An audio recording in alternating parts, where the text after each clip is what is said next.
Morning, we are learning new details about the deadly strike operation that President Trump says he ordered on Islamic State terrorists in Nigeria. Listen to this.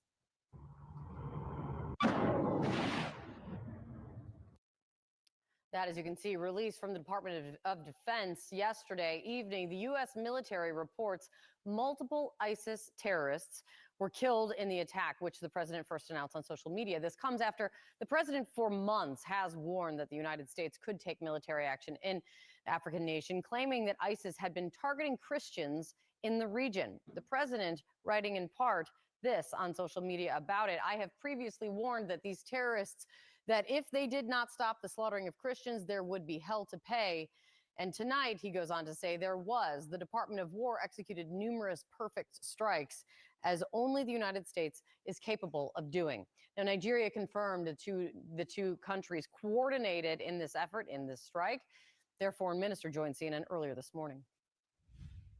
What took place yesterday clearly underscores the fact that Nigeria is not lacking in will and a commitment to the fight against terrorism. CNN's Nada Bashir tracking this one for us. Nada, what is the very latest that you're picking up? Well, we're still not getting full details just yet from U.S. officials with regards to the details surrounding this strike. What we do know is the U.S. Africa Command has said that multiple Islamic State targets and militants were killed overnight in these deadly strikes. We've heard, as you mentioned, from the U.S. president himself addressing this military action in social media, saying and describing this as a powerful and deadly strike against Islamic State terrorists. And this strike took place in the northern Sokoto region of Nigeria, just bordering Niger. Now, at this stage, again, no clear details with regards to the impact. What we do know is that this was carried out in coordination with the Nigerian government. We've heard from a Nigerian presidential spokesperson and advisor saying that both the US and Nigeria are on the same page when it comes to tackling these security concerns. And of course, what we've been hearing from the White House for several weeks now, and from the US president himself,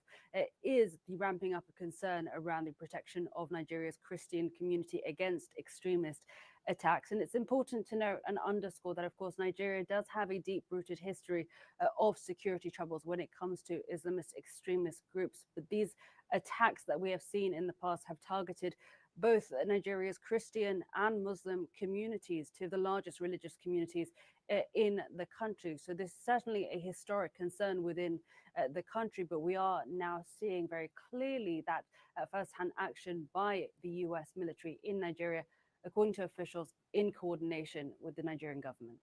Nada, thank you so much. Much more detail to learn here for sure. Appreciate it. And the president warning, of course, there could be more to come in Nigeria, writing on Truth Social to the, quote, dead terrorists, warning there will be, in his words, many more if the slaughter of Christians continues. Joining me now in the group chat, Sungmin Kim, CNN political analyst and White House reporter at the Associated Press, Ashley Davis,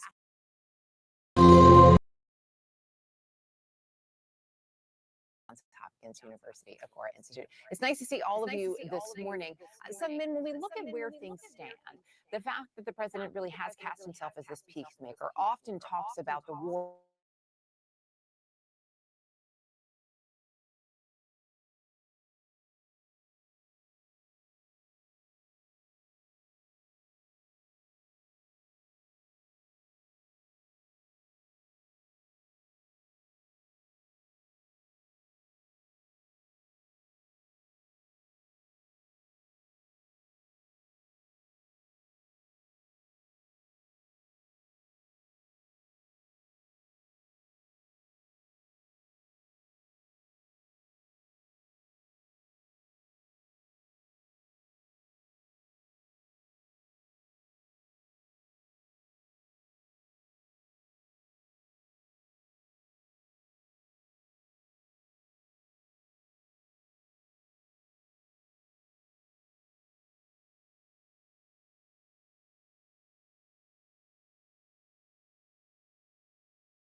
Thank you.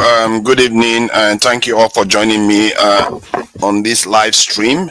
I really appreciate you all that have managed to join so soon. And sorry for the delay. There was a technical challenge and a bit of a kerfuffle. Is there no audio? Can you hear me? Can you hear me? I'm not sure. Let me ask. Can you hear me? I'm not sure they can hear me. Let me confirm. Oh, it's good now. Okay, perfect. Has Valiant. Thank you for that. Yeah, thank you all for joining me, and happy festive season. And to all Nigerians and Africans and the world in general, thank you all, and thank you for making time to join me this evening. I'm going to be covering quite a few topics today, rounding up the year 2025, and more of such coverage will be ongoing towards the New Year's celebration. And this week is the Igbo Week and Igbo Culture Week. It's all about culture.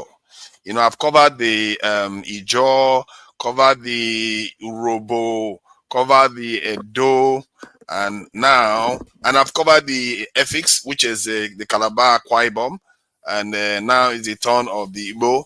Then after Igbo, I go to the Yoruba. Then after Yoruba, we start heading north towards the Benue, the Thieves, and heading Plateau. Then we end up in Sokoto and Borno State. So clearly, you see, Trump bombs Sokoto. I think that's where we might choose to end what we are doing. So let me play this as a kind of starter to show the richness of the Igbo culture. You know, I've been online lately, and on TikTok, there's some poisonous discussion and maligning of the Igbo culture. And, you know, some of the questions people ask online is so disturbing. Like, oh, where did Igbo people come from? What are they all about? It's just weird. Some Nigerians are strange people, I tell you. They have so much energy for each other, but they don't have energy for other people. They can't even have energy to defend themselves. All right, so let me play the Igbo introduction, and people should be, you know, you see, one thing I've learned in this process that I'm going through, because when you try to put these things together, you have to look at quite a few videos and images, and it's quite interesting how similar many Nigerians are underneath. Maybe the change we experience happened more recently than we like to think. This scarification, the way people mark themselves, you know, sometimes you'll be confused to think, okay, the image I'm looking at, is it of an Hausa person or an Igbo person? That's how confusing it is sometimes. I'm actually seriously concerned some of the images are not of Igbo people because of it. So, but you're going to get to see some of them. So let me play them now.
So as you can see, that was a very, sometimes when you watch some of all these cultures in Nigeria, you can't help but just be completely gobsmacked and amazed how we take ourselves for granted. But that said, I'm going to cover more of that, that the culture, Igbo culture. I think next week we are going to be going towards the Yoruba. So, hey, the Igbedu people are coming. All right. So that is the Igbo compilation that I have there. There are more. My goodness, they have a lot of materials online. So there's a lot of rich materials to pick from.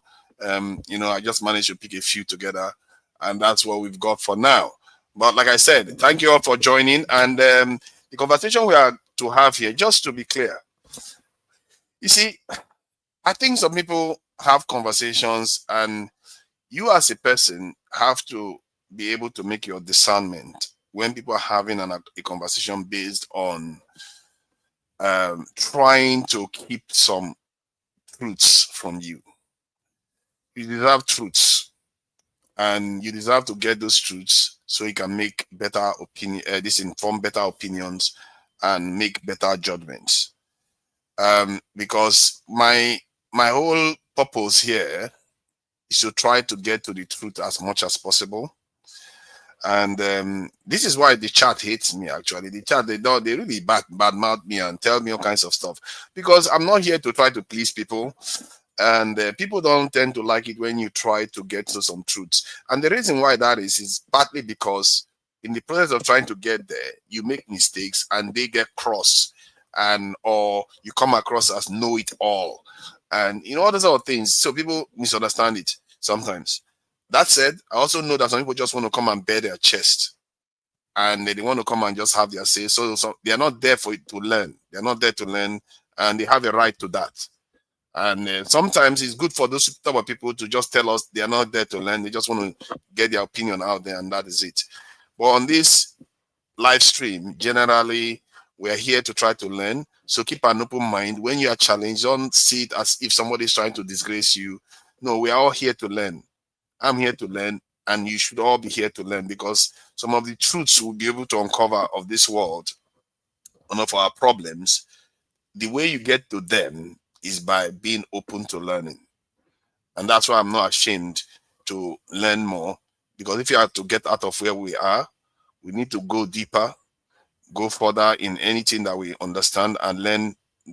That's a kind of capture more of the truth, so that we can be able to make better choices, and choices that people cannot see coming.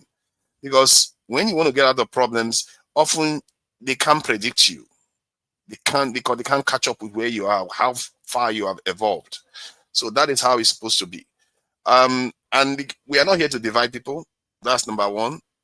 All races, all tribes, and all gender, name it. You are all welcome here. And as long as a human being, you're welcome here. You have the blood of a human being running through you. You are welcome here, and nobody is going to be able to tell you what to say, and nobody's going to intimidate you. And you should be completely immune to hating any people. You should be completely immune to getting deceived. You have to make your own choice, listen to what people are saying, and use some critical ability. Just think, just use common sense, really, not even this big grammar of critical thinking, just common sense. Think about it. All right, so that's all I thought I should say before we start. And let me play this. We're going to be covering the events of the week, the year. I mean, we heard about the Wiki stuff. We know about the Fubara stuff. Everybody also know about some of the news that has been going on, the tax reform bill, name it.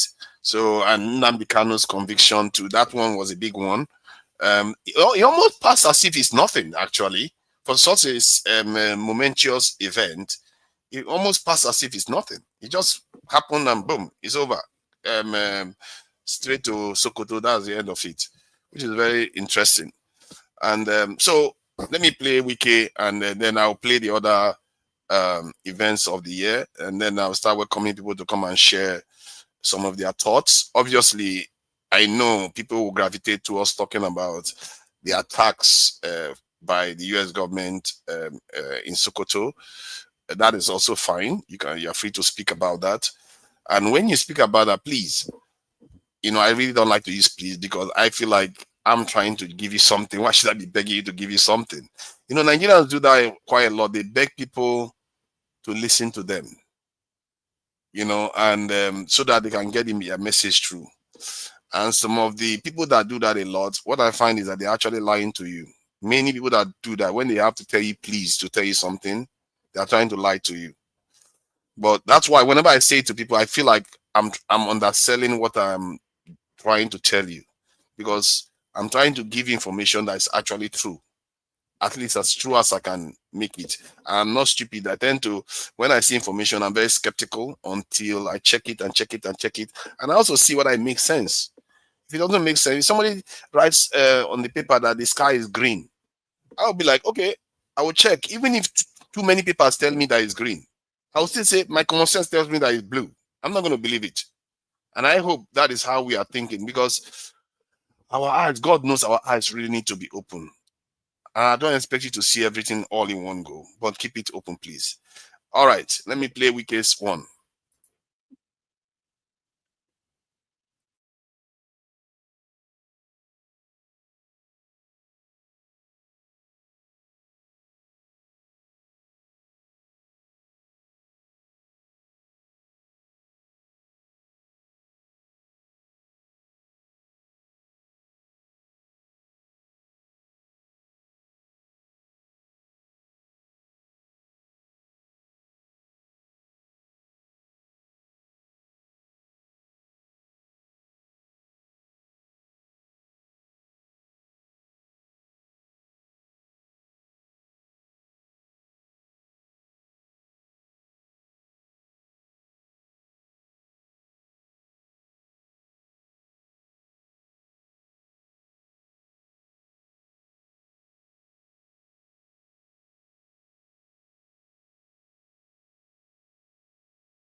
All right, that is Wike's. He seems to be mocking Fubara for kicking him out of office, getting him to beg, and also getting him getting him to join APC on top of it. Jai, voila, no sound. Oh my God, what? Oh no, that is sad. That is really sad. I cannot believe it. I cannot believe it. I really cannot believe it. My apologies. Technical faults, happen sometimes. My apologies for that. I really have to be more careful about these things. Let me play it again. It's Fubara, Wike just mocking Fubara, basically. We all know what he did to Fubara. Let me play it again. It's not fair, really. All right, let me just play it again. My apologies. But we did it when it was tough for people to say, I am mandate to stand.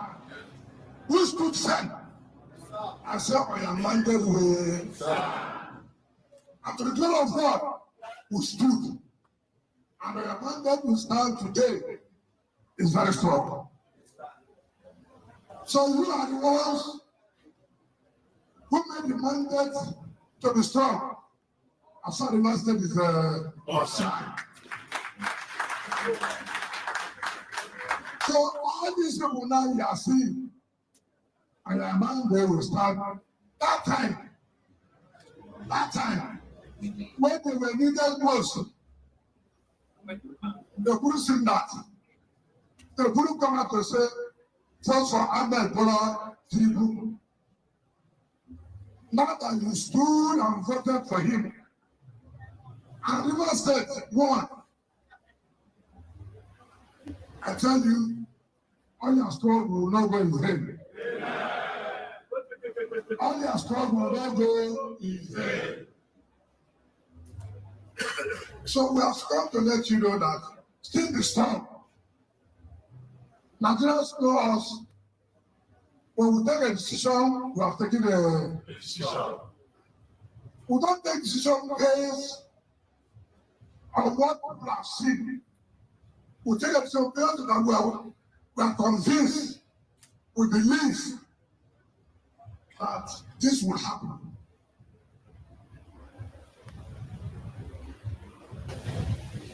You stood firm even when you are not in power.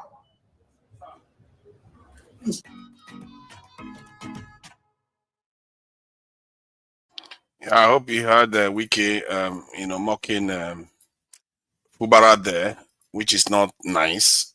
Wike has never been known to be nice, to be fair. Let me play the next one. This one is about Nnamdi Kanu, isn't a judgment, which was also a momentous event of the year, quite seismic.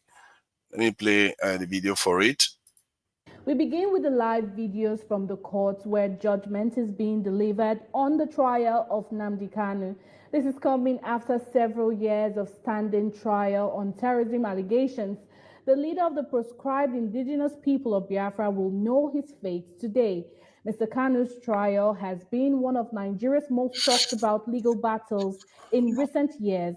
He was first arrested in 2015 and charged with treasonable felony and terrorism, but the case has since taken numerous turns.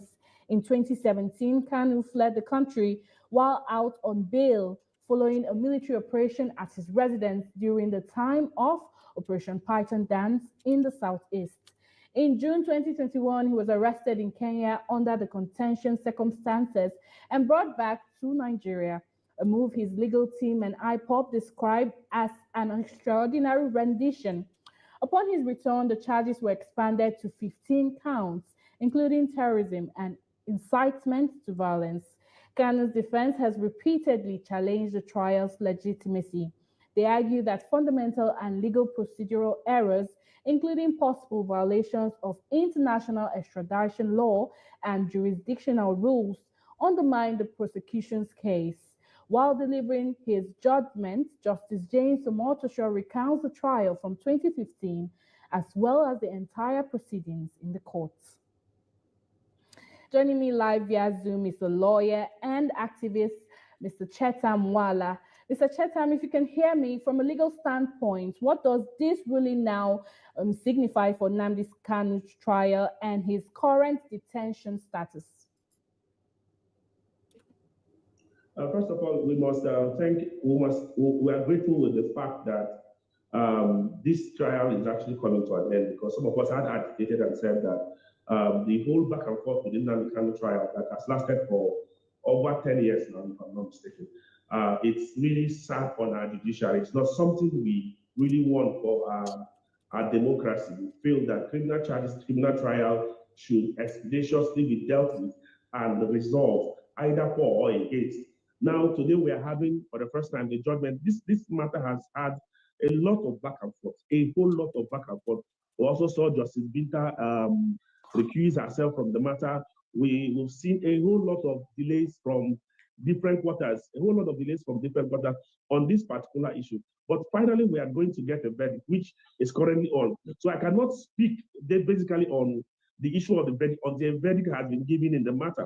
But I know I've been following up with the judgment being read by Justice Omotoso, and we are just waiting to know what the final decision of the court would be in the circumstance.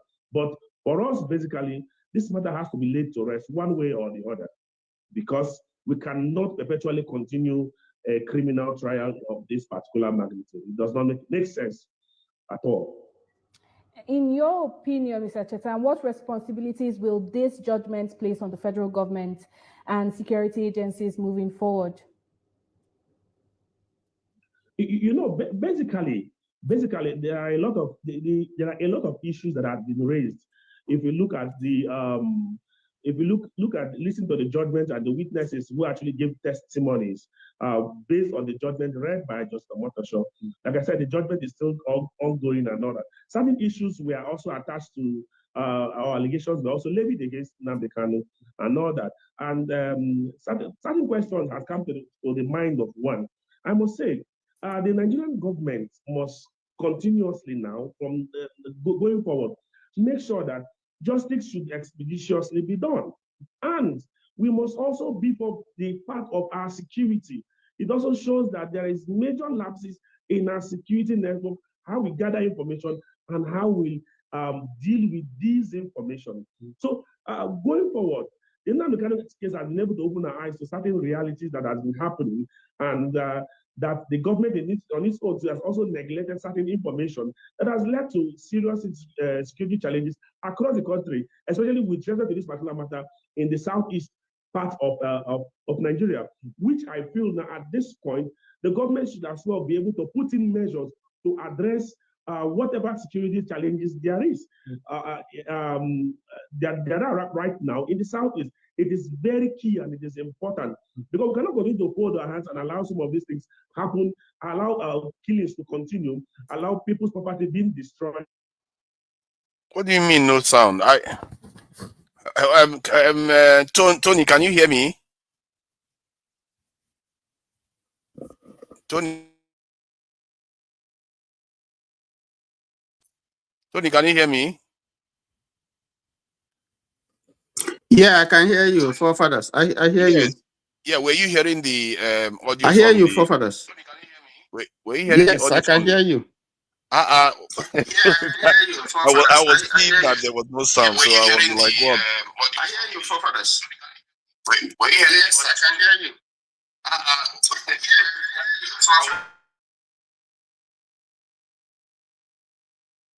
Obi, chill out with that no sound. So yes, forefathers. You are delayed, you know, Tony. Your audio is delayed, so you may want to go out and come back again, so it will be better. Hello, I can hear you.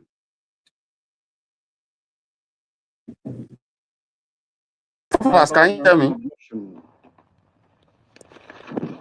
Final written address is a constitutionally mandated right, which I must be granted. No sound, no sound. It is in the constitution. There is no sound. What is going on today? That is odd, you know, because there should be sound. Let me see. What is going on? This very country, that final written addresses, my Lord, must be granted. I have not waived it, my Lord, and I insist that I address this court on all these issues. My Lord, do not permit the defendant. My Lord. Consultant, can you tell Please, let me finish. It's my case. I've gone. It is my case, my lord. Let me finish. My lord, it's very good. Another Ethiopian was here, my lord.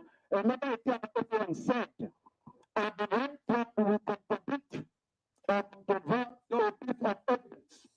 A piece of evidence. I need to write my parliamentary address, my lord, On the count charge, which with DOS. my lord, my lord, I'm saying it clearly. Defender, I'm attacking the parliamentary address. defender, What is the parliamentary address? The Constitution. What happened to his microphone? It looks like he too is having sound problem. I'm not the only one that's having sound problem. It's like they gave him a terrible microphone there too. Let me see what is going on in the court. excuse me, get the Okay, microphone. it's better now. No, leave it. It's a court of law. I'm under trial. I'm under trial. I have to speak. I'm under trial and I have to speak. Listen to me. Listen to me, please. I'm under trial. I'm under trial. Please use the microphone. I'm under trial. No, listen to me. Please. Listen to me. No, wait. Wait. I'm asking a very simple question. No, wait. Please.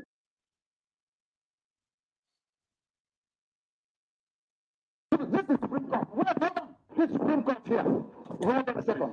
May please your lordship. I said, hold on. May it please your lordship. May I request lordship of Abia? What you're doing is not law. Please. You don't know the law. Please. Show me. I said, show me. Where you have the right to go to my right to come and address. Show me.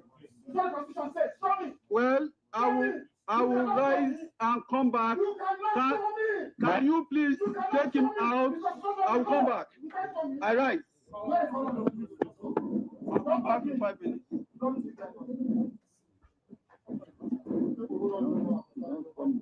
me where it says you can break my right. Show me the place I want to see. Show me. Which law says you can try me an unwritten law? Show me. You cannot show me.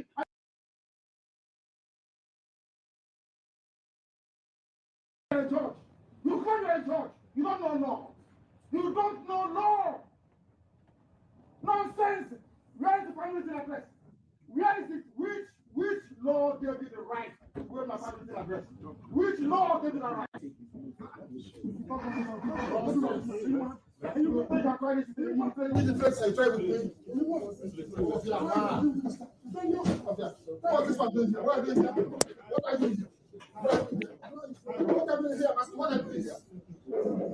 This is the attack me. This is the fool attacking me. That's the idiot.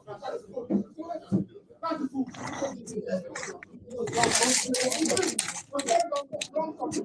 I'm warning you. Don't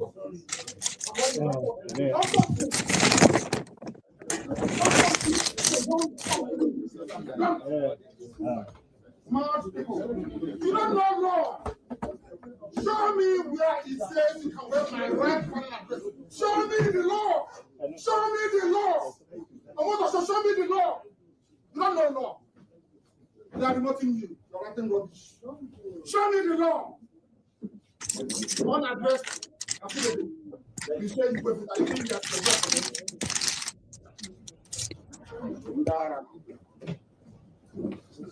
God will punish you. Now and forever. Any judgment, let it be on record. Any judgment given in this court is rubbish. Ask him what is the law. Ask for what is the law? What is the law? Nonsense.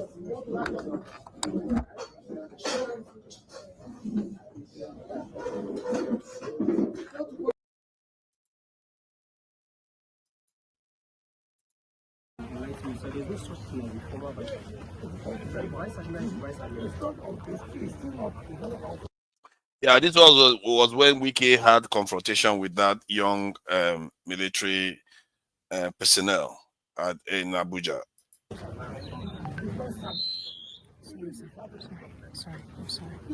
I'm sorry. Show me the document. You have no document. Bring the document. I have documents. and everything has been submitted. Excuse me, I'm the minister. You cannot tell me. You cannot tell me that. We cannot continue to add in this impurity. Where the approval even to people. You cannot continue this way. This country cannot continue along this line. How can that man at his level, even if he has a problem, he cannot reach me and say, look, I'm sorry, see what I have. He will send soldiers to intimidate who? We are all from this country. And this is government. You cannot be higher than any government. You cannot be carrying guns to intimidate people to not to do their work. Let me tell you, if not God achieve was the first staff who spoke to me here, he could have killed everybody here. No problem. I'm not one of those that they can intimidate. On the contrary, I'm doing my job. We are not intimidating anybody. That's what you're doing.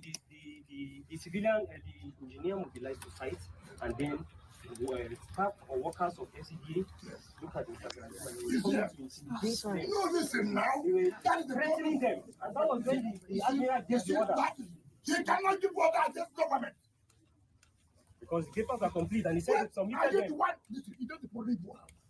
Are you the one that will say paper? What will show me that you are first of all, show me that government gave you this. Two, show me that you have an approval to build what you are building. It has nothing to do with I'm a vice admiral, I'm a lieutenant general. That is not it. We must work according to law. We must work according to law.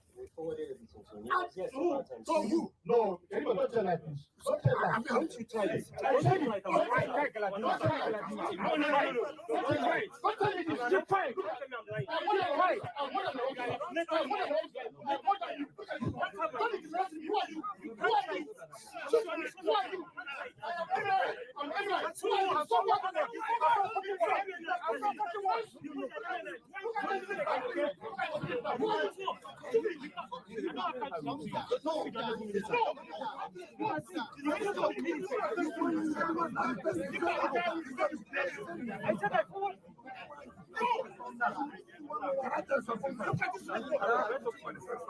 I am a small boy, but the condition of money is very good.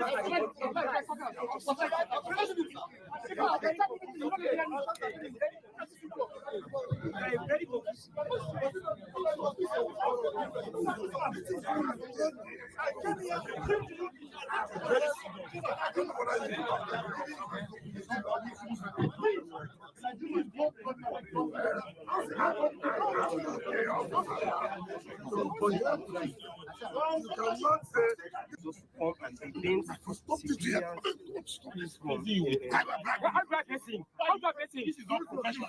This is not professional. You can't be pressing the minister of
Now,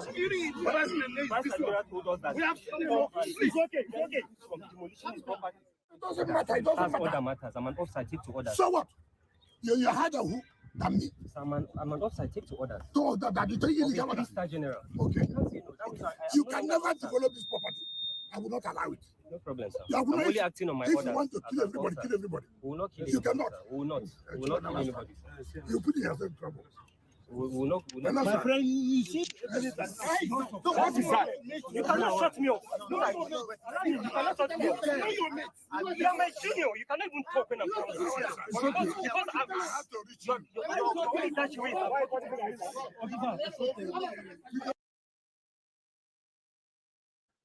Chai.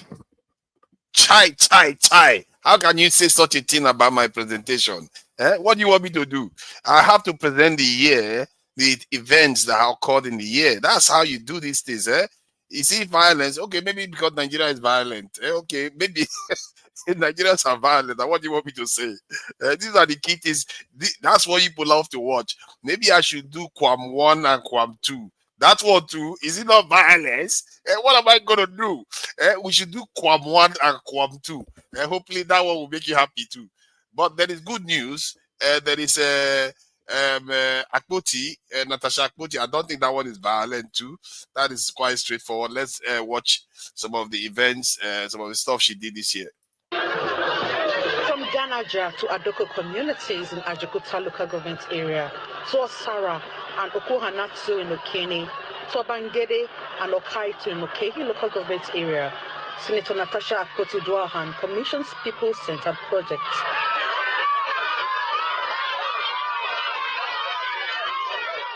To commemorate her second year as a senator of the Federal Republic, she traverses the nooks and crannies of her constituency to acknowledge the electorate for their support and steadfastness. Flagging off the three-day event, the senator commissioned streetlights, water projects, road networks, and markets. These are the projects initiated by the lawmaker. In the name of God and the good people of Nigeria, amen. Commissioning blocks of classrooms and staff quarters for this Fulani settlement in Osara, Senator Akpoti-Duahan emphasizes inclusivity in governance. We have commissioned many projects. A few are quite novel, but the one that is most endearing to my heart, like you rightly said, is the primary and secondary school in the Fulani community of Osara, Abobo. And I had to do that to grow the spirit of inclusivity and integration, and to let myself and other leaders know that if you have people who are from diverse ethnic groups living in your district or your state, it is your duty as a leader to provide for their needs and make them feel like they belong. The high point of the anniversary celebration is the empowerment of 2,000 indigent constituents.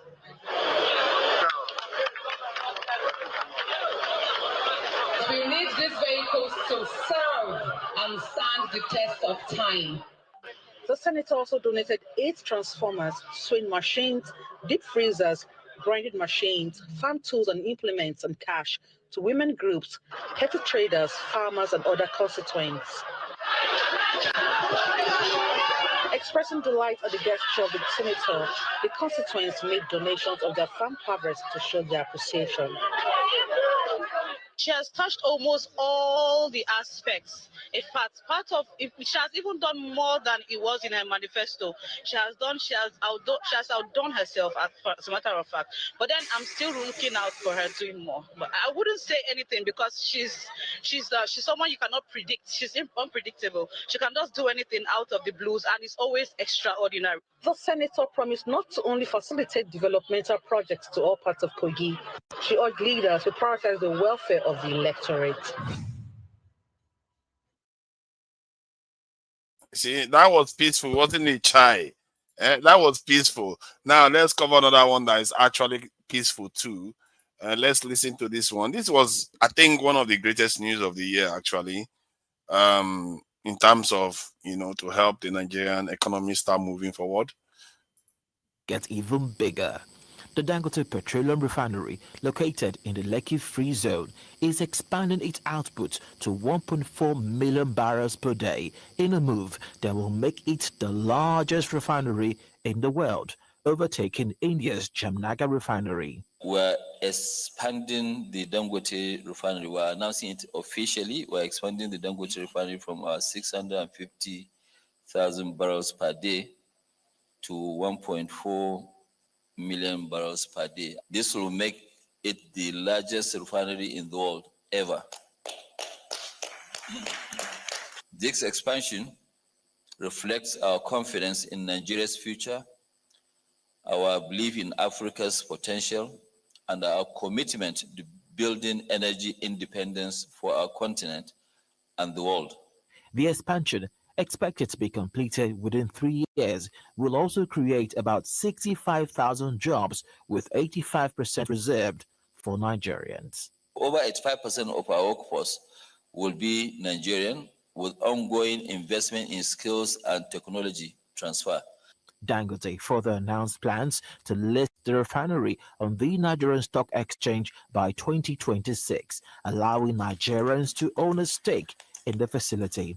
Within the next year, we plan to actually list the Dangote refinery and petrochemicals complex shares on the Nigerian Stock Exchange, which is NGX. And that is a step towards broader ownership and market transparency. We are going to list, and we want to give all Nigerians the opportunity of owning part of the refinery. You can buy as many shares as you can. We are actually, thinking that this refinery should belong to all Nigerians. Dangote expressed appreciation to President Bola. See, that's a Dangote refinery, ramping up production up to 1.4 million barrels per day. I think that should be in 2 to 3 years' time. So it's not immediately. But it's something very, very positive, and it will make the refinery the largest refinery in the world. That is quite seismic, actually. So let's see, the Quam. Let's go to Quam 1.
America Kirk and TPUSA have a big problem. A new article.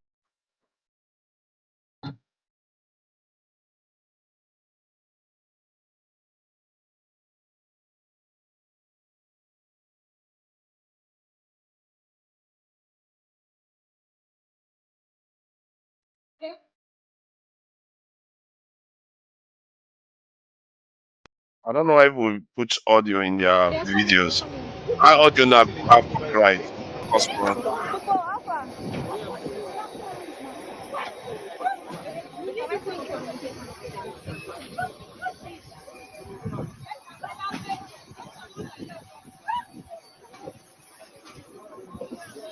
Yo, come. Get me.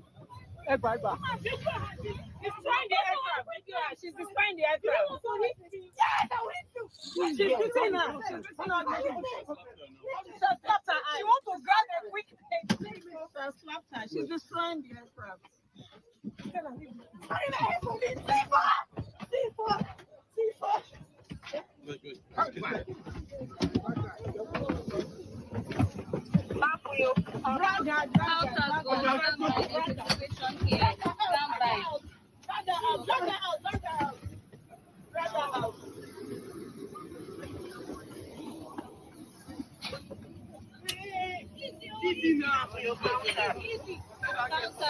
Stand by, there's a situation here. Stand by. Communicate your message. I'll show you. My phone, my head.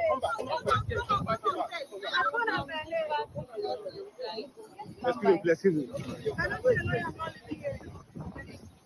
They are coming. So that is Quam 2 event. You know, these were quite interesting events that captured the Nigerian community attention. I guess what it reflected was a sense of double standard. At the same time, wrongdoers getting away with wrongdoing in Nigeria. Because two of them, I'm not sure any of them are paying for the rules that they broke. Because that's how Nigeria rolls now. We roll around without rules at all. So I'm going to watch this and go back to something more recent, you know, with the events that has occurred in the past 24 hours or so. So now let's go to overseas now to U.S. strikes targeting terrorists in Nigeria on Christmas Day. President Trump says it was to protect Christians in that country, but Nigerian officials say the strikes were aimed at protecting all religions, not just Christians. Here's ABC's senior White House correspondent Selena Wang. Tonight, new scenes of the aftermath of the U.S. missile strike in Nigeria on Christmas Day. The Pentagon releasing this video, a U.S. warship firing a Tomahawk cruise missile from the Gulf of Guinea.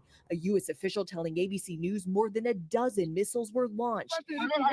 In a village targeted by the strikes in northwest Nigeria, residents carrying a piece of metal debris as a fire rages in a field. The next day, locals gathering as police sweep the site of a missile strike. President Trump saying he ordered the strikes against terrorists who, quote, have been targeting and viciously killing primarily innocent Christians. Tonight, the president saying he delayed the strikes for symbolic reasons, telling Politico, quote, they were going to do it earlier and I said, nope, let's give a Christmas present.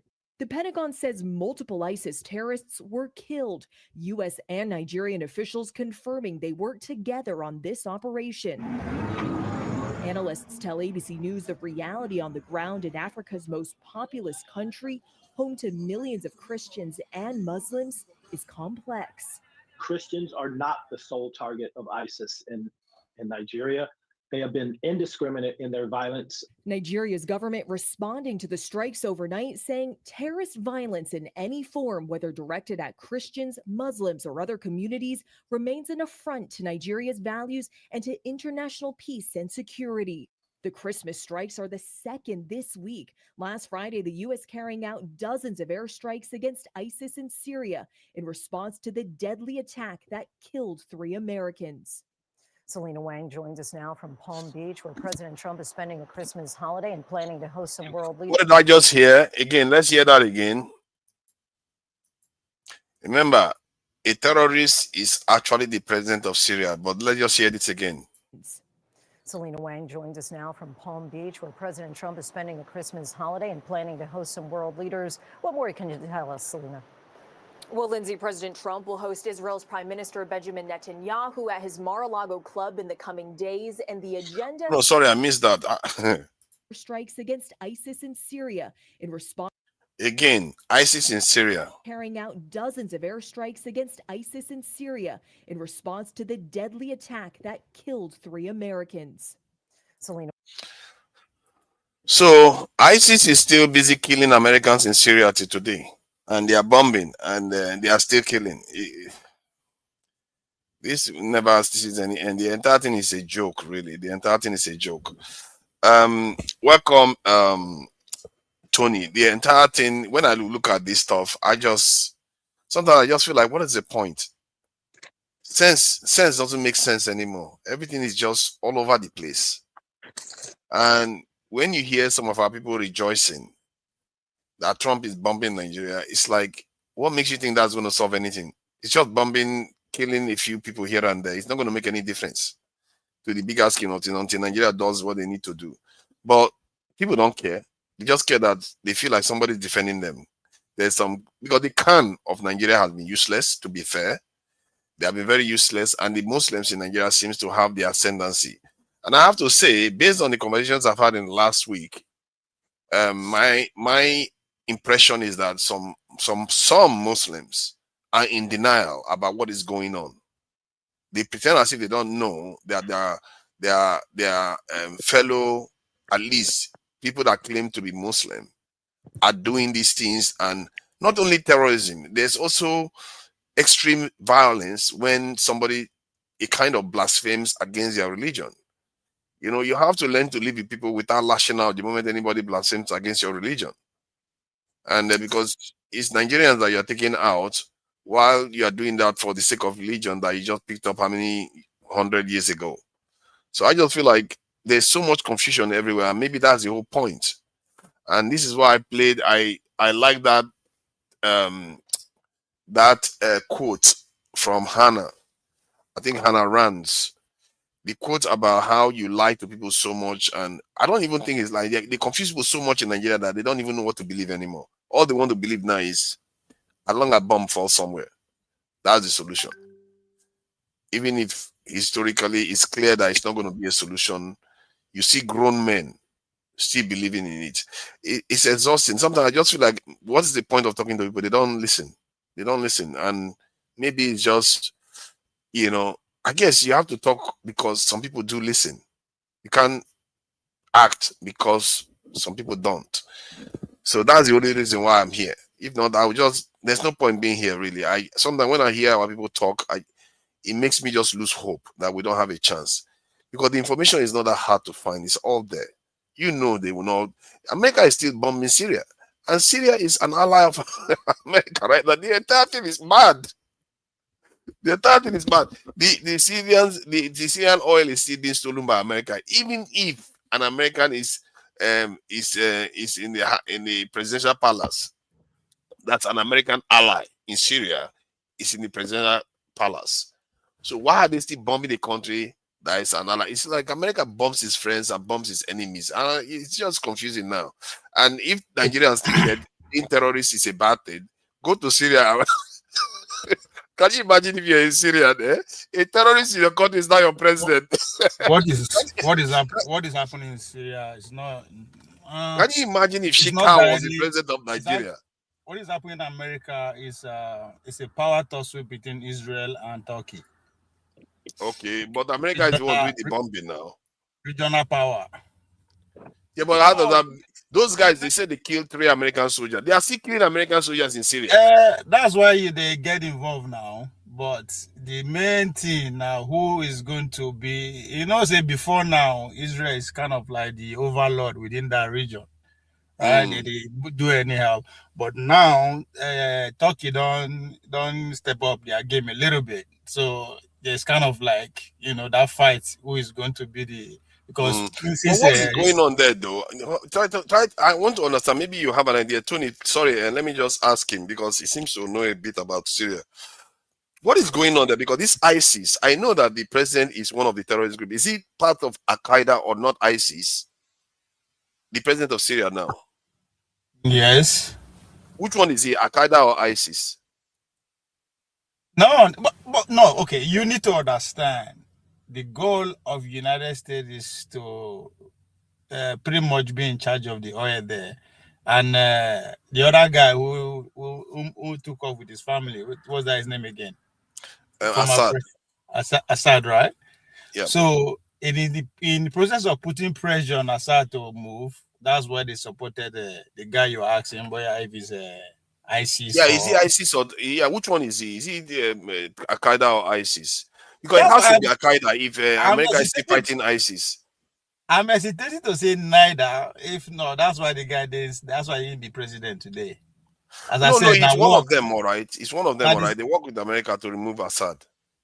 That's what about the same work. Okay, what you go to fight your own brother for Africa, the other guy, Rwanda. Which is the kicker? What you go to? How you go? What you go regard him as? Shana because he belongs to one tribe or the other. Now the same role they play. Yeah, I just wanted to be sure which Ashara's actual terrorist group that he belonged to. I'm not sure which one he belongs to. That's why I may be confused. I just know the Washington go work with the Pentagon go work with anyone that will get them what they want. It doesn't matter because I mean now when they want put you under the bus, they go time you as a terrorist. Yeah. Right. So I don't really. That's why I'm hesitating to say, okay, in what ISIS or what did you ask? Is he ISIS or what? What is the other group? Al-Qaeda. Al-Qaeda, yeah. It was one of them. I'm not sure which one it was. Can somebody tell me in the chat?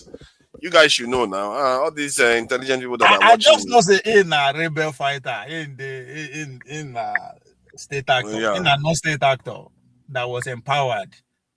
So it's obvious. They even actually declare and wanted at the point $15 million on his head as a bounty. So and then that's interesting.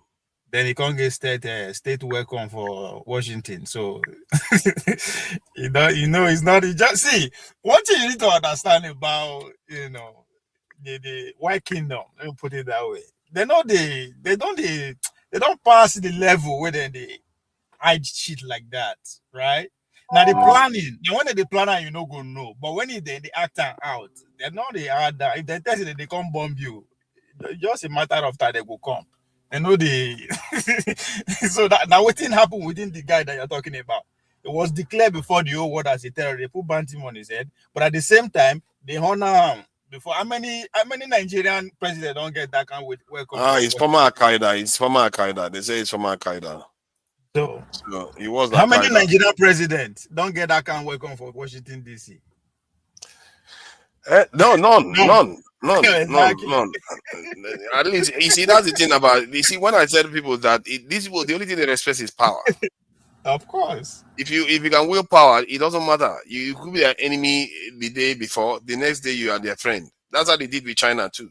It's always like that. It's only power they respect, and we God, let me forget about that. Tony, thank you for joining us. You've been trying to join this thing come on quite a while. You had a bit of technical issue like myself, and I really appreciate you for coming in. And you know why we don't forget that power now because of Tony. Once you look Tony, you understand. Tony love life. Look at him. He's looking like 25, 24, 22 years old man. You know.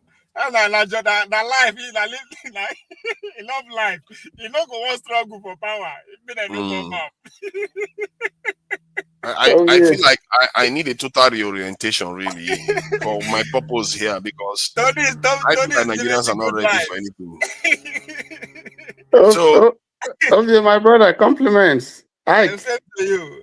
Greetings. Forefathers. Yeah. Compliments. Yeah, I appreciate.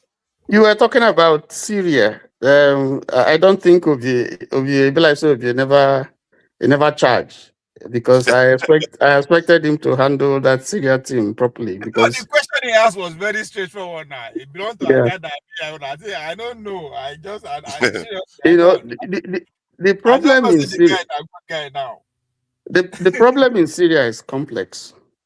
You know, if you remember the days of Al Qaeda, Syria was one of the areas where all these people they go, Jihadi John and all that.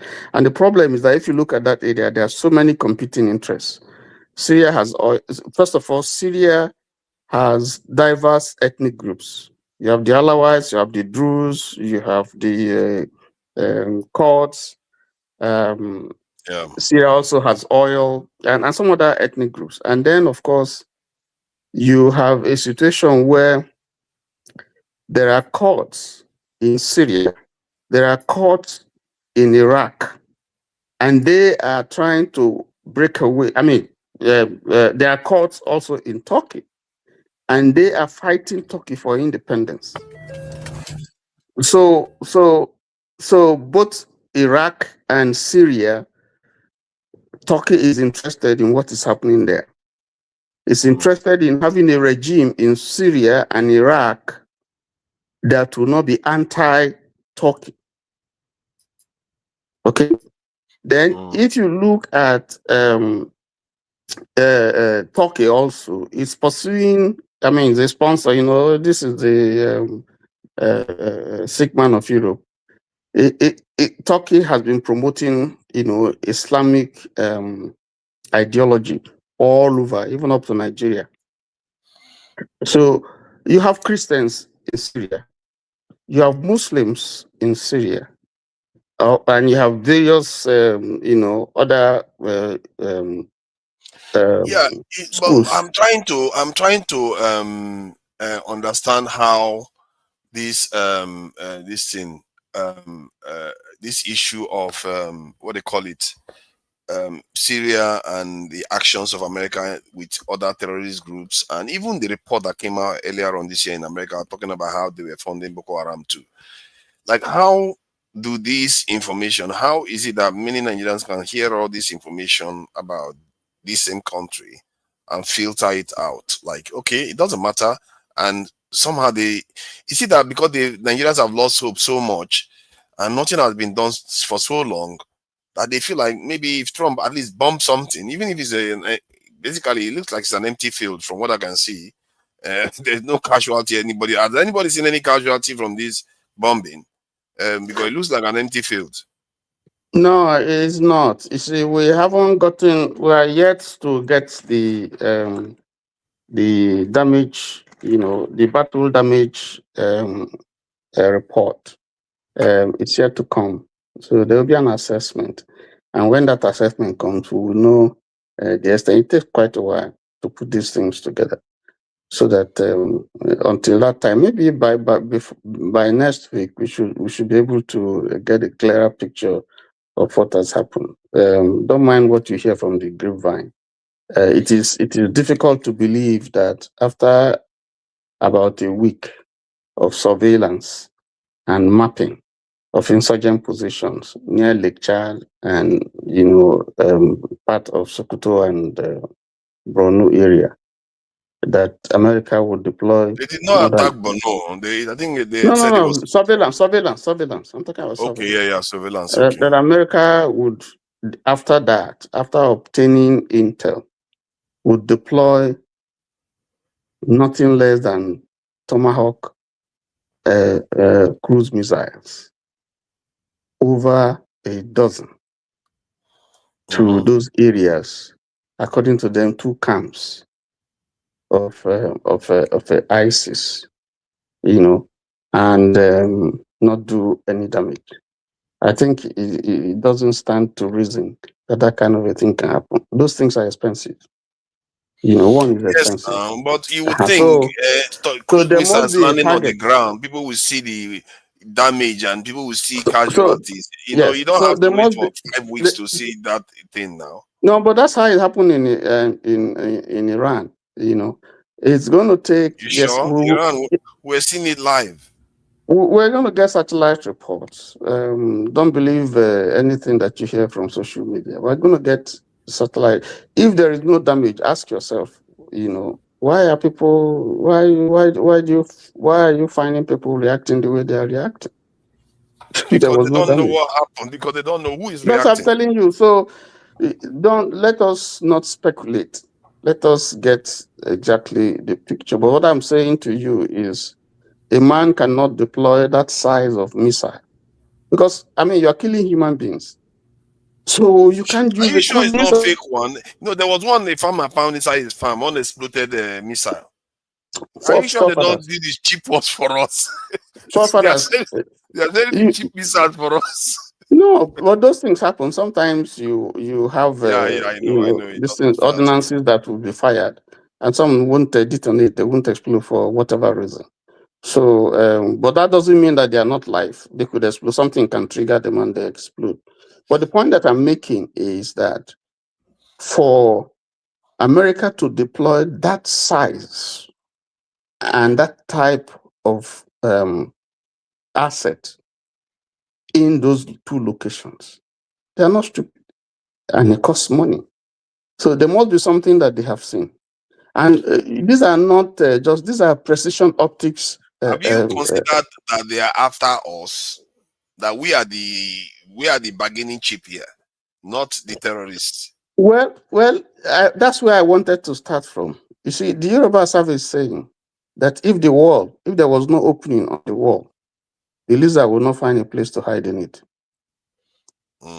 You see, so, and then the Igbos will also tell you, an Igbo proverb says that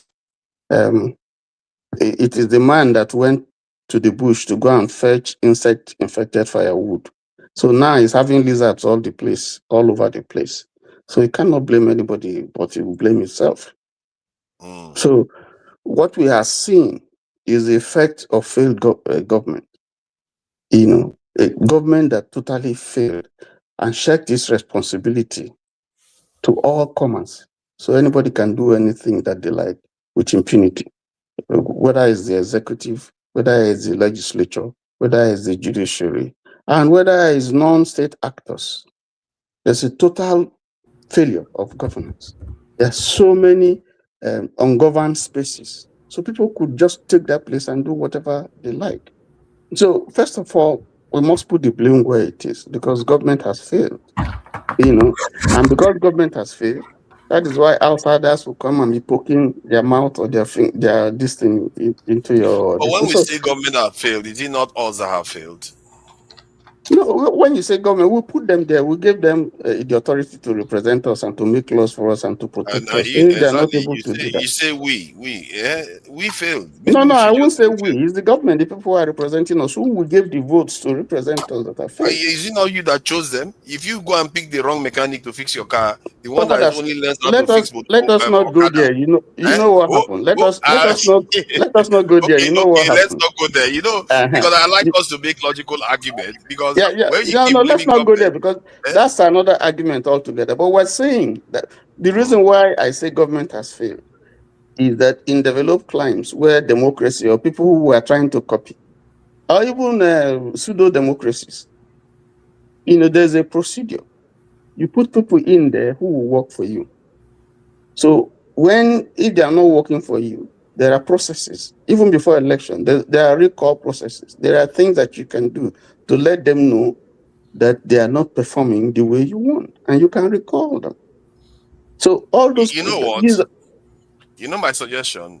Yeah. We should have some kind of test for leaders, a life and death test for leaders that want to come into Nigeria. If we don't want to face the same life and death choices, you have to test your leaders to the bone, so that their instinct is to trust to trust their people and rely on their people. Because these leaders that we have, they're like Okada mechanic, and then we expect them to go and fix the truth. Forefathers, you know the truth. You can't have your cake. You can't eat your cake and have it. It's as you make your bed, so you lie on it. You see, there are consequences for every action that you take. You know, there's action. There are consequences. When we were doing this thing, we thought that okay, let us put our man there. It doesn't matter how. Let him go there. And, you know, you violate the laws that you have set and the processes that you have laid to guarantee that society works the way it should work.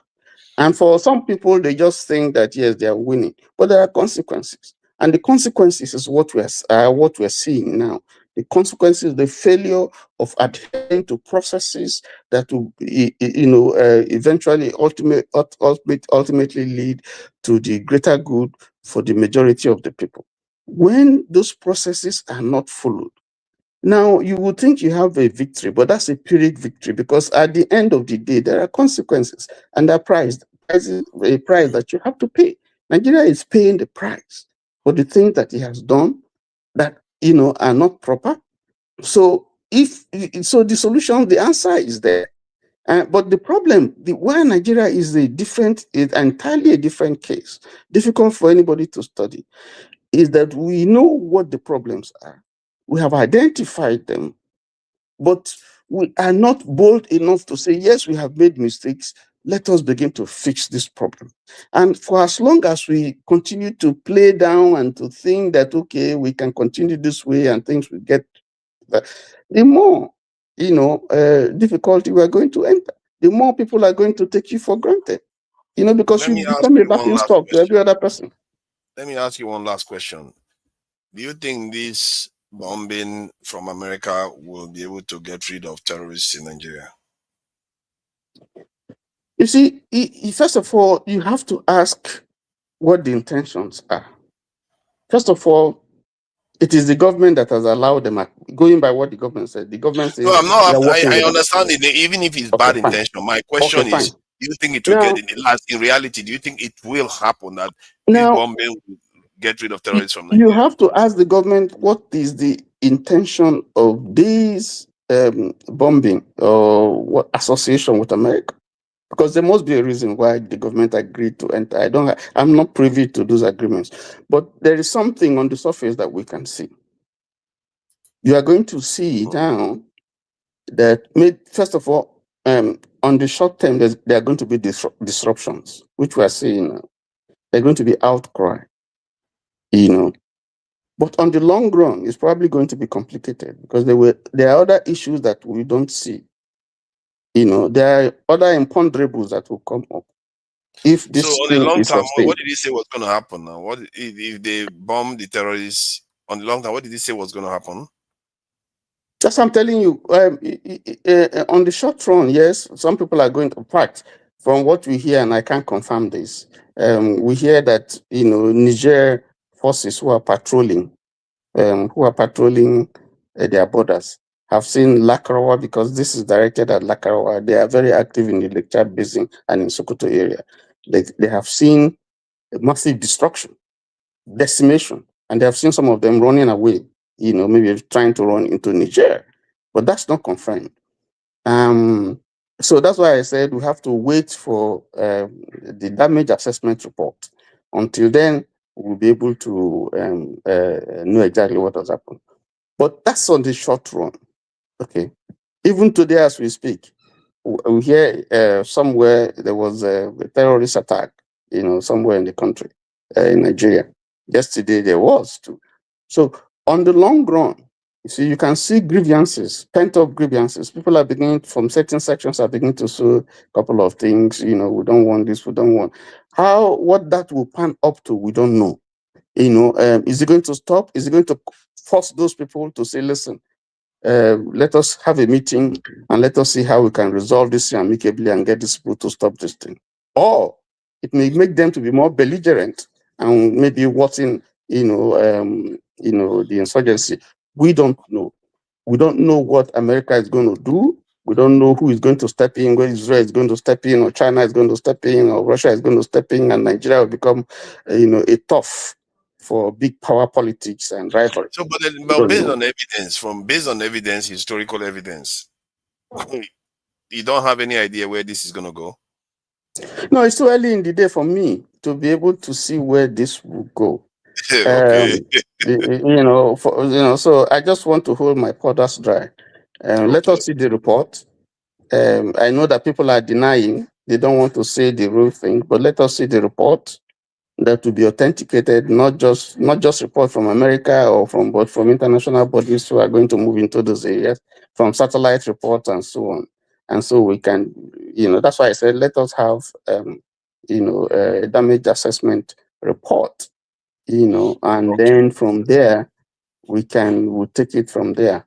But if you ask me what my opinion is, I think that the government is in serious trouble because government be like somebody they hold for brokers. There's no vision, it has no direction, it has no purpose. So right now it's at the mercy of big power politics. Anybody can toss the government around, whether France, whether America, whether China, whether even Turkey, whether it's from big power brokers from certain sections of the country. So and then somewhere in the south you hear people are celebrating and so on and so forth.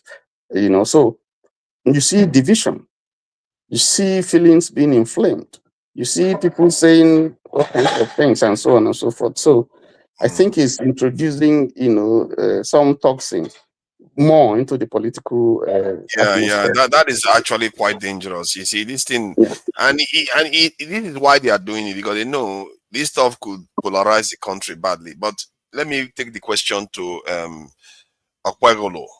Thank you for joining us, Okpegolo, Your Eminence. I don't know what I said. Your Eminence. Thank you for joining us. But what do you make of this, though? What do you think the outcome of all this is? Let's say Trump bomb until he leaves office. Do you think it will end terrorism in Nigeria? Number one. I have another question to add, but just take this first question. Well, first of all, let me say that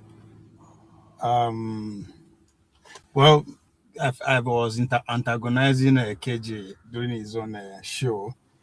And the angle I was coming from is that the fact that he's happy that now that Trump don't give him a good Christmas present. But the point I was trying to make then is that make yourself no forget that to Nigeria actually see all this coming. But maybe not because the way they try to deliver his message, nobody won't actually take him serious. And again, maybe because in our own lifetime, none of us here have actually. Well, I don't know about Tony and Paul. They always deceive us at times with his look, but I'm not sure. I'm not sure any of us don't witness anything. Just as you said, because they will not fight for our independence, so we don't actually know what it is. So we never actually witness all these things. And if you look around us in terms of our neighboring country, in the end, we can send Tony Kabaka and his boys to take care of any of those at any time. So we know, so we live as if, so we never imagine anything like that will happen in our soil. And it's here. So congratulations on that, even though there's even a dead clock they did wrong twice a day. So wow, you saw it. No, I mean, all that compliment, I mean, dead clock. It's all right. All right. Yeah, it's all good. Because so people see at least some of us as conspiracy theorists, but they won't see it until this happen, that the world that we are living today, it no be the way we see and so it happen. Talking about if Trump storm to the bomb terrorism go stop. No. This is bigger than this is. I mean, let's face it, which kind of terrorists that they actually fight, right? Where the terrorists they come from, who they speak. So I think for me it's beyond that. I've always said is that this is on the bigger stage, this is class of civilization. So we are in for it. And Tony said that it's a big power politics, and this is what it is. I put it on my name that China must go. We might not see it now, but as we go on, it will continue. Just as you said, if Trump go away, another person come, and the policy will continue. At that time, everybody could say, okay, this is a new world. And it's one good thing about all these things that everybody now they take Trump serious. From here in America to anybody in the world, once you hear Trump name, you will be serious about whatever he's saying, even if it don't make sense. You will say, okay, this guy is up to something. So, and that's what I've been trying to say from the onset. Forget about it's not about Trump. This is where we are right now in human history. This has to change by fire by force. Nigeria is not an exemption. So it's obvious now. Say we don't choose to host, right? The third world war that is coming, we have choose to be one of the hosting nation, and I cannot tell you how it's going to end. Terrorism coming is not going to end because this is not just about terrorism. If I want to come from the American perspective, this is about Confucius and Islamic states. And these two people believe that the Western world is at their lowest. So if me and you they fight, I believe your back don't dig ground. What's the point of turning back? I'll keep going, right? So I don't see the terrorists stopping. That's how I want to frame it. I don't see those people stopping. So again, if everybody says you they die, you could die there now. So that's the other side. That's the way me I'm seeing it from the bigger side. So, I think I agree with you about it not ending. Not because you just said it, but I think it's because there's a lot of evidence backing it up. That's the truth. From Syria, Iraq, everywhere, terrorists don't end. The only way you end it is you take over land from them, then they can occupy, they can operate like the way they suffered in Egypt, Algeria, and other places. But there's this question, you mentioned civilizational clash. And I'm beginning to think that is a fake news. The only people that have any reason to do civilizational clash are the Israelis at the moment because they are interested in expanding their territory. That's the reason why they are creating this chaos so that they can have a chance when there is a major conflict again, they can expand their territory. Because the reason why I said that is because if you look at America, America is very close allied to almost all the top Islamic nations. You know, they work very closely with Saudi Arabia, Qatar, UAE, Kuwait, Egypt. All of them use American weapons to the brim. And America has military bases in all these nations that I just mentioned, apart from Egypt. They have military bases in all these countries. So no, you can there's see American presence in Egypt. There's American presence in Egypt. You see, that even goes even further. We know that Morocco basically wants to be Europe. They can't wait to join Europe. If they can peel themselves off of Africa and just throw Europe, just jump into Europe, they will jump into Europe. So all these people are very close to the West already. So where is the civilizational clash? The only real division they have is that Israel wants something more. That is where the real rough is. So what do you think about that? Because this idea of civilizational clash doesn't seem to bear reality in terms of the way they're all configured right now. That is because they see the Strait of Israel as, I don't know why they imagine it, as one of the most biggest, toughest, whatever country in the world. That's why they get everything so confused. No, not really, because I just said that's the only wrinkle in that plan. Because right now they are friends with the major Arab countries. Okay, let me put it to you this way. Our country, Nigeria, now people put them together. No, that people, yeah, human beings did, of course. You're okay, or now interests put them together. Yeah. So those interests, they get reason why they put them together or not. Of course, they have good reasons for doing it. So the state of Israel, that place where they plant them there or not? They did. So who people plant them there, they have a reason or not? They did. So why you can't put them for a pedestrian where they no feel rich? People will put them there are still in charge. That's what I'm trying to tell you. And the reason why that though. That's an interesting point. So once if you know the reason why that state exists in the first place, then you know go get that. You know go the surprise them they expand. Everybody they expand. Even you they expand. I'm not. I'm getting smaller by the day. One of the biggest news of 2025, and that will stand the test of time, is the leakage of the audio between Xi Jinping and Putin during their anniversary when they display weapon in Beijing. If you remember, when they talk about transhumanism, that imagine say before now people know they live up to 20, 30, 40 years, but here we are 70 years, and they are talking about people living up to 150 years. Yeah. So you they look at the things 5 years from now, 10 years from now, 20 years from now. now because you see they look for food to eat. So people are seeing beyond our lifetime.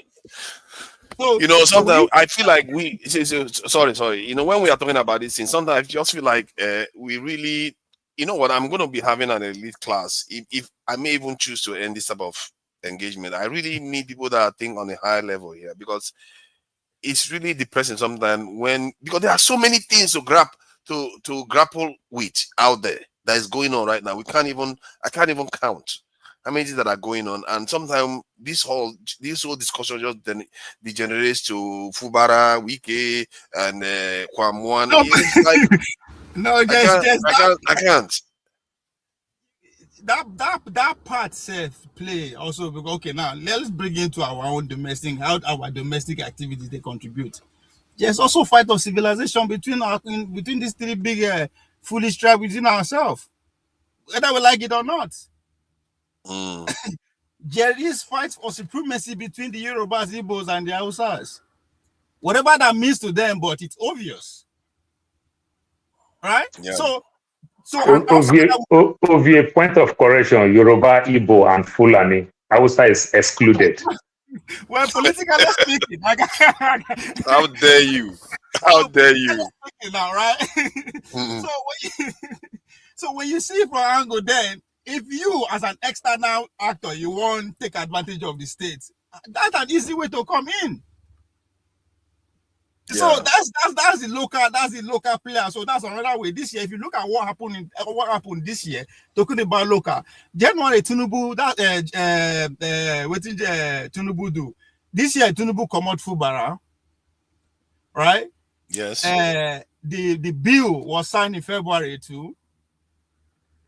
Yeah. Which bill? Then under him, we're being invaded, whether we like it or not, by a foreign nation. Yes, that's the first time ever. Yeah, this guy has got some terrible records, man. So our internet. So blame people who don't want to see whatever they talk about, how the instant and the play. But internal factor is still very much, because today an average Igbo man that come of age, there's nothing you won't tell him, and he or she has the right to actually act or believe whatever he wants to believe about the country as of today. I can understand that too. So, and today now, the average Fulani man, just as a poet, would they try to correct me, we see that what is happening, the strike that Trump is doing is against them, whether you like it or not. There's no way you want to convince them, and he or she will believe. So we are getting to that point that it's becoming obvious that it is me first. Yeah, thank you. We might be pretending, right? But it is what it is. Today, the Christians are celebrating that Nigerians have been bombarded, just like the Muslims were making case before now for their own people that this is not about that. So it is becoming obvious, not something that we can even say, okay, let's be politically correct about it anymore. So that is the civilization we are talking about. We're not talking about economy, right? Before they go to say, no, we are talking about how we take it relates to ourselves now, based on what we believe and what they tell us they will be. We are not we never even get to the stage of say, okay, we don't agree, say, okay, we are going to stay together. Now we begin to define who are we. Because that's the only way we can fight the external factor. We cannot be fighting the inner factor based on what? Buhari was able to actually temper justice, make the Trump administration stay away for a minute. But Tinubu could not do it. That will be the next conversation. Thank you. Thank you. Yeah. Let me bring Ike. Is it Oga Ike or Paul? Which one? I think it's Oga Ike that came next. Ike, I always call you Oga, but I see that you're a guy man. But it's all right. People have a right to be a guy man. And you're welcome. Guy men are welcome here too. And but what do you make of this development? Do you think sorry, like again, the last one under Tinubu, we're able to move to the upper ranks of BRICS as a crime before the West. Yeah, I don't know. It's really interesting. In January. It will be interesting to see the next session of BRICS, whether whether Nigeria attend it. They'll be like, I'm taking some time off. You're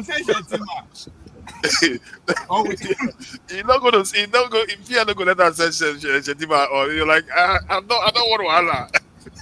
before he makes mistake and say goose beside to Aso Rock. So, but Sorry, okay, Mr. Mike. Okay. yeah, this is a more serious question. Actually, this is a more serious question I'm about to ask him. Do you think the way some people in the South are celebrating Trump striking in the North, that the Northerners could mistake it to mean that the South is happy that they invited a strike on them, not the terrorists? Is there a danger of that? Because if that happens, then we are running a risk of getting back to square one. So what do you make of it? Compliment of the new season to everybody. First of all, let me respond to what you wrote on the comment section. For us to have a different opinion doesn't bring in respect. You have your own opinion, I have my opinion. For you to say that the respect you have for me have flown away from your flight, it makes no sense to me, because my own opinion towards what is going on in Nigeria and your own is different. We are not supposed to agree, but that doesn't mean that I don't respect you. So for you, as intelligent as you are, you bring in the respect you have for me has flown away. That shows how low mentality, poor thinking you have, even with your level of education. People can disagree, does not mean that you don't have respect or you don't have respect for your opponent. It is all about discussion. We agree to disagree, but that doesn't take away the fact that at the end of the day, we would never agree. There are many things people disagree. Doesn't make them enemy. Doesn't take away their respect, because we are not tout. I am not a tout if you are. I don't live in the street. I live in a covered house. And I understand what respect is. And I value discussions and opinions. And as a leader, you don't win all the time. So if I disagree with you, does not mean I don't respect your opinion or I don't have respect for you. But you can only create an environment where we can come together to have a common understanding and a common ground. That is what politics is all about. I hold my opinion and you hold your own opinion.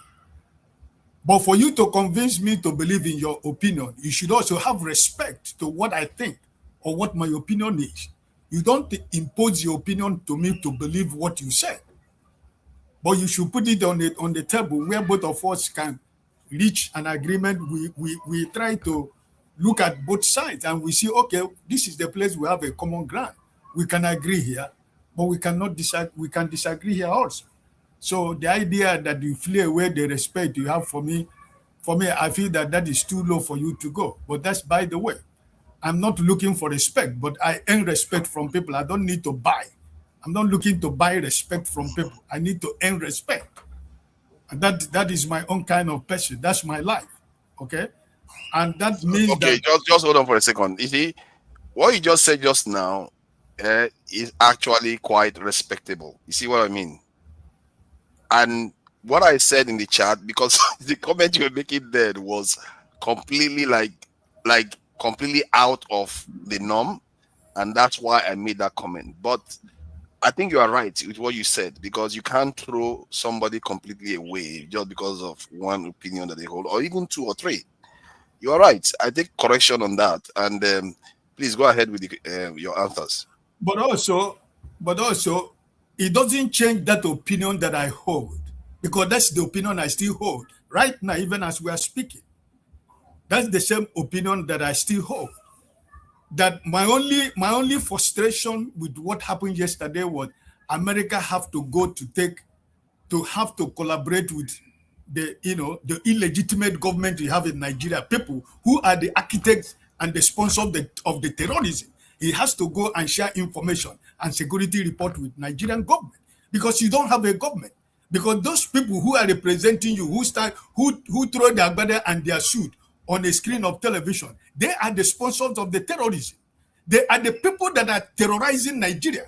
It's not me and you. So for you to think that what I am saying, I don't know what I'm talking about, is because some of people like you are people who are paid by the government, who try to come here to play double-edged sword politics. Today you are this side. Tomorrow you are the other side. You use your big grammars and big, whatever to try to cover some people that don't understand what politics you are playing. You understand what that? Your deputy defense minister is already been accused of demands aiding these people. Your national security advisor is part of it. The senators, the politicians, the governors of the northern Nigeria, they are all part of it. El-Rufai was the sponsor of it. Was it not because these Fulani people did not want Jonathan to continue? They want imported terrorism in Nigeria. The Nigerian terrorism, is it a homegrown terrorist? They were bought by the people of the north because they didn't want Jonathan to continue. And that's where we are right today. And people like you who are learned and intelligent because of what you think or what you believe in, you think that this government are the government you have to trust with your life. These are the people that are causing the problem that we have in Nigeria. The insecurity we have in Nigeria are the same people who are running that network, because it's a network that they are running. So if somebody like your defense minister, or whatever they call him, what minister of defense or whatever, has been finger pointed for not even from today, it has been a very long time. Even his brothers from the north has told the government of Nigeria, take this man away from your government, because this is the brain behind what is going on with your national security advisors and the governors and senators. What of some honest northern senators that are saying, Trump, please continue, we need this to happen? I don't understand why, people just try to play politics of nationalism. You don't think that you love Nigeria more than the way I love Nigeria? Do you think you love Nigeria more than the way I love Nigeria? I don't know how many parts of, but I have lived in every part of Nigeria. I have lived in the north. I have lived in the south. I have lived in the west, and I am from the east. So what makes you more better in Nigeria more than myself? Those people you think you love more than me, I lived with them for more than 7 years in the north. I know them. I have friends up to today from Kano, from Sokoto, from Kaduna. I still have my friends, both Hausas and Fulanis. We are still friends up to today after so many years of my life. So you don't try to tell me what I schooled in Lagos. I lived in Lagos for more than 23 years. I have visited every state in the south, in the west. So I don't think you love Nigeria more than the way I love Nigeria, because I am a detribalized Nigerian. That's my life. So that opinion, I still hold it. And for people who think that when you say that there is a Christian genocide, and people are saying no, what is it? Is it not this government who said that Nigerians will not forgive Mr. Peter Obi because he said he called Trump to come and bomb Nigeria? Is it not the same government that is celebrating in collaboration with America? The same bomb that they're talking about, they don't want them to. Is it not the same illegitimate government that is now celebrating that they have a collaboration with America to bomb the terrorists, the place you have the terrorists? So, who do you want to believe? Where is your president? If you have a government, the same time that Trump was tweeting what happened was the time I expected the illegitimate man in Asarok to stand on the podium and speak to Nigerians that yes, there was a joint military operation between Nigerian government and American government. But what is your president? He's celebrating he's celebrating a cultural something in Lagos. Where is your president? The people that are supposed to be speaking to you, where are they? Your Minister of Foreign Affairs was trying to defend it that it is not a genocide. But what is it called? Islamist terrorism. What is it? Where have we ever had a Christian genocide? A Christian terrorist organization? Where? They are killing the moderate Muslims because so that they will make it look like that they are killing everybody. But who are the people that operate? Who are the people that are killing people? So for the fact that I don't agree with you, because that is the picture. People like you, you bring Russia, you bring Syria, you bring Palestinian, I don't want Nigeria to be Palestinian. Neither do I want Nigeria to be Iran. Neither do I want Nigeria to be Syria. You cannot be trying to play that politics whenever we are here. You try to confuse people with Syria and Iran and Iraq and Sudan and the rest of them. Nigeria will never be Iran, will never be Sudan, will never be Syria. All we are asking is for Nigeria to be safe in their own country. That's all. Because the people that are killing Nigerians are not Nigerians. Those people who opened that border, they should close that border because they are the people that are sponsoring the people that are killing their own citizens. Because if those porous border you have in the north were in the south by now, there would have been a war. There would have been a walls of Jericho that had been built in the south to block that such thing is not going to happen. But because it's happening to the people who think that Nigeria belongs to them, they are the people that owns Nigeria, and anything they say must stand. That's why they imported the terrorism in Nigeria. They cannot deny it. Even you cannot deny it because they didn't want Jonathan a second time. They brought terrorism from outside Nigeria, and that's what we are suffering today in Nigeria. And you are sitting where you are sitting in London, enjoying yourself, thinking that you are better off, or you are more concerned about what is happening to Nigeria more than any other Nigeria, because I don't agree with you. It doesn't work like that. It breaks my heart that my children and my grandchildren can't go to Nigeria. What joy do I have? Because that money that I am going to use to secure my children to go to Nigeria, I am going to use it to give women who have lost their husband, who doesn't have husband, but they have children. I better receive the blessings of God by giving them that money during this season. Because I don't see nothing I am going to benefit from an illegitimate government that has no interest of any common man, but for themselves. We are talking about that Nigeria is going into oblivion. And some people are playing politics with what is going on in Nigeria, and we pretend that we don't know that what is going on in Nigeria is a fact. My brother and forefathers, I'm not telling you to agree with me, but I believe, if nothing else, only tweet of Trump, Akpabio felt that Akpabio, who has become a man that nobody can touch, immediately Trump did a tweet. He recognized that there is somebody that is bigger than Akpabio and his group. People who think that they have lost themselves to Nigerians. You know, it was only a tweet. So what we saw on 25th is just a rehearsal. Every time when we are having this program, I used to end by saying, all of us go chop the breakfast. It doesn't matter where you are. You live in America, you think you are comfortable. You are going to eat the same breakfast. I am going to eat that breakfast because that country is our own. So it doesn't matter wherever you are, that breakfast is going to spread. And by the time it spread, the Nigerians, if they really care about their own country, they can decide to say, okay, now, can we sit down and say, this is the way forward to have a country that you can call a country. I remember the first time I traveled out of Nigeria as far back as 1982. Nigerian passport to Italy was they receive you like a king.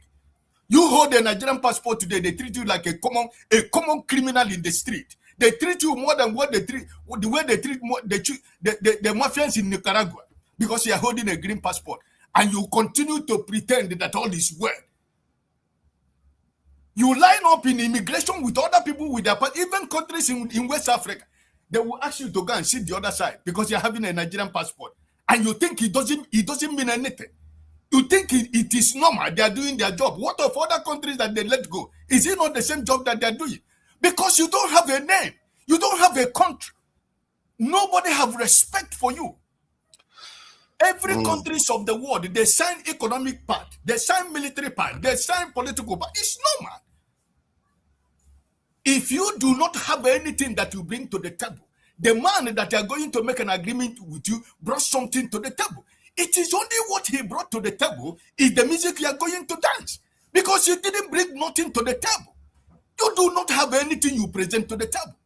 So it's not a crime that country from country, they sign military part, they sign economic part, they sign, so many parts that government they do. It's normal. But who is signing that part with you? You are signing it with France. The country called France, that the country that the colonized have rejected, that is the country you have decided to run to become your friend. A country that has become like a plague to all the whole Francophone countries in Africa is the country you have decided that this is the country you want to deal with. Good luck to you and your friends. God bless you, forefathers. Forefathers, Oh my God. please. You know, Forefathers, okay, go sorry, ahead, go sorry. ahead. Nigeria just won against Tunisia 3-2. God, we won something at last. And then so we should be leading the group. And then FIFA has rejected our appeal against DR Congo. So trying to enter the World Cup this thing through the window, that one don't end. Thank you. Okay, I think we welcome all good news. You see, what I saw from Ike today is one of the reasons why I respected him, because he always, even if most people from his own persuasion tend to be negative towards Nigeria, he's always said he defends Nigeria all the time. He talked about holding his passport and all the rest. So he's one of those people you have to respect from that point of view. Even if I disagree with his own opinion right now, and I also believe that the difference in my opinion has evidence backing it. And most of his pronouncements, you know how you describe the Northerners and everything, but your leaders are there, your people from the Southeast are there, South, they are all complicit in it. They are all the same. Look at all the people that are elected from Labour Party. All of them, they went there immediately. They didn't even wait 2 weeks. They just completely betrayed all the people that voted them, straight up. They didn't even waste time. So we are all in it together, and this idea, when we start separating each other, that's what makes us weaker. You are a nationalist. I did not spare people from I did not spare any political class. I said politicians. I didn't mention Southeast and Southwest. But you kept mentioning the Northerners. Yes. You know why? Do you know why? Because I gave my point and I gave my reason. They imported terrorism in Nigeria when Jonathan was in government because they didn't want his second term. Okay, now you see, this is the problem. This is the problem of morality in Nigeria that I don't like. Like, when Abike Dabiri put up that photograph and she's still in her job, I believe that if the president had just taken her, set an example with her, the way a lot of Southeasterners would think of the president would be different, and the way they think towards Nigeria would be different. The same thing Jonathan did when he got into office.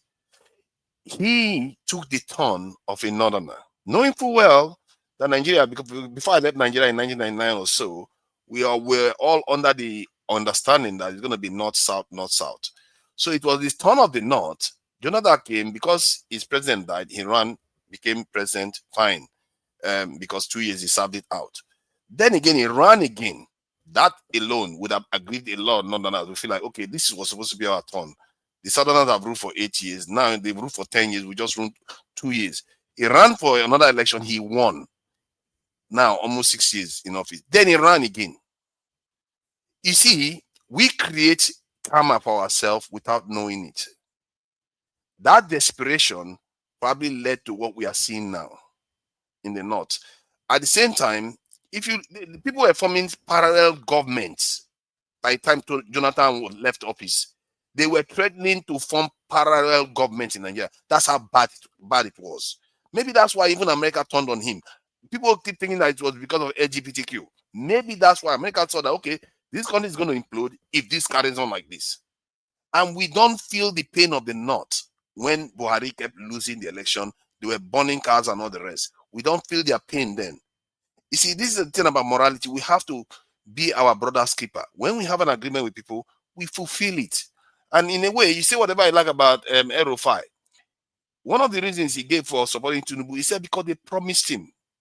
And he upheld his end of the promise. These things are civilizational and it affects the way countries are run. That's what all I'm going to say to that. And when we criticize people, we always have to try to hold our own people accountable. Is Jonathan not from the South? Am I not the one calling him out for what he did? And we should always be able to do these things. Otherwise, it's going to affect us too. Everything that is happening bad in Nigeria is affecting me too. So I hear you. And, you are very passionate about your opinion. And you are one of those people I will hopefully accept that you're a nationalist because you have always held that position, even if I disagree with you on most of your points. And, of course, I do respect you. I'm not going to throw you away. You are a family man. You do a lot of great things. And like I said, you're a guy man. I enjoy the fact that you enjoy life too. So I do respect you from that point of view. But I don't share your opinion. Who is next? I think it's Paul or Shikao. Yeah, I think it's Kelly. Yeah. Is it okay? Is it Chicago? Okay. Yeah. Wow, trouble. Chicago, don't start trouble now. Be polite. We have to be nice people today. Let's not start. All right. So, what do you make of this attack in Nigeria, and where do you think it's going, and what are the implications? So I'll let you go ahead. Right. Thank you very much. By the way, I'm always polite. I just react. When people try to bully me, I try to defend myself. But usually, I'm very polite. But thank you very much for the opportunity to speak on this topic. This is what we've been saying. For me, when I used to be, when I was schooling in Nigeria, in those days, we had a very high hope. Nigeria, everybody respected that country. We all know that. You stopped the war in Liberia, that's my country of origin, Sierra Leone, Guinea-Bissau. Like Nigeria was like a police for West Africa. If there's any problem anywhere, they say, call Nigeria now, call Nigeria, please. Nigeria will go there and then solve the problem. So the hope was there. I think everything started going down from Buhari, to be honest with you. I would say Jonathan, some people would say Jonathan, but I would say the election of Buhari was where things started going south, because Buhari was disconnected from this generation. He didn't know what was happening. He doesn't even know the reality of Nigeria at the time. Those who were surrounding him had an agenda, and he found himself in the middle of that. And then all of that crashed, and they put Tinubu on top of that building that is already collapsing. So what happened recently, U.S. bombing in Sokoto State, I will look at it from a Pan-African perspective, because I'm a Pan-African. The bombing was very symbolic. They will show you no collateral damage. The bombing of Sokoto was because they said Sokoto Caliphate is responsible for pushing Islam in Nigeria and spreading it. Because all I always tell people is that there is a parallel government in Nigeria. There is the Nigerian federal government, and there is the Sokoto Caliphate, which is existing side by side with Nigerian government. Whether you know it or you don't know it, it's okay. But the Sokoto Caliphate exists. All the emir in the north are not traditional rulers. There is no traditional ruler called emir. Emir are governors of the Sokoto Caliphate, because the Hausa people do not have emirs. So you hear the emir of Qatar, the emir, those are people who govern an Islamic territory. So emirs are governor of an Islamic caliphate, which still did not die, but joined Nigeria. So Trump symbolically bombed the caliphate headquarters to show to them that, hey, we are watching you. They didn't bomb any terrorists. They won't show you any dead. But usually when U.S. does a real bombing, a targeted bombing, you will see that they kill the head of the group. They will tell you, for example, they killed al-Baghdadi or they killed this person. They will mention no one that they killed. They just symbolically bomb Sokoto Caliphate to tell them that they are watching them and they are about to face them and then also target them. So that was the symbol right there. But what this does, that it humiliated Nigeria. Nigeria has been humiliated. The black man has been humiliated, because this is the most popular black nation on earth. A country that everyone looked up to say we're going to be a giant was humiliated by America. So your government did a damage control and say, oh, we were in collaboration, we give them intelligence. What that bomb that US did, you think that Nigeria cannot afford it? Nigeria doesn't have plane to drop a bomb in Sokoto. You just bombed Benin. You just flew plane in Benin within 24 hours. You think you couldn't fly to Sokoto to bomb? It was just a humiliation.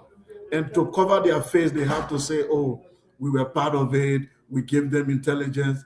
So I understand that. You have to do that. Otherwise, your population will rise against you.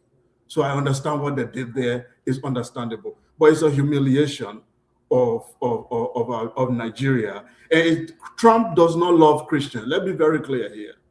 Trump is not doing it because he loves Christians in Nigeria. Anybody who thinks that you are also not aware of geopolitics. They want to dismantle, destroy. Nigeria is already a sinking boat, and they want to make it very fast. Okay? And they want to make sure the destruction. Why? America never goes anywhere to save anyone. They go there for their interest. They go there to see what can they get, what will they benefit from. But all of this, the summary is that the African leadership has failed. We as African people, we have failed. And we have failed to unite.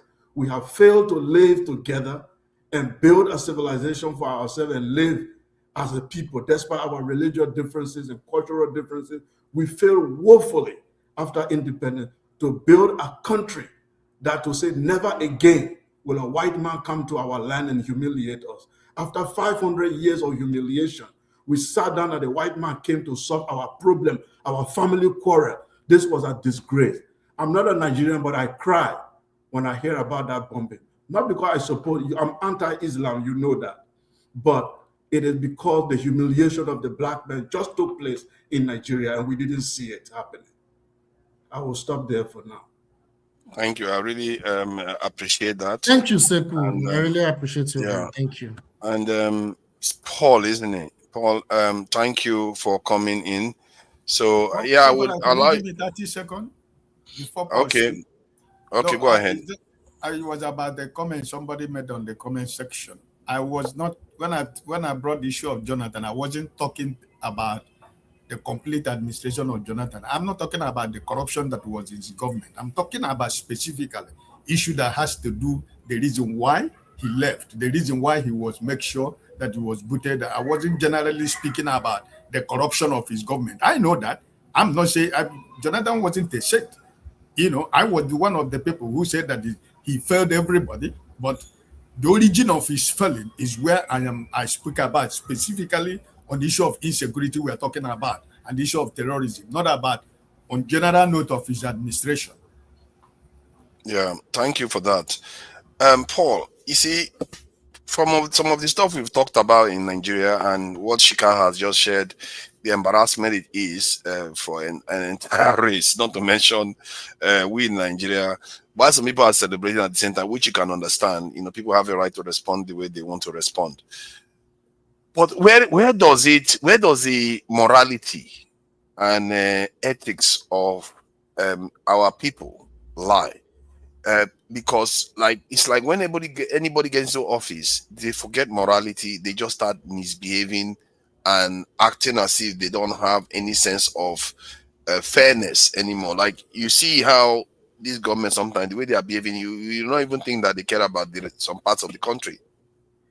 When everybody should be fair, because you are running a country here. This is not like it's even local town meetings. You know how those the women, they will form groups and they will donate money, share the money with each other. All those meetings that they are very fair. They know how to handle their money. Everybody will get their share of the money, everything properly. But how can we not even figure out how to be fair in a country? When we get an advantage, we want to capitalize on it and just kind of, how do I describe it? Even take advantage of others so badly, because I think that's at the core of our problem.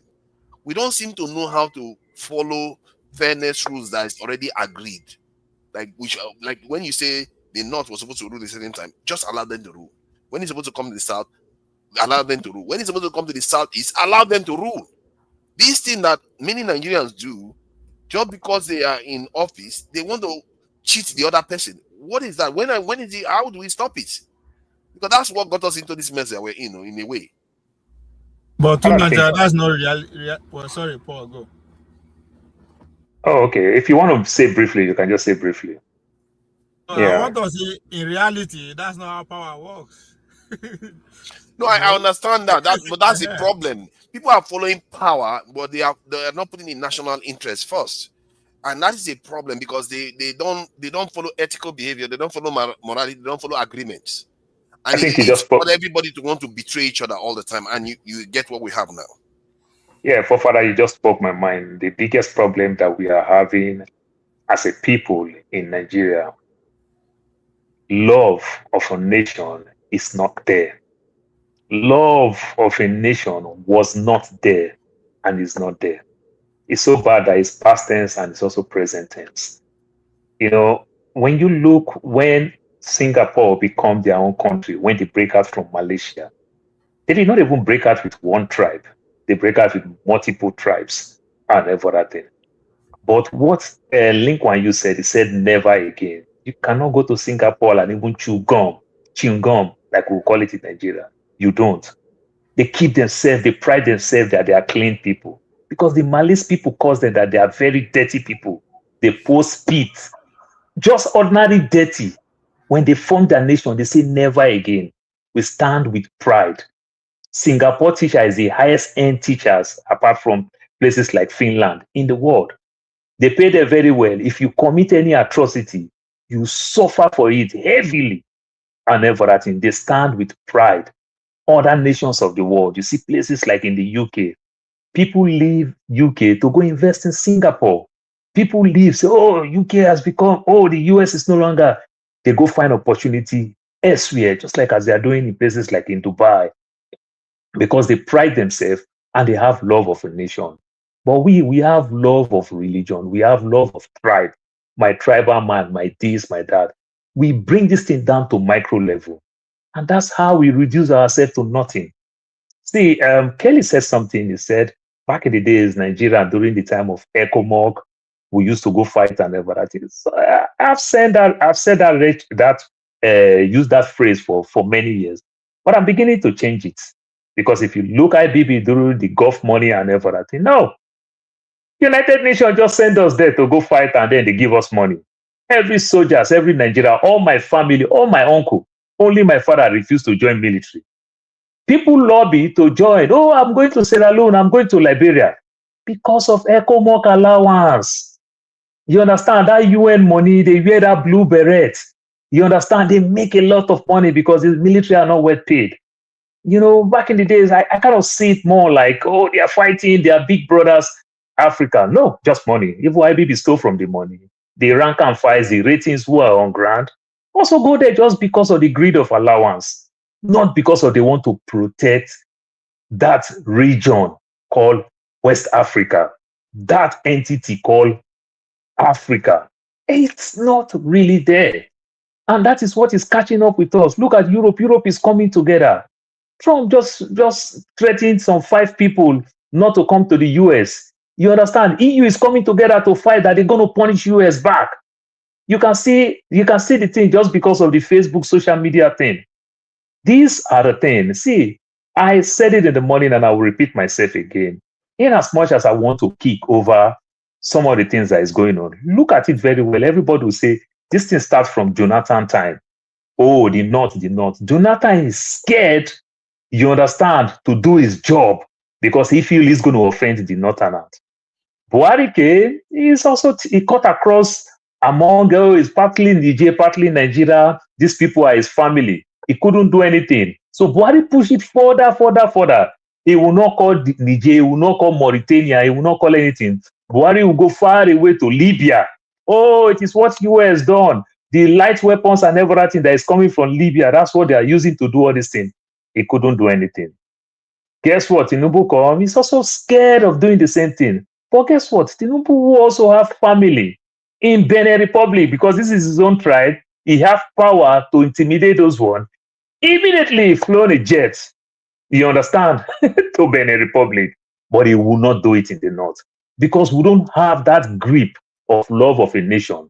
You understand? We are so sentimental when it comes to our religion. We are so sentimental when it comes to our tribe. We don't look the big picture, love of a nation. Many years ago, I traveled to. So before you said that, how do we get ourselves to a point whereby we understand that if the nation does well, our tribe do well, so that our decisions can flow in that kind of, that's what we take into account when deciding stuff? Because I feel like most people just think, okay, only their tribe, they don't consider the nation. Because if the nation is not doing well, they forget that their tribe, an example is if you are trying to do a project and if you place it in another state that is not yours, or as a nation, as a president or something, if you place it in another state, Nigeria will gain more from it, like seaport. If you put it in areas where a lot of activity is going on, Nigeria will gain from it. But because it's you are being biased, you go and say, okay, let me put it in my own state. So how do Nigerians start understanding that, okay, we have to do what brings more wealth to Nigeria, not what is suitable for individual states? How do individuals know how to do that? So these are Following the these constitution, like Jonathan. so these are the things that we don't do. We don't think about it. We think about interest. We don't see long-term goal like you say and every other thing. And it's tremendously is affecting us. I will go back to this topic. I might visit that later, please. See, I said something in the morning. Principe and Sao Tome, the president of Principe and Sao Tome, visit Nigeria and his government was overthrown. Obasanjo put hand in the shoulder and said, don't worry, I will send Mopo to reinstall your government back. And Obasanjo tell him that, you know what is called Mopo? It's just an anti-riot police. It's what I will use to reinstall your government back. Only the threat in the body language, the president went back, go and take back his government. Look into these issues. I'm talking about Gambia. The same thing when the former president don't want to leave for over 22 years. When Buhari threatened, see the military men, the guy hand over power. You understand? These are the things that you can do. Are you telling me Buhari cannot threaten the president of Niger? Let me even call it president. If, say, these people are coming from Niger, if, say, these people are coming from Chad, I'm going to pull you out of that place. And look, somebody was quick to take a Fubara position. He didn't waste time. Food don't come chop. Who reject that kind of thing? It's free. You understand? Buhari can threaten, any president in Nigeria can threaten all these small country. That if you don't do, it is the president that will even ask his citizens not to go near the border. It is not we that will even protect our border. People should understand that the Great Wall of China, you understand, is tourist destination. It's not border. It's tourist destination. You understand? So telling us for us to go build walls, no. Just threaten and everything, and the economic value and everything. If we can put great industries among that place, if people from Niger want to come and we can use them as cheap labor, it favor our country. I live in the state of Arizona.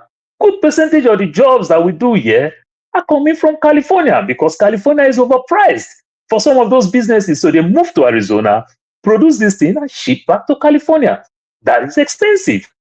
You understand? You can convert those things to economic value. These are the things that we don't have. You cannot threaten, okay, if you want to take the other side, you cannot even go to ECOWAS and go report these people. You cannot even go meet them in the so-called new called Sahel group. You cannot even go to Addis Ababa and go to African Union. It's for you to go to the US. This is the height of stupidity.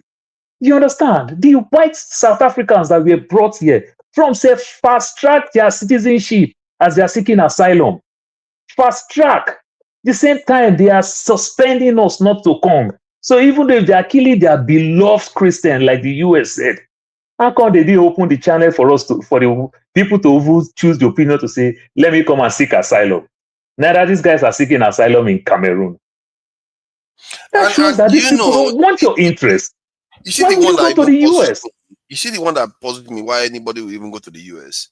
Because clearly US had the world largest drone base in Niger Republic. They don't. I don't. Pofara, they left. But even when they are there, I will use this same phrase that's again. my point. Boko Haram was operating right there. They couldn't do anything. They couldn't stop them. Pofara, I will use the Nigerian phrase. Remember Nigerian phrase, when military man buy land, want to build house, he will first of all put some fence and put military base, keep off, nobody go near there. Is that not so? Yes. So when they say we are building the largest drone, let me tell you, the biggest state in America is Alaska. Alaska is technically bigger than Nigeria. Alaska is under 9% developed. Why would US go look for land to build something when they have vast land that they've not even touched? Arizona is under 20. It's for intelligence gathering and strategy. No, they said we are building drone. That is the primary purpose. So if it's a drone base. They used to have it. Sorry, that drone base. Yeah. That drone base was not to attack It was not for attack purposes. It was for reconnaissance and surveillance purposes. And they were giving Nigeria intel. They were giving Nigeria intel. They said they are doing many things, but the primary one of the Americans lost their life. If they didn't give that, if they didn't give those intels, in fact, now the situation in Mali is worse. It's all Bamako and the surrounding areas that are safe. These are all the things.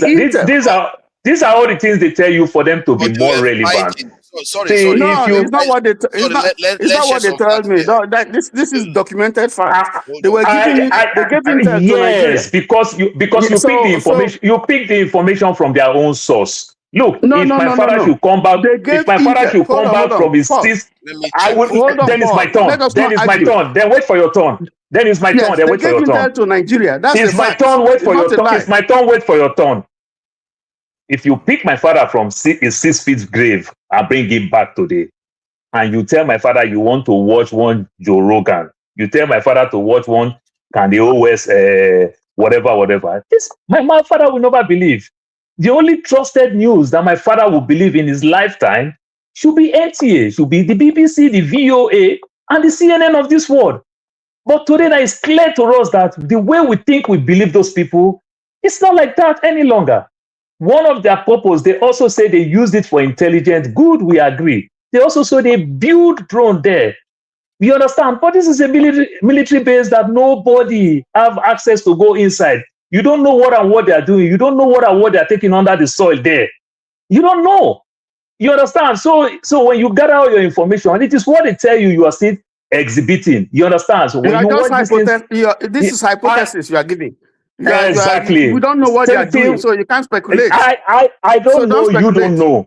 So you two don't know. But all I'm saying is that they are there when we are having all these problems. You understand? The French people are there in all these countries when we are also having all these problems. And everything. These two big great nations, they are there when we're having problems. Russia will not help us until we grow enough to understand that it is our problem. And how do we solve it, like Ovio will say, locally? How do we understand ourselves very well that we can learn to love ourselves, to build things that will make us relevant?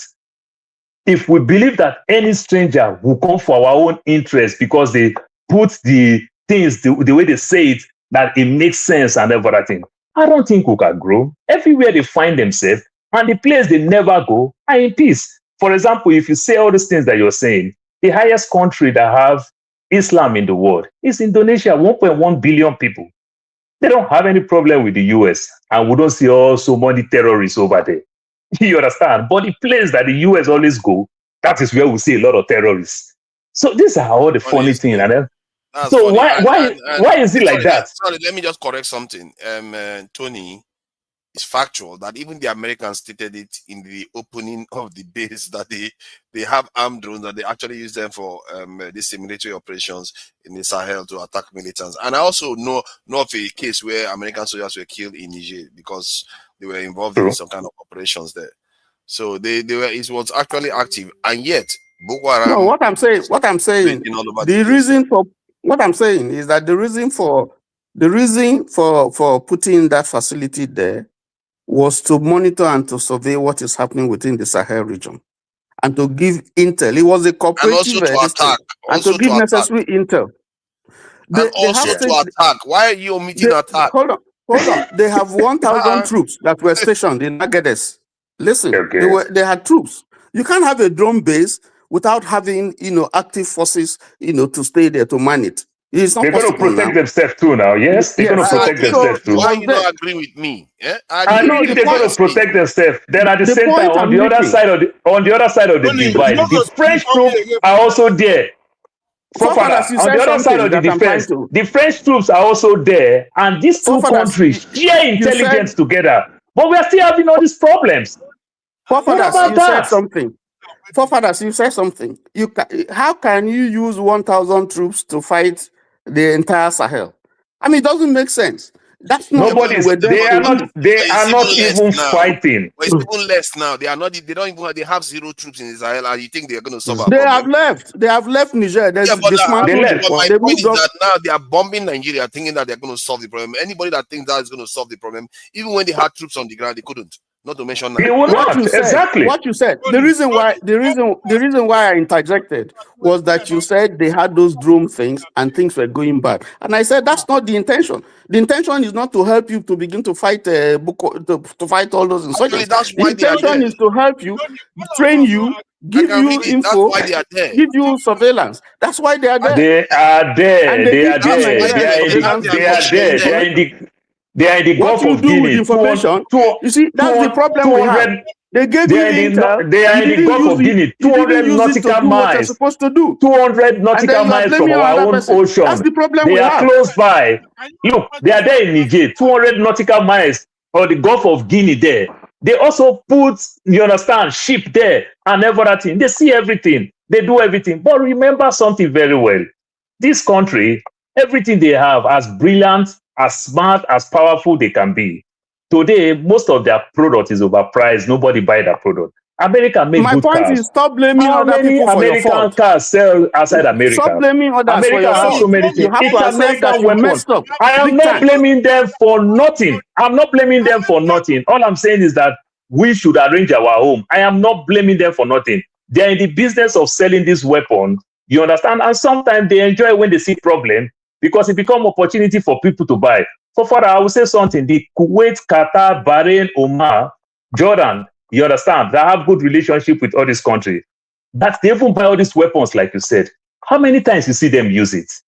They buy because when it's time to say, when I don't want to buy a B, while I go come, then they will just buy, just to stockpile. They don't really have problem. And even if they have problem, look all the time they use it. They use it to even help protect Israel because they are scared before the thing will turn to them. So instead of the thing to turn to me, let me also follow Oga. It's another strategy. The Saudi Arabia of this world is buying all these weapons and everything just to say if we talk anyhow, it can hit us. You understand? It is only, look, the US, the product that they sell today, it's hardware, light weapon. These are the things that they sell. You understand? So if they make you say, come buy, if you don't want to buy, or you buy on the other side, you might be in their black book. So father, you said something about the other side. People will go, even the vice president will not go the next meeting that they will do. Will not even go say, I'm busy, I'm sick. Because before they will give him another name. It will not. Tinubu has been sending him. Go represent. He will be scared too. Americans are trying to scare them. Americans are trying to scare them. Yeah. And we've been trying to observe what happened in BRICS, the next one, because a lot of countries have been intimidated. I will never blame the US or the French for anything, but we have to grow our continent and our country. I will not blame them for anything. I'm beginning to think that because we as a people haven't encountered what it's like to be forged in conflict and, for us to build a nation, maybe we should test our leaders, not this one through campaign. We should put them through Hunger Games or something, make them really go through the paces before they go and rule us, because these people, they are not prepared for what is out there. We just send somebody, they go do a few campaigns, and then they go and run a country like Nigeria, and face people like Trump, face people like this in Lee Kuan Yew and Xi Jinping of China, and all kinds of leaders all over the place. That these guys, the kind of decision they make, they don't care. If they can cause deaths of hundreds of thousands without thinking about it at all. That is how they roll. But our people are not prepared for that kind of situation. Why would they be able to stand up to Macron or Trump or anybody? They will all be scared. Look at what Akpabio was saying, even in the House of Senate. Do you know how embarrassing that is? We have to be careful though, because Trump is going to come. It's like these guys are not leaders. They are not leaders. They are scared of their own shadow. A sovereign nation. For other people to say, I will say this thing. I said it in the morning. When Trump is using this rhetoric that he's using in Venezuela, he tried a little bit to move down to Mexico because people keep asking him. All the drugs, good percentage of the drugs that is coming to the US pass through Mexico. What are you doing with Mexico? Why Venezuela, if not because of oil? And the president, when Trump said, the president of Mexico, Claudia Sheinbaum, she said something. She said, Mr. President, all the weapons that make the cartel powerful are coming from the US. That's why we can't even fight the cartel. Stop the flowing of weapons from US to Mexico. Easily, I will take care of the cartel. Did you see the way people are negotiating and everything? So where is all this weapon coming from? If you want to share intelligence, also help us. Strip these guys. How many countries in Africa produce all these weapons that you see everywhere? You understand? In Nigeria, people take bike to kidnap 200 people. No footage. You mean you can't see footage? You can't fly ordinary drone that I will even use for luxury, just to say the weather is good. Let me go fly drone. You don't even have to even see anything. This is shameful. You understand? We make ourselves, we're just a laughing nation. You understand? So when we do, we just go pray to God and say, God, help me, oh, help me, oh, help me. Oh. That is our problem. Thank you for that. You know, I really appreciate the viewers for joining us today. We've got at least well over 280, 90 people, sometimes even over 300 watching. Please like and subscribe, because I can see that the like is not very high. Please like. It doesn't cost you guys a lot to do that. And also, let me see, especially on there's no like on Two Nigeria's channel and Dr. Damages. Let me see how much like there is, because this is important that we do this like. And GD, please be patient with me. I'm going to introduce the culture of the week. I'm focusing on the Igbo culture today, and so it's good that we cover each other's culture. Oh my God, like 15 likes on Dr. Damages. That is unacceptable, man. People, come on, go and like. We're going to play this song while you guys go and like, and give the panelists, the esteemed panelists that we have here, time to catch a refreshment or something. No alcohol, by the way, but just in case. And yeah, let me play that now. Let me see if I can find something to play. You see, these images that you're going to see, if you didn't know, you would think they are northerners. Let me just play this.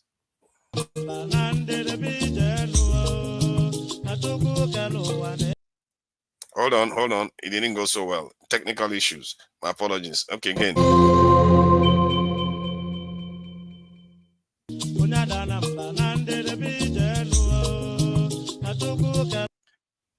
Can you imagine those images? Those are Igbo people.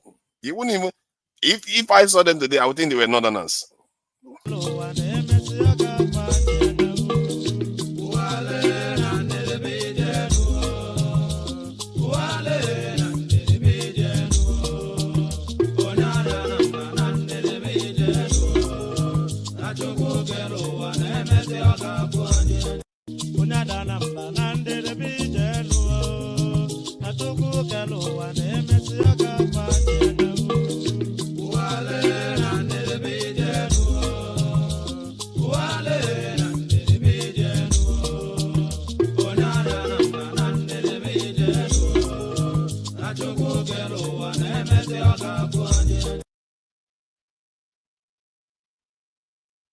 What happened in the song?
All right. Thank you for your patience. Thank you, gentlemen. I saw there was an increase in people that liked the video. I appreciate you all for doing that. That is important so that other people can come and see the discussion and also see the culture that we are sharing in Nigeria, because I really think the culture of the people is something that we really need to highlight a little bit more, because, man, if you go and delve into it yourself, you value Nigeria a little bit more. All right, KJ, Jide, sorry. What do you make of the discussion so far? You know about the U.S. intervention in Nigeria. Where do you think this is heading? Just give us where you think all this is heading now.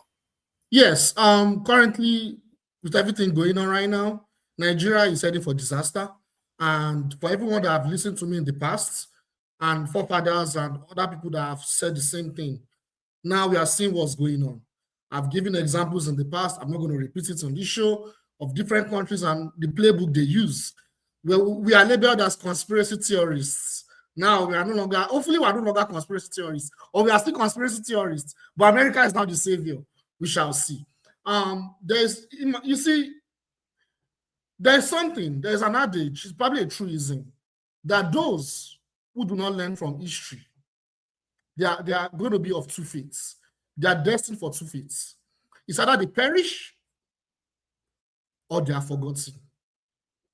Those who do not learn from history, it's either they perish or they are forgotten. And we are heading there slowly. We are heading there slowly. You see, it's quite unfortunate that Nigeria is where it is today.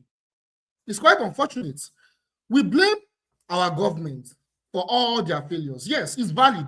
It's legitimate. Our government has failed. Our institutions have failed. Our values have failed us. Everything about us has failed us. We need to admit it. Either we admit it or not. I don't know. But these are facts.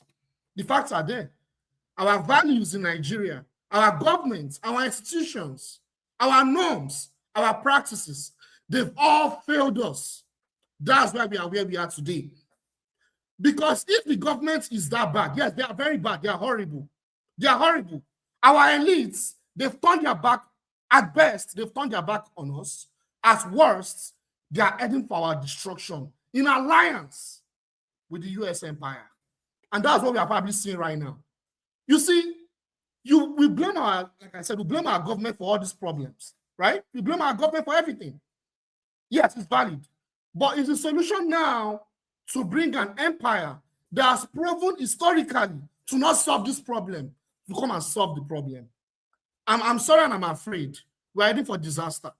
You see, to go into more technical context of what I'm going to say very briefly.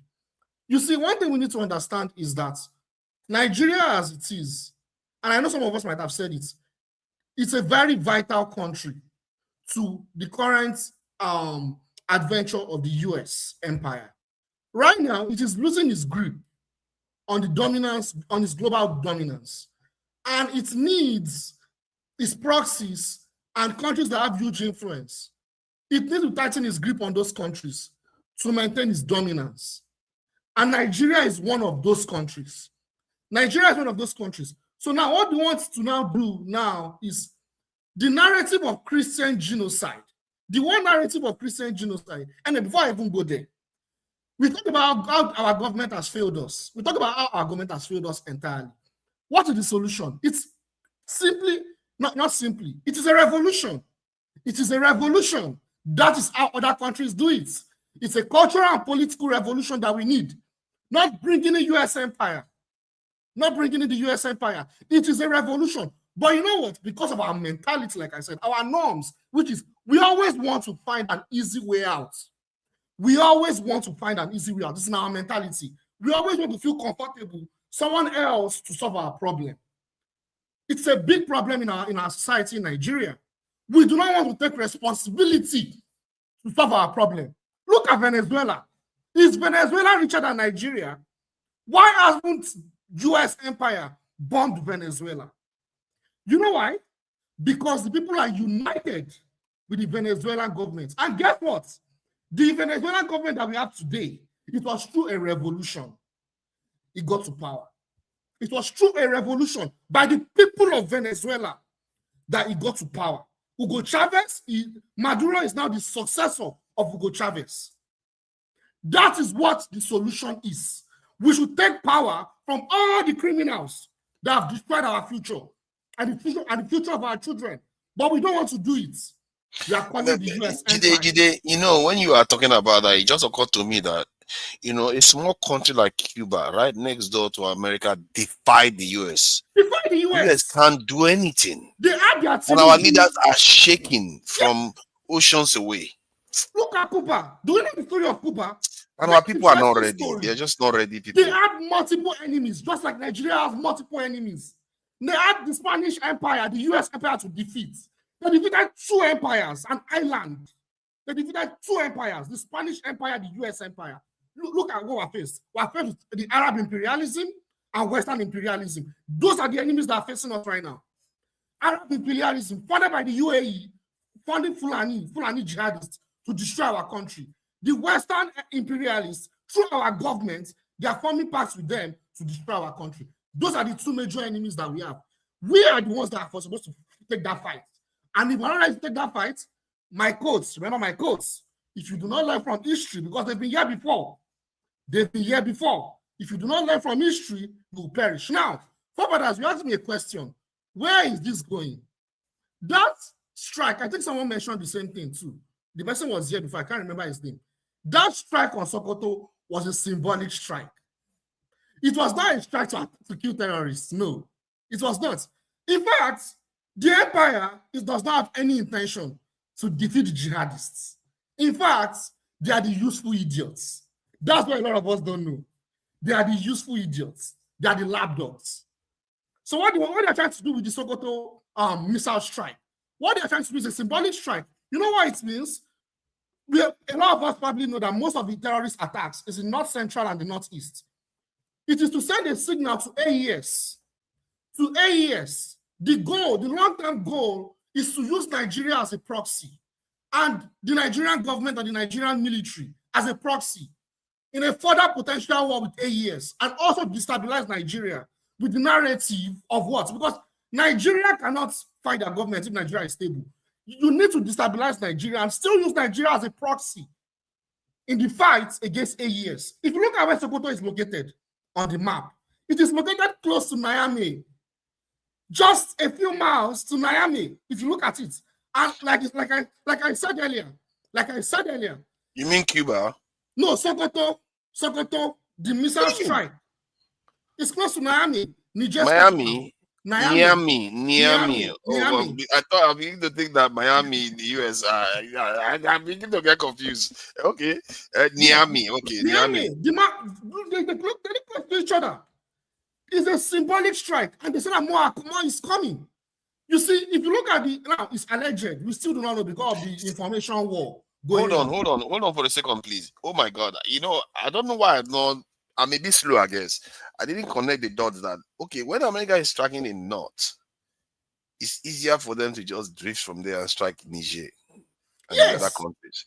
They are planting assets that they can use for all those things. Man, Nigeria is being used. Oh, goodness. You see what's going on? Niger, in reaction to the strike, Niger, they've now told their citizens, just like in Venezuela, to arm themselves. They should prepare for a potential war. You see what's going on? And a few days ago, they established their international bank. And that man, Ibrahim Traore, he said it clearly that they should prepare for a winter war. And there are some people, they'll be used as slaves to fight that war. And to be ready.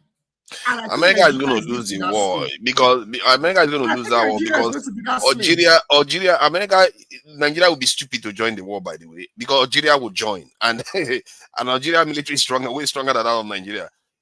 Algeria has already said they will join if Nigeria joins our fight. They will join the fight. So I don't see that if America goes to that war, that would be stupid.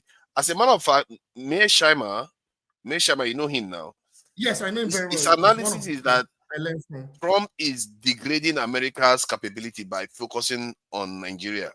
Because while Trump is doing this, they are wasting resources, attention, instead of them to be facing China. And this is a big problem. If that war starts, I'm telling you, everybody, all America's enemy will be funding the other people to fight America there. And they will use us for fight too. But America, by the time America is done, America would have wasted a lot of resources and China would just ascend without a lot of issue. But this is geopolitics here we are talking about. But this is really concerning for me. For everyone listening, I can say the national security strategy, because everyone will come here and some people, it's okay to disagree. I respect everyone's opinion. I'm going to send the national security documents if anyone wants to read it. Everything going on right now, it has been planned. It has been documented. The end goal is for them to have access to our resources, our mineral resources. But they already have access to it. Why do they need further access to it? I'm talking about the mineral, not just Nigeria now, even the AES. I will send the documents. I will send the document. If you can provide the document, that would be great. They are not moving from the new American century that failed. They are now moving to a new strategy, which is called the national security strategy. I will send it for everyone to read. For those that want to read, it's a 33-page document. Because maybe when we start sending sources and people read and see what's going on, maybe they will open their eyes. Maybe they'll think we are not conspiracy theorists. I will stop there. Thank you. For please, I have a question for my brother Jide. Okay. Yeah, brother Ike. You allow me to ask him the question? Yes, please. Go ahead. Sure. My brother, you are talking about after our natural resources. That natural resources that they are after. You as a Nigerian, what have you benefit from that natural resources? How many people How many people are running and controlling that your natural resources in Nigeria? What benefit have you gained as a Nigerian? If you want to be honest to yourself, what have you gained from those amount of natural resources that you are blessed and endowed with? What have been your gain? Can I answer the question, or it's a rhetorical question? Okay, that's a good question, and I will answer it. So there are two different types of resources in the context of access. You have untapped resources, and you have resources that is currently accessible, right? There are two different things. There are resources that are being explored by multinational corporations and our oppressive elites, and revenues are being generated. I'm talking about untapped resources that is worth trillions of dollars. There are two different things. So if you're asking me that, what have I benefited from the resources that have been explored? I haven't benefited anything from it, because of the same reason they are going to access the untapped resources that is even of higher value than the resources they are even extracting right now. That's exactly the point. Thank you. Will you be better for you and me, Brother Jide? For us as Nigerians to live in peace as brothers and sisters and neighbors?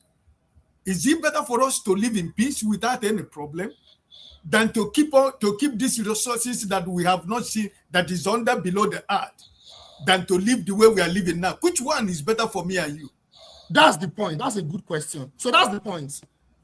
Once they have access, that's the point, because access to resources, it will further ensure instability. They cannot afford Nigeria to be stable.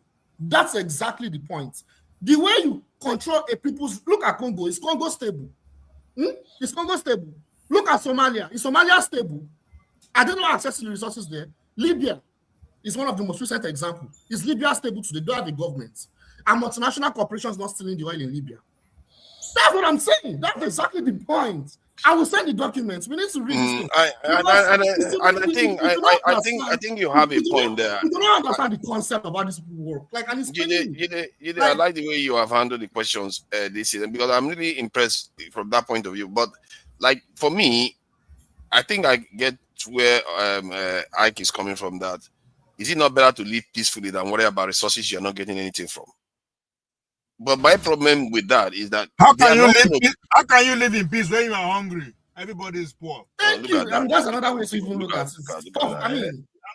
Don't make me start that. Don't make me start copying all those people now. You know, I'm watching TikTok a lot lately. I got this lingo now also. I'm going to start calling people Oswald here. You guys, I don't even know what it means. What is Oswald? My Igbo speakers, what is Oswald? Because it's a new language that I picked up now. This time around, it's not because they don't have access to the resources. It's just that they don't want to share with China. We don't want to share. That's your point. Yeah, it's about denying China access. Yes. So our leaders they don't have to need it. They don't have to need the resources. Like America has oil, they don't need our oil. They have so many access. As the Venezuelan president tell them, come and take our oil, come and take it. Let's talk peace. They can't. It's not oil. They just want to deny China access to it. That's the important thing. Yeah, and the more they are fighting war, can you imagine they are fighting war everywhere? How is China going to be building its Belt and Road initiative when war is everywhere? Yes, so that's exactly the point. China is an adversary, right? The question you should be worried about: are we going to elect a president that will come and say all the contract that we have with China avoid? Because that's another way. I will come with consequences too. Because China and Nigeria is the biggest trading partner to China in terms of sub-Saharan Africa. Okay, we are both right. They do not want China. That's exactly the point. China is an adversary of the US. They do not want China to have access to those resources. At the same time, too, they need access to those resources. It is they are both right. Sometimes, yeah, both sides. Yeah, to be fair, cheap resources is cheaper. They are stealing Syrian oil now. Syrians don't even control their oil. They are just stealing it. You understand? It's a competition. You understand? It's a competition. So if I have access to it, I mean, China cannot come. I mean, what do you want to be multinationals like Chevron? I mean, you get what I'm saying? So that's exactly the point. And to maintain that extraction in those regions, They need those regions to be unstable, including those AES that are now coming into imperialist countries. So can we keep the goal? The goal is to keep 2 of them as partners. Can we? That was the intention of the Nigerian government. Okay, you made a good point. That was the intention of the Nigerian government. That was what Nigerian governments, you know, became a member of BRICS, being a BRICS partner. You see what I'm saying? They became BRICS partner, but at the same time, they were lapdogs to the West. They were trying I'm not sure we have the clout to play both sides. We don't have the clout, but even America do not even want. Normally, nations that are not strategically very strong. I think to be fair to the majority of Nigerians who are innocent of all these things, we have a chance. We need to go and elect them. Now, them go no understand all this. These are the only ones that don't have anything at stake. We they live a posh life. We can't do nothing. So we are minority. Let's face it. We cannot be here deciding for the majority that they don't stand a chance. They do stand a chance. It's just because we are selfish. We don't want to look beyond ourselves. We don't want to take the risks to go and actually conscientize the majority that this is the predicament, that the reality that the world is living in. This is their reality. So anybody that will take that route will be the savior, if there's any savior at all. But the savior will come back. The easiest way to go there is to go little by little. Let's take over our community and now form a consensus to say, okay, how do we fight our adversary? South Africans are doing it, so it is not. Yes, EFF by Malema. In fact, EFF of all God, Nigeria is for. So we should not say EFF doesn't have power now. EFF is not in power now. That's in power. But if you know the influence of EFF even came to tweet to condemn the strike on Nigeria. Yeah, just because we are compromised by living a non-Nigerian entity. Apart from just because we are compromised. Yeah. Let's move on. I think it's only fair. Okay. For Okpara is crossed now. You know, we don't want Okpara getting crossed. You're going to tell me what Oswald means, so because I know it's some kind of animal, but I'm not sure which animal it is. It's like some kind of, is it rabbit or something? It's got to be something like that. Yeah, look at Dexter is thinking because he's not sure, and he's Oswald means Ode. If you know the meaning of Ode, it also means Oswald. Yeah. I thought it was like an animal. Dexter, are you there?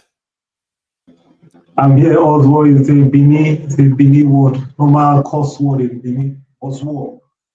Yeah. I thought it was. I thought. Oh, you are. What am I? I thought it was an Igbo word. What is wrong with me? That's why I know mention in village. I know in village. My own big part in your own. Yeah, TikTok is confusing. TikTok is confusing. The guy seemed like somebody, an Igbo man saying Oswald. So I thought it was a Igbo word. Oh, so again, it depends on the contest. It depends on the contest where they use them to you from. The contest also matter, you know. If yeah.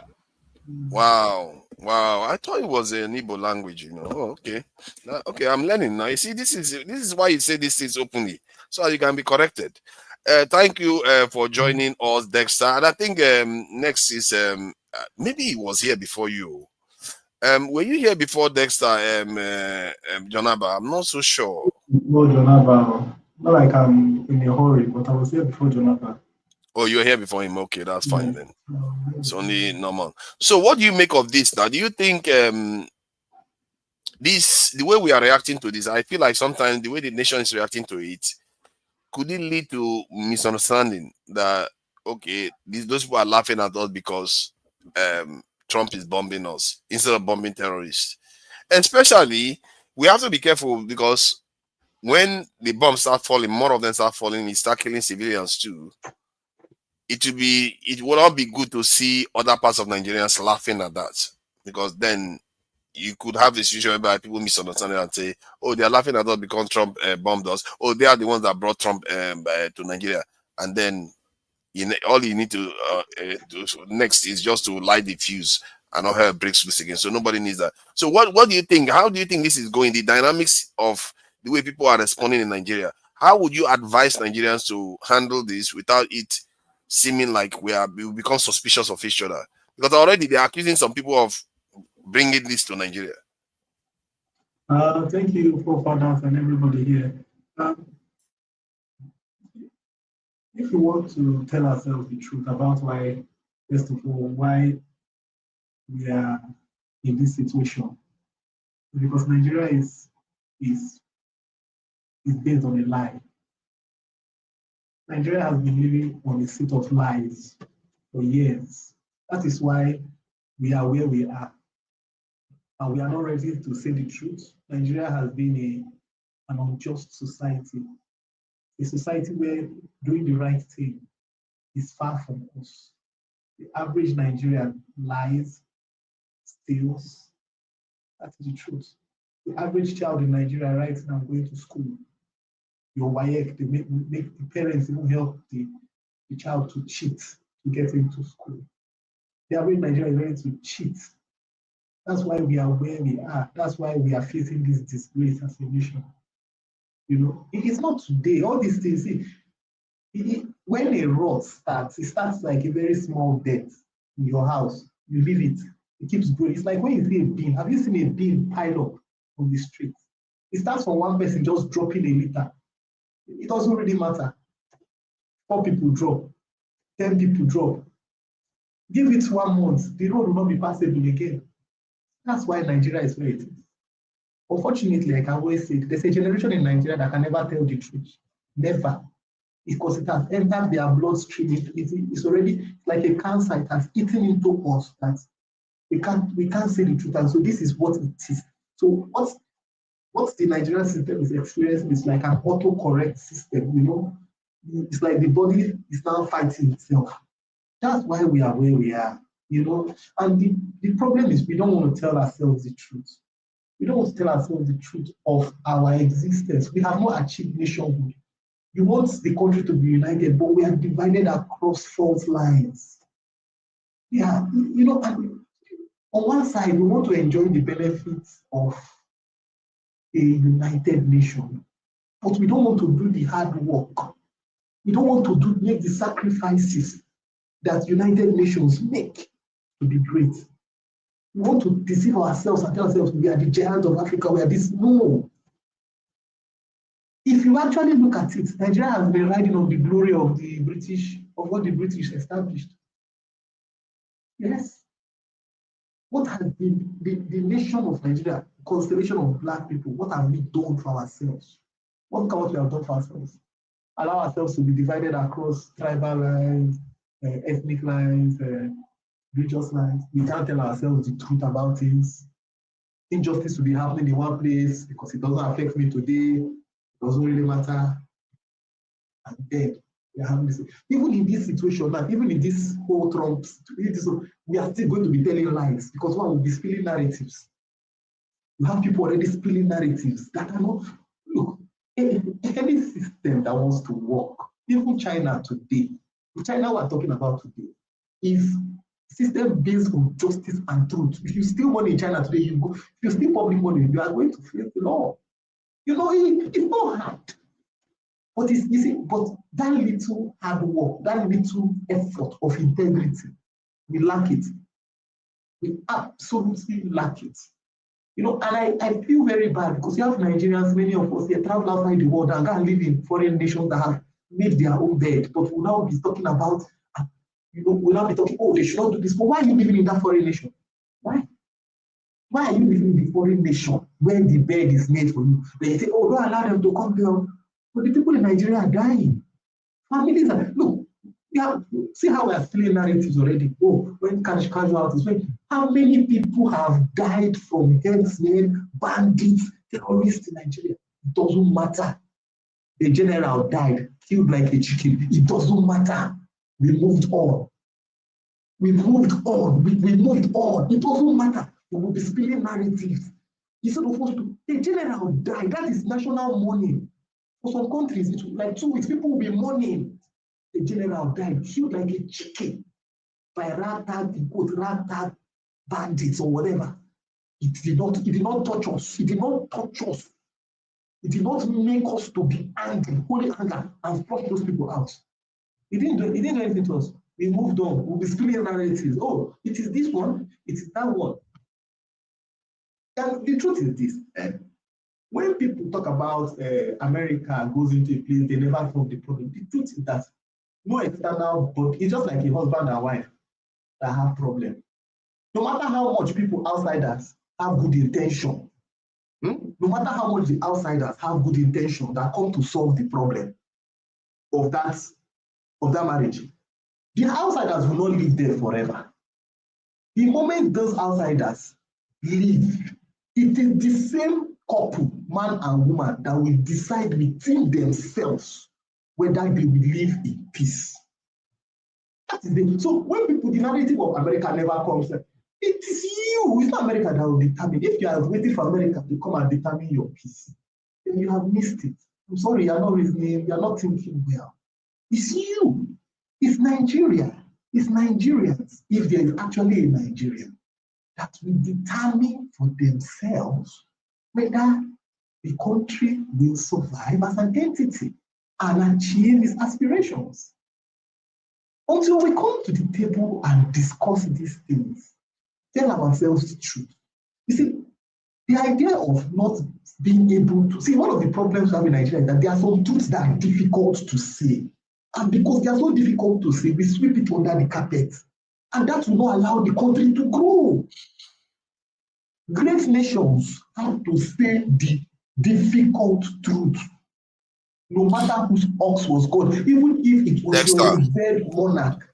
Dexter, sorry. You know that general that died, you know, when you were talking about him, because it just occurred to me that, yeah, a general actually died in Nigeria, and all we heard was a general died. Nobody remembered him, commended him, nothing. Just, and I'm checking the news just to provide evidence of what I'm saying. I'm checking the news. Does anybody see anything here saying anybody commended him? Just the president confirmed, and the president did. Yeah, where is that news now? Where is it? Because all we hear is that he confirmed that he died. There's no sense that the nation was former mourning him in any went way. to go and see his widow, went to his house and mourned him. Okay. Forefathers, when Hassan, check your message. That period when the general was killed, the president was hosting judges, and they were singing on your mandate we stand. The vice president was somewhere in the north receiving people who crossed over to APC, a day that is supposed to be a period of mourning, and your president and your vice president are somewhere doing rubbish. Yeah, that kind of stuff really kills me, man. How can you have a country and you don't even have heroes anymore? And why would anybody serve such a country? You know, it's just sad, really. I don't know what kind of human beings we have as leaders. I really don't know what kind of. There's so much hypocrisy. It's the same. There's so much hypocrisy. The same people who curse the army, who curse the generals and say they are not doing anything, are the same people who are now saying after they died they did not mourn them. Which one are you? Stay in one place now. Why is this guy coming now? Let it come by phone, please. Yeah, hold on. Calm down. Yeah, Okpara, your audio is shaky. I don't know, you may want to go in and come back or check your audio. It's like it's got this crackling sound. It's almost as if it's close to a speaker or something. I'm not sure which one is which. Dexter, please carry on. Hassan, check your private chat, Hassan, check your private chat. So forefather, you know, I'm seeing people talk about America wants to come and take our resources. Oh, it is our resources. They're after how many years? It's now they're after our resources. It's after how many years? It's now they're after our resources.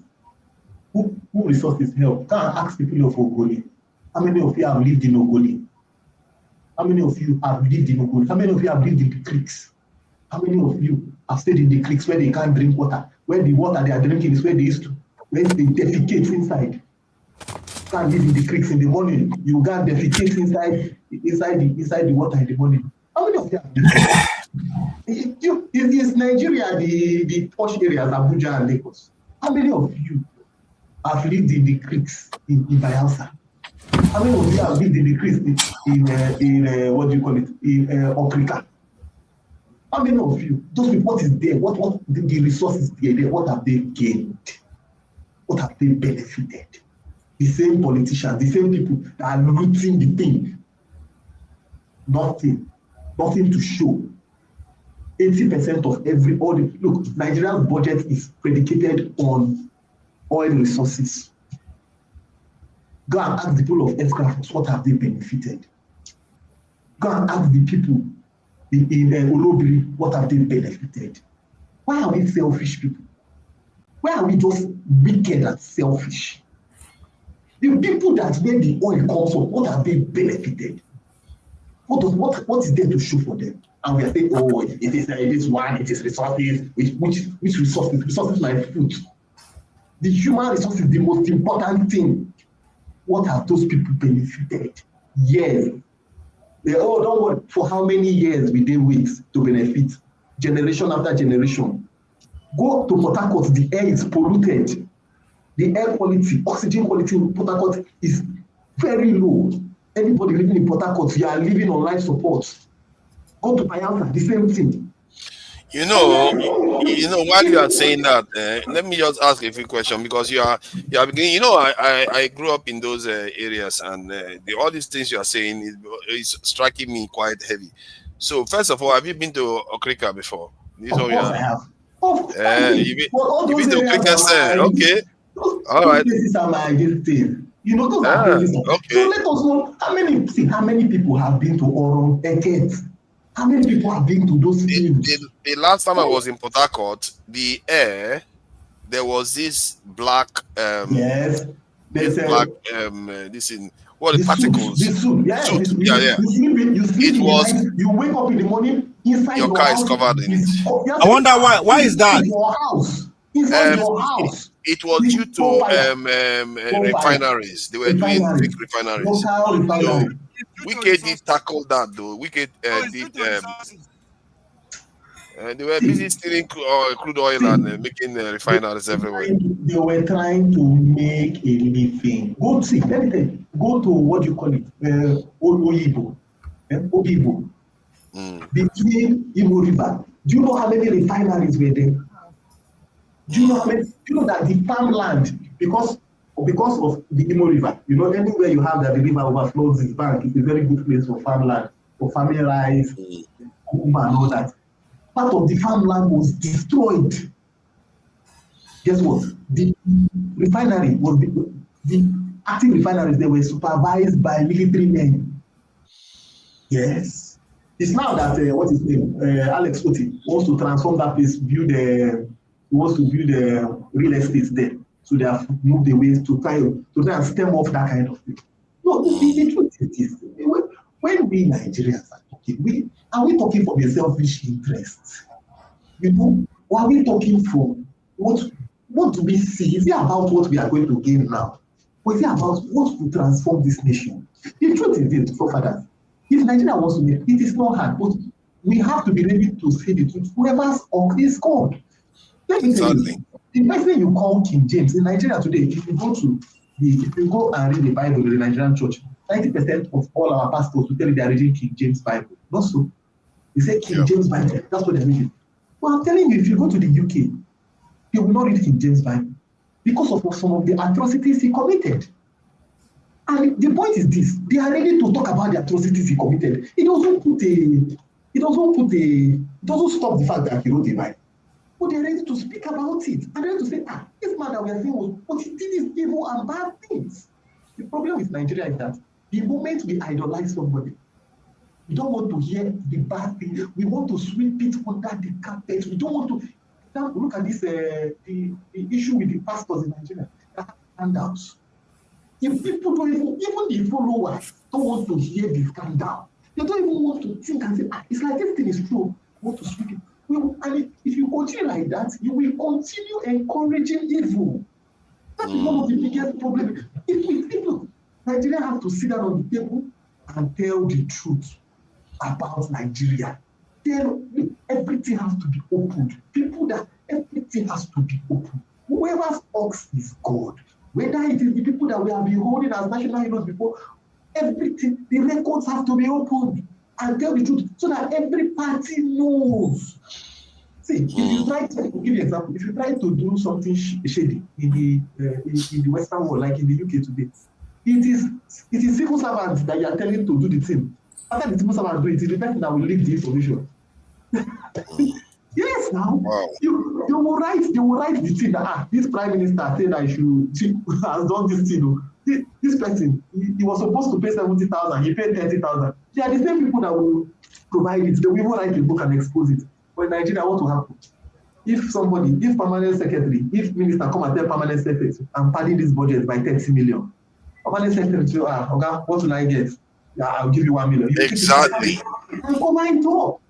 You see, that is until we move away from people are saying Trump is transactional. Are we not the most transactional? Are we not the most we are so transactional that the people in the cliques don't even know. They don't even know what 24 hours power is. And one other thing that should bother you, that should jog your mind is that almost every time, like the presidency pays the House of Assembly and senators money, there is this newspaper in Nigeria, I think the Gazette, they will come, People's Gazette, they will report it to, they say they bribe they will report it, Nigerians will be like, they don't even know. They don't care. Look, so you know about this tax reform bill that was forged. You know the tax reform is clear that it was forged. Okay? That was a forgery. Now, it is now, because of that, first of all, when Tinubu was passing the last budget, okay, I think last week, the senators wanted to disgrace him and stage a walkout to cancel that thing because their constituency projects were not executed. Yeah. They gave them 50,000 and 30,000. 30,000. Senators got $50,000. House of Rep members got $30,000. What is more transactional than that? What is more transactional? Now, the tax reform bill, they have now resent it again. They want to pass a new one. The question is this: in a same society, who committed that forgery? Who committed the forgery No, of you that will not document? point that person. They will not point that person out. See, that one is a good man. Like, I have listened to him. Now, if he said that the document he has, the one he has, is actually not the one that they were about to gazette, wanted to be gazetted. So he confessed that there was actually a forgery. So between when the document left the Senate and when the team went to the president to accept, who doctored it? Look, until we become a nation that holds people accountable, like when they say the pardon list, who doctors the pardon list? Look, if what we're saying here, if we are not ready to start asking and answering the hard questions, we are not ready as a nation.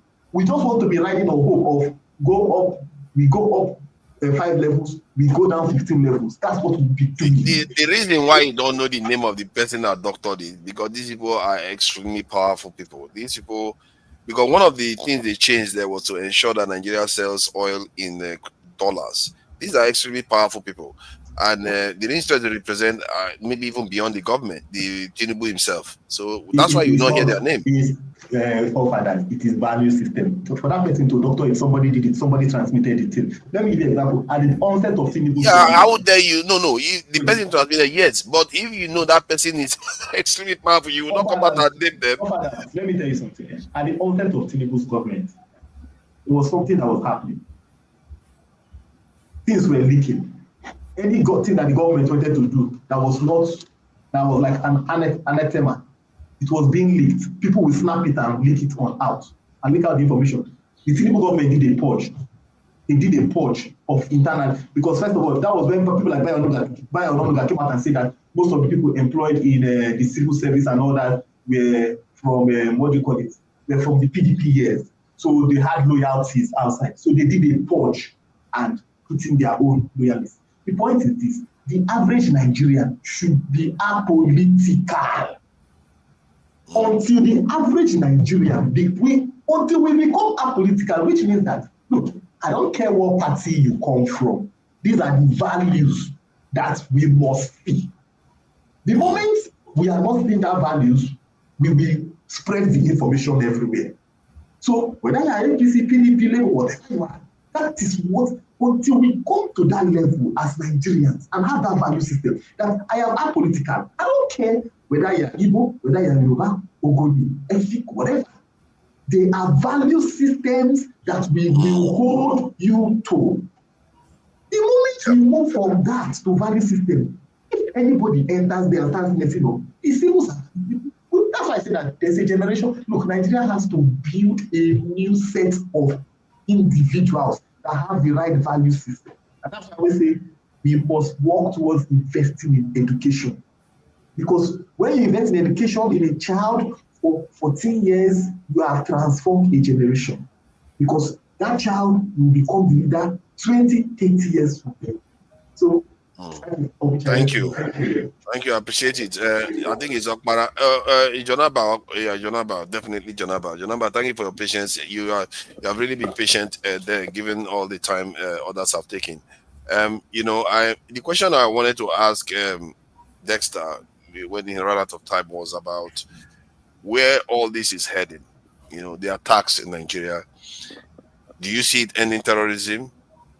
Where do you think it's going to end? Because I'm not sure we know where this is going to end. Because Tinubu claims to be working for them. Are we going to? Is it the new normal, where we're going to be having America fly over our airspace constantly, bombing whatever target that they want, and the government will be like, "Yeah, we did it in collaboration with them." Where is this headed? Good evening, forefathers and fellow panelists. Um,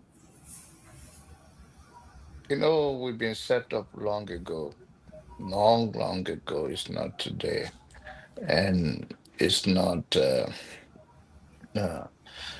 our mind have been polluted as a people. We've been struggling to identify ourselves, and religion have caused a significant part of it. And if you look at Nigeria, the north is more of the Islam, and then you come down whether you call it south, it's more of Christian.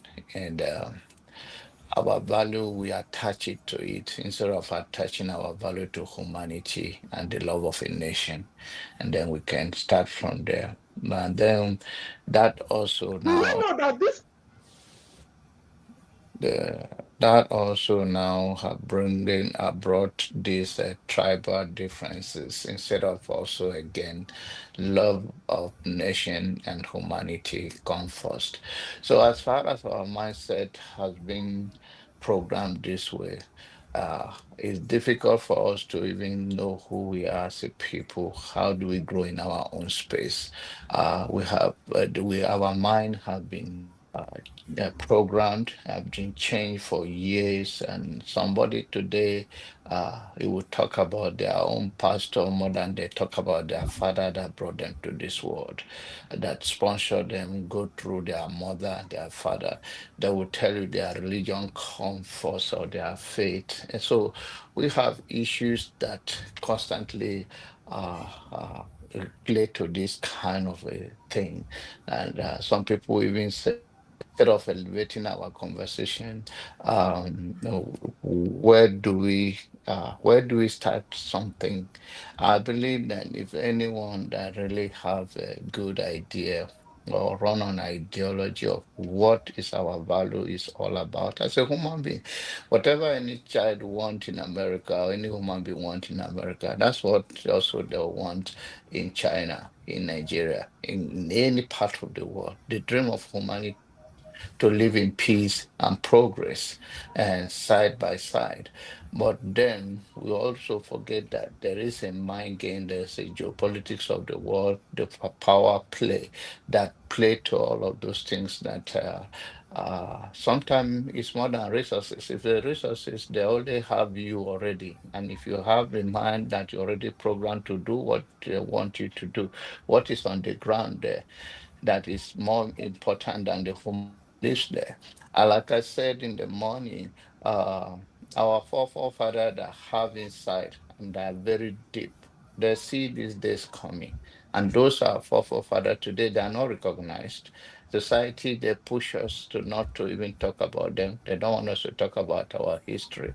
They make sure they give us something that we value more than the original thing we have. So all of those play to where we are today. And then say, what is the way? It gonna be one time strike? No, there will be other strike. And without the strike, Nigerians are dying in thousands. insecurity, food, road is a trap, hospitals is like a mortuary. So we are dying in every side, and then you say, so why, where do we start? We have a leaders that are very in ways of life, very primitive people who have no love of their own nations, and then one person will steal what he will not use. It's a spirit of greed. It's the story that I was thinking about. That it's a clip, that short clip played by a chim, where I think Shane Quitty was saying that a woman was taken to redeem, and the family pay over 200 and something thousand dollars. And that story make me wonder that how do we get here? Our mind, if somebody say, oh, okay, I'll go and pray for 1 hour. If I call him, if he die, then God want her dead. So what am I trying to say? Instead of these people, even in West, most progress they have made have been activists like Martin Luther King, and some of them are still pushing, using a human value that we are all one. Martin Luther King spoke to issues when there was war in the Asia against those that took war. They that no, this cannot happen. But we have a war in our own country. Within our citizens cannot even enjoy most of these resources we have beneath the ground. So that one day somebody will emerge very radical. I don't believe in election in Nigeria, and I don't believe all those politicians have answer to our problem. Because we have problem, we need a change of mindset. Our mind have to be reset to original way we are as a people, and then the world can respect us for who we are. Because you can put the You alarm. cannot take anything you are taking to. You can't take some nonsense to China. You cannot take some nonsense to Japan. Have their way of life and culture, German and all of those people. Africans have to rise up and support any African nation. I can see clearly. Forget about number of Nigerians. I said Nigeria is almost 200, almost 300 million people. Uh, what they use it for? They are starving anyway.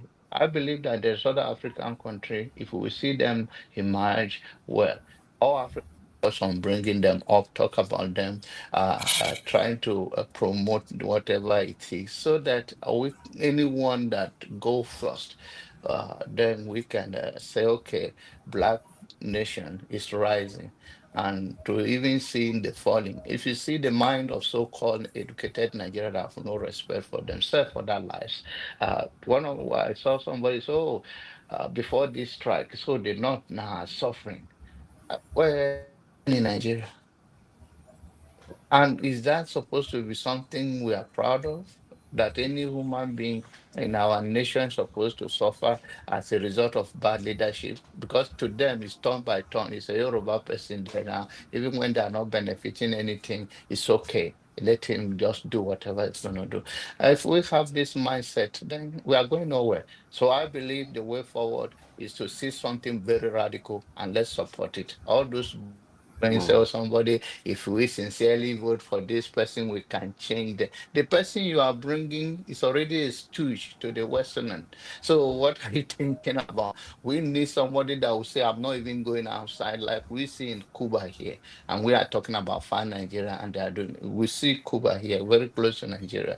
The man was very radical. They see many presidents that want to kill him die in his prayer before he finally died in his own good time.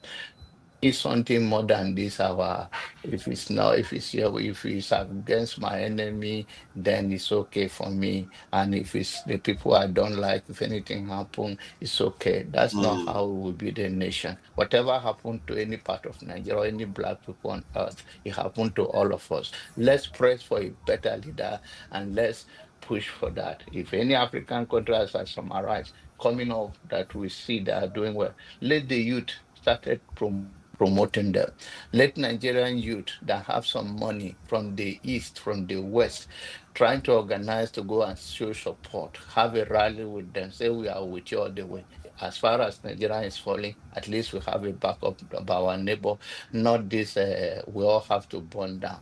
That the resources is there. If Nigerian eye is open and have a good leader, and the people can negotiate a better deal. Life, no country exists just like that. Nobody have a monopoly and then you sustain as a power. But you can have a good people who negotiate, but not this Ozu that you say. This not this Ozu people that we have in there who don't even go. They'll give them a big Oswald. note before. They are Oswald that we have, Oswald. Oswald that we have. Those people that don't even know they are left to their right.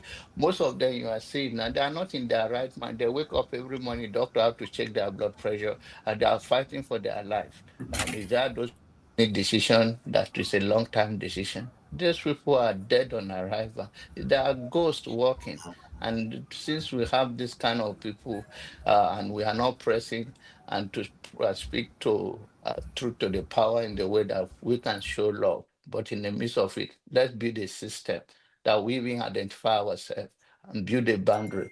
Not a general will come, all those Boy Scout general will come. So let's build war today. The world while we are Pan-African, say let's open it up. While Europe is even opening it up, Nigeria is talking about building a war between Benin Republic and Niger. Look at how these are your general talking like that.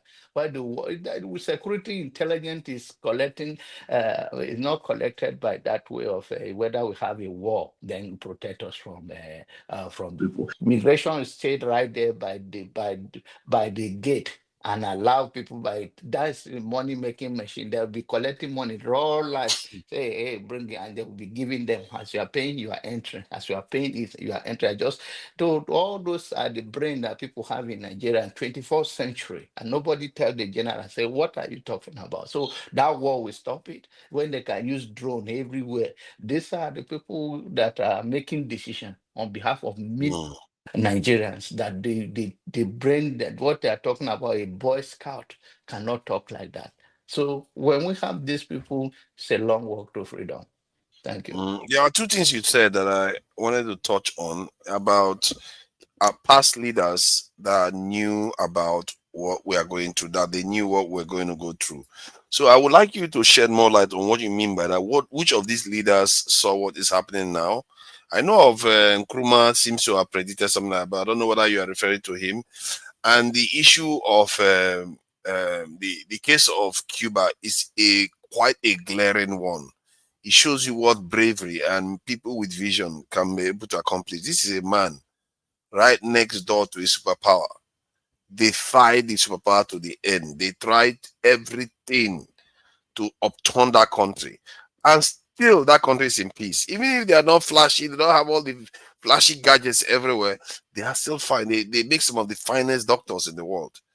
They are doing just fine. So what do you make of that ability? Why is it that we can't tap into that about spirit of defiance? One, and then who are these leaders you refer to that saw all these things coming down? Even Malcolm X, those people, not only in Africa, if you listen to word of Malcolm X, they say black people unite. He look at the whole black in the world as a, and he says the only way you stop this kind of fight among yourself, unite for one purpose, then you can overcome. If he specifically mentioned, then you can overcome the brutality of white people. He said that in his words and in many interviews. And you mentioned the Ghana. Even he do not say that clearly in his statement, but even Nnamdi Azikiwe is a very deep guy. And that is when he transcend above those myopic mind of our people. You will never be that popular with them because their sentiment is just so low that they think that if you do not speak, if you saw something different from what I said, then you are against me. No, the two things can be right and at the same time it can be wrong. People see afar. Even today, if you see some youth in Nigeria, they are very deep. They can see the positives, but they don't have what it takes because the constant oppression from their people. And the worst pain you can go through in life is for you to have argument with somebody you clearly know on subject more than the person, and the person is telling you, trying to convince you to come down to their own level, or you are not making any sense to them. It's a Yeah. very painful thing that we go through. Sometimes you don't want to even say some certain things here because it will now is to become people started saying things that is completely, and that is another pain. What I'm speaking to, the subject I'm treating is beyond you and I. It's what we live in this world that even when we are long gone, people can refer to it. But somebody in their own small world now, they are claiming that they have better understanding more than what you are saying, and they will narrow it down to their small knowledge of life. Then let us see something from the outside the box. Let's go from there instead of always trying to stay with our comfort zone and when see things the way it is. And to be frank, is that Black people, we are very naive. We don't even know how power works, and that is the thing you see. And before you know, I don't know, they already promised them that if you die, you are going to heaven. So why are you afraid of death again? Now somebody is threatening your life. Why can't you stand firmly and say let me say it? Or that say virgin is waiting for you. Even if not virgin, even if not a retired one, as people have gone through it, waiting for me. I'm ready to die for God there to go and see that. But that is not the same people now cannot make a tough decision, say no, I'm not going to that route. And the same people where they tell you that heaven is full of this, and if you die, you are going there, hallelujah, by and by. These same people don't want to die. And they wouldn't stand on exactly when their integrity is challenged, they fold. They fold and they don't want to go to heaven quickly anymore. It's crazy. They don't want to go to Means that heaven they're not anymore. getting good And training they are now not for their. dying for something you believe that if I die, let history judge me. And that is to see the mind of African people, the brain of Black people. If heaven See, exists in that way. I was watching a video that Dr. Damages shared, Dr. Rudolph shared, and he was showing an aircraft that appears to have Wiki on board, and the aircraft was having some kind of malfunction, and he was in the blood of Jesus, and praying all kinds of casting of all demons and all the, while because he was afraid for his life. And when I juxtapose that with how Prince Charles, even when he was younger, he was somebody wanted to assassinate him. The guy had a gun to assassinate him, and he was looking at the guy like, "What? How dare you try to even assassinate me?" Like he wasn't phased at all.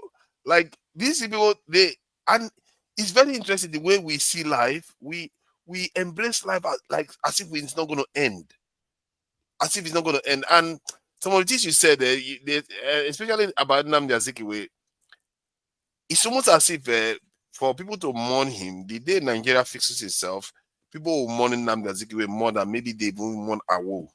Because our problem now is that we tend to uplift sectional leaders more. Look at a lot of people are mourning Nnamdi Kanu now. Nobody cares about them. They will mourn Ojukwu a million times before they even talked about Nnamdi Azikiwe. But yeah, that guy had a vision that if he had gotten his way, would have been better off for it. But what can I say? It's life. All right. Let me bring some other person in. But a nice one. Thank you. Thank you for joining. Let's see how your mic is doing now. Yeah, my mic is okay. Perfect. Look at that. Yeah, he's so sure. Just in case I want to do Ojoro, he just confirmed it's okay. I'm not going to do Ojoro. Because I was using earphone anyway. Okay, that's fine. You're welcome. So you saw some of the videos about the events of the year. You could comment on any of them, and about the attacks on Nigeria too. So where do you see this heading? If you are to project, into 2027 or beyond, where do you see this attack? Is it our new norm? America just comes into our space, fly over, bomb whatever they like, and go back again. Is that it? Actually, it's very sad that we cannot manage our domestic affairs until somebody from somewhere comes and tell us how to live our life. It's not only about Nigeria, but all the whole sub-Saharan Africa, all the whole countries, everywhere war, everywhere conflict. We cannot sit down and discuss our differences, discuss, our issues. We rather run to UK, run to America, run to France to begging for help. It's very absurd. I will not tell you what next year gonna be or next 2 years gonna be. I'm not a prophet, but it's not looking good at all. It's not looking good if care is not taken, because the action of Trump has divided Nigerians more. You have core northern Nigeria who is saying that Trump is against Muslims, that Trump is fighting for Biafra, that America supported Biafra during the Civil War, and they want to do it again. At least Sheikh Gumi has said something like that openly. You have core northerners who are not happy that this man is trying to maybe, I quote, eradicate, radical jihadists who are not only killing Christians, but also killing Muslims. Sheikh Gumi opened his mouth and said that these people are their own. Now nobody should fight them. These people have been decimating Zamfara State, Sokoto State, in fact, the whole northwest, north central, and northeast. Okay, northeast is Kanuri boys doing their own things, ISWAP and Boko Haram.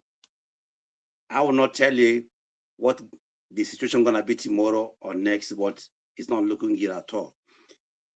Now, my decision is like you spoke about Cuba. Cuba, 64% of Cubans are white people, 26 are mezzitos. Their religion is 60% Catholic. Now we come to Venezuela, 55% are mezzitos, 43 are white people, 77% are Catholic. You come to Vietnam, Vietnam is 85% vets, or you call them Ken.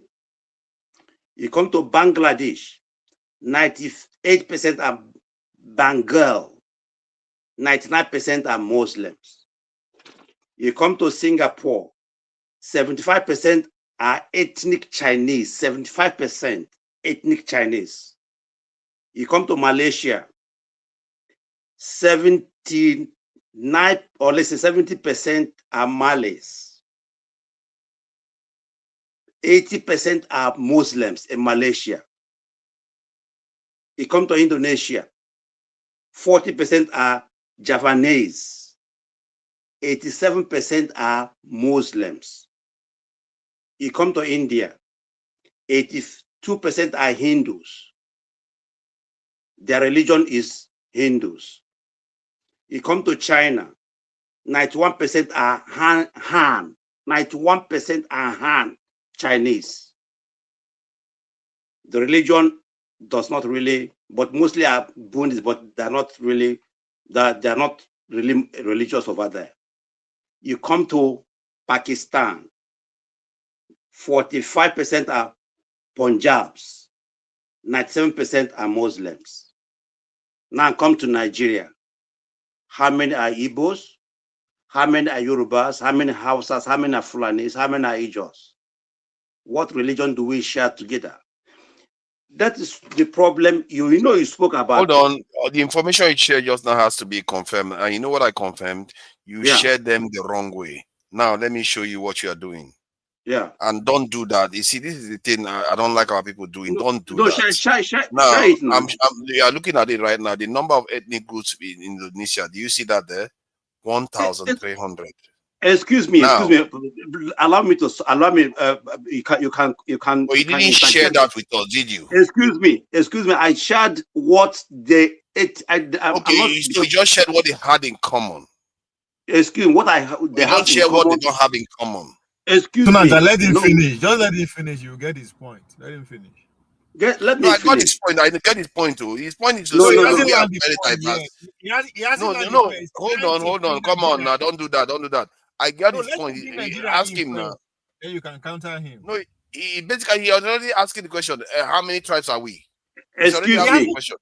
He has trying to land there. I know he hasn't finished. I'm going to let him finish, of course. I'm just trying to bring this to his attention that he cannot just be sharing this information with us when he's nitpicking what he shares, and it's not fair. Forefathers,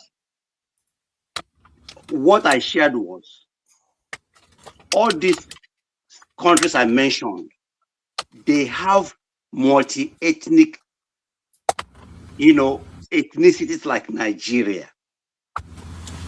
But if you come to each of the countries, they have one single majority ethnic group. I am not saying that, yes, because when you look at it, look at what I shared there, you can see, the Google is there, your AI is there. They have multiple, like Nigeria, that has a lot of nationalities, ethnic nationalities, but one or two are majorities, and this majority, most of them share the same value system, the same religion. That is what I'm not trying to tell you that they are homogeneous. No, they are multi-ethnic countries, but one or two are majorities. That's what I'm trying to let you know. There's no way you can have over 1,300 ethnic groups, which Nigeria doesn't even have. And yes, one group just becomes so massive. The smaller groups will not survive. But Google it. There's even once have 1%, but what I shared here, this country I mentioned, go there, forget about how many are there, but the most popular, the majority of them, one or two, is there. So what I'm trying, because you mentioned Azikiwe, you are trying to praise him.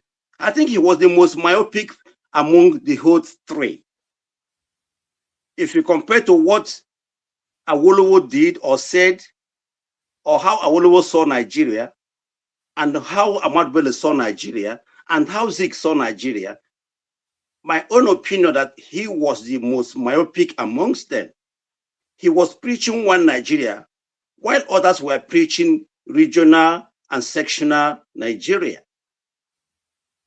And that is where the problem is, because if these three men sat together after the British left, if they had sat down and discussed the way forward, make it constitutional, how are we going to live in this country that the British forced us together without any referendum, no consensus? They joined us together at a barrel of gun, and when they left, what these people would have done was sat down and discussed the way forward. But they did not. Even Awolowo tried it. Awolowo called Nigeria a mere geographical expression. In fact, he asked Britain, why are you Welsh, Scottish, and English? But here you come, I want us to be one Nigeria. Tafawa Balewa said the same thing, that Nigeria is a British invention. But hold on, you are coming here. We are talking about American situation. You are coming here to argue about why Nigeria is together. No, he is giving you the foundation of our problem. Just listen. You don't have to agree with me. This is the foundation. But I'm listening now. But I'm allowed to ask him questions now. Come on. Yeah. It's not wrong so far. Yeah, No. He's wrong on the submission that the conclusions that he's reaching. It's actually wrong, because the idea that is because we are diverse, that's the reason why we're having problems. That is, hold on. Oh, this is Okwegolo, stop doing this now. Let me just deal with him. Because there is Somalia there is one ethnic group. There are other countries with multiple ethnic groups. There are more than almost 50 black African countries that are out there, and none of them are doing any better, no matter what configuration you have it. None of them are doing any better. I don't know why we keep going back to this old argument that we've already exhausted before. He's not saying it's the only reason. He said it's part of the reason. There are multiple reasons. He's just shining light on one. Maybe you should let him talk. Maybe you should let him talk, eh? No, but I'm talking. But you are disturbing me now. You are just distracting No. I'm trying to say that the premise of your argument, we've gone through this over and over again. I was thinking that you're going to be addressing the issue of Trump. But that problem hasn't been solved. Oh my God, Okwegolo, you look like that your illiterate forefathers. Let us be honest with ourselves. Look, a house, the foundation of a house must be strong, must be solid before that house stands. These things we are talking about today, we are running around. Let me tell you, we are running around until we sit down and discuss how to live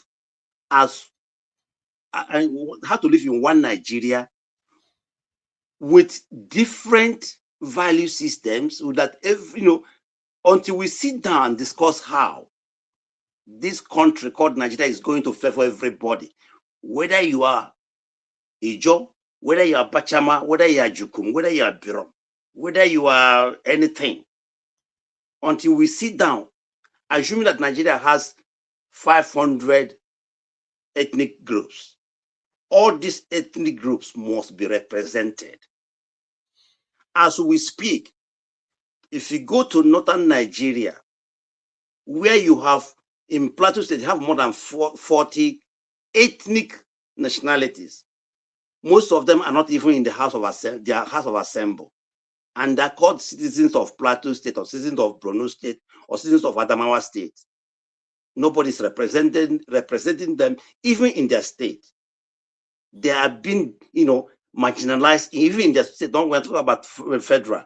So unless we come together, sit down, and discuss how to make everybody feel at home, feel represented in this project called Nigeria, we're going nowhere.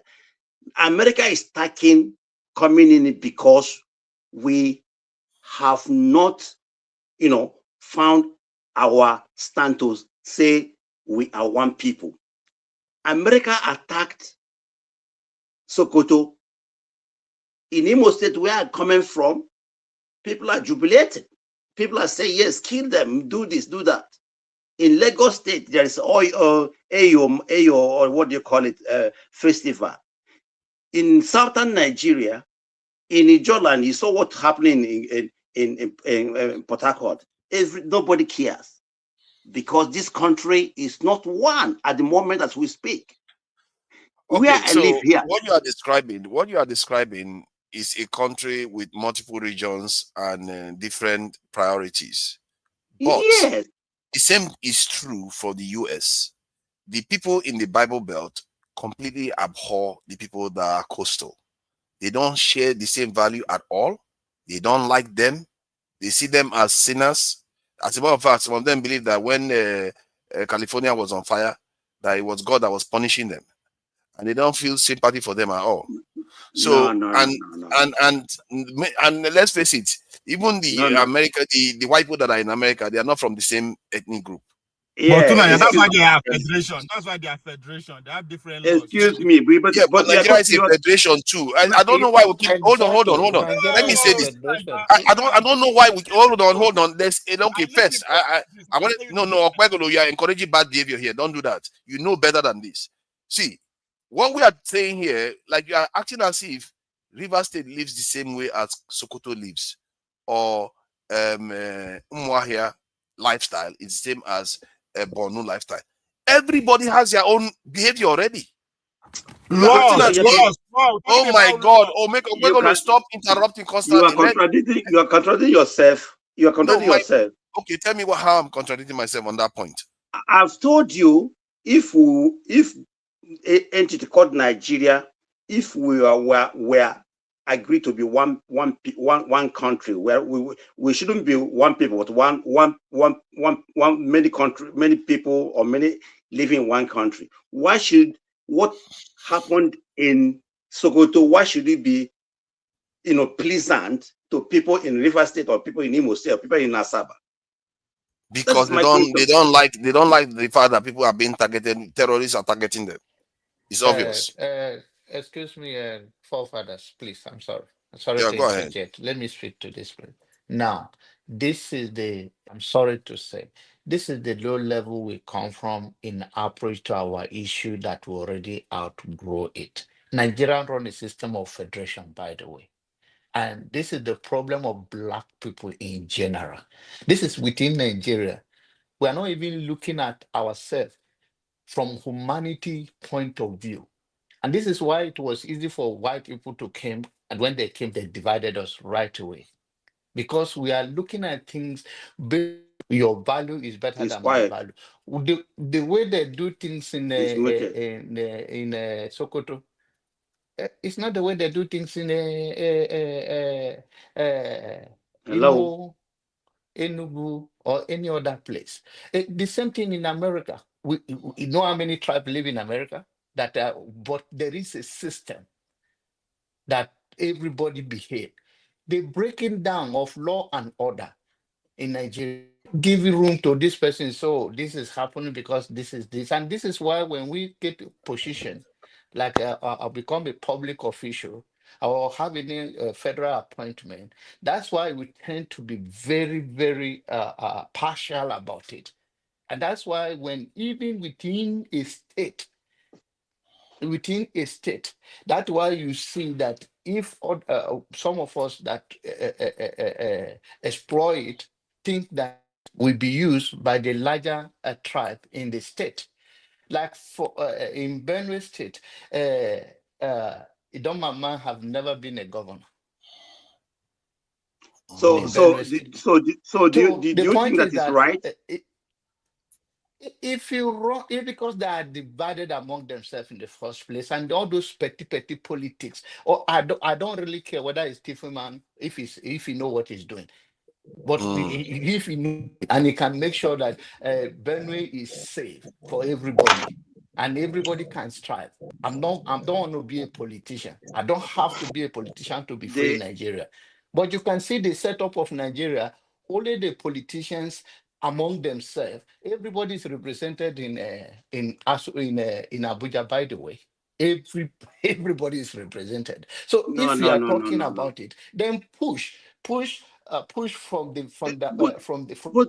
grassroots. Let galvanize the John Abba, grassroots. the issue that you spoke more than 30 minutes here. Allow me to speak, and I will I'm coming because your language because you spoke more than 30 minutes. Now you're trying to articulate because it's myopic, because you do not play tribal politics. What you call articulate myopic? Yes, you said you said your own. Because excuse me, you do not play with people like you have had your way, and look at Nigeria today. Yeah. Excuse me, you said articulate myopic. John Abba, you said your own. Because you do not play that politics of Mr. John Abba, you said your own. You said your own. And division. Look at. Excuse me, you said your own. Allow somebody to say, and because but don't worry, you will get your time. You will get your time to speak. I'm just but let me address this comment. Let me address this comment. Bumumre, you need to stop this. Somalia has clans. They don't have ethnic group. They have 4 major clans. They are one tribe. They call themselves Somalis. They don't believe that they are different tribes. They just have clans within the tribes. And they have small minority groups like the Bantu, Badari, and Gobaye. They make up very, very tiny percentage of minorities. So Somalis are basically one ethnic group, one religion, one language. Everything, the customs are all the same. That is why they consider themselves one tribe. Come on. I don't know why he's acting as if he knows what he's talking about. All right. Let me bring in. Yeah, carry on, No, Mazi. I've not. Mazi, but I Yeah, think yeah. you need to take that back about Nnamdi Azikiwe, because people like that you like to believe in, their vision is what you are seeing right now in Nigeria. Like you say, you don't if like. you excuse me, if you go back to Nandaziki where you are defending, if you go to his 1949 Igbo assembled. If it was so it was as Igbo that even started Igbo Union. If you go to that his address, he said that Igbos must go out of Nigeria if this thing continues. Don't Google it, is there what he said. Igbo, he was a nationalist, nonetheless. No. What I'm telling you is that if he told the Azikiwe, he told the Abolowo, instead of us going, sharing, killing ourselves like Congos, let us go our separate ways. He's there. He said it. So, and those things that they said then is still what is lingering today, until this young generation, we're no more young, until this generation, pressure these people to come back to a negotiating table. Let us know exactly the kind of governance we want in Nigeria.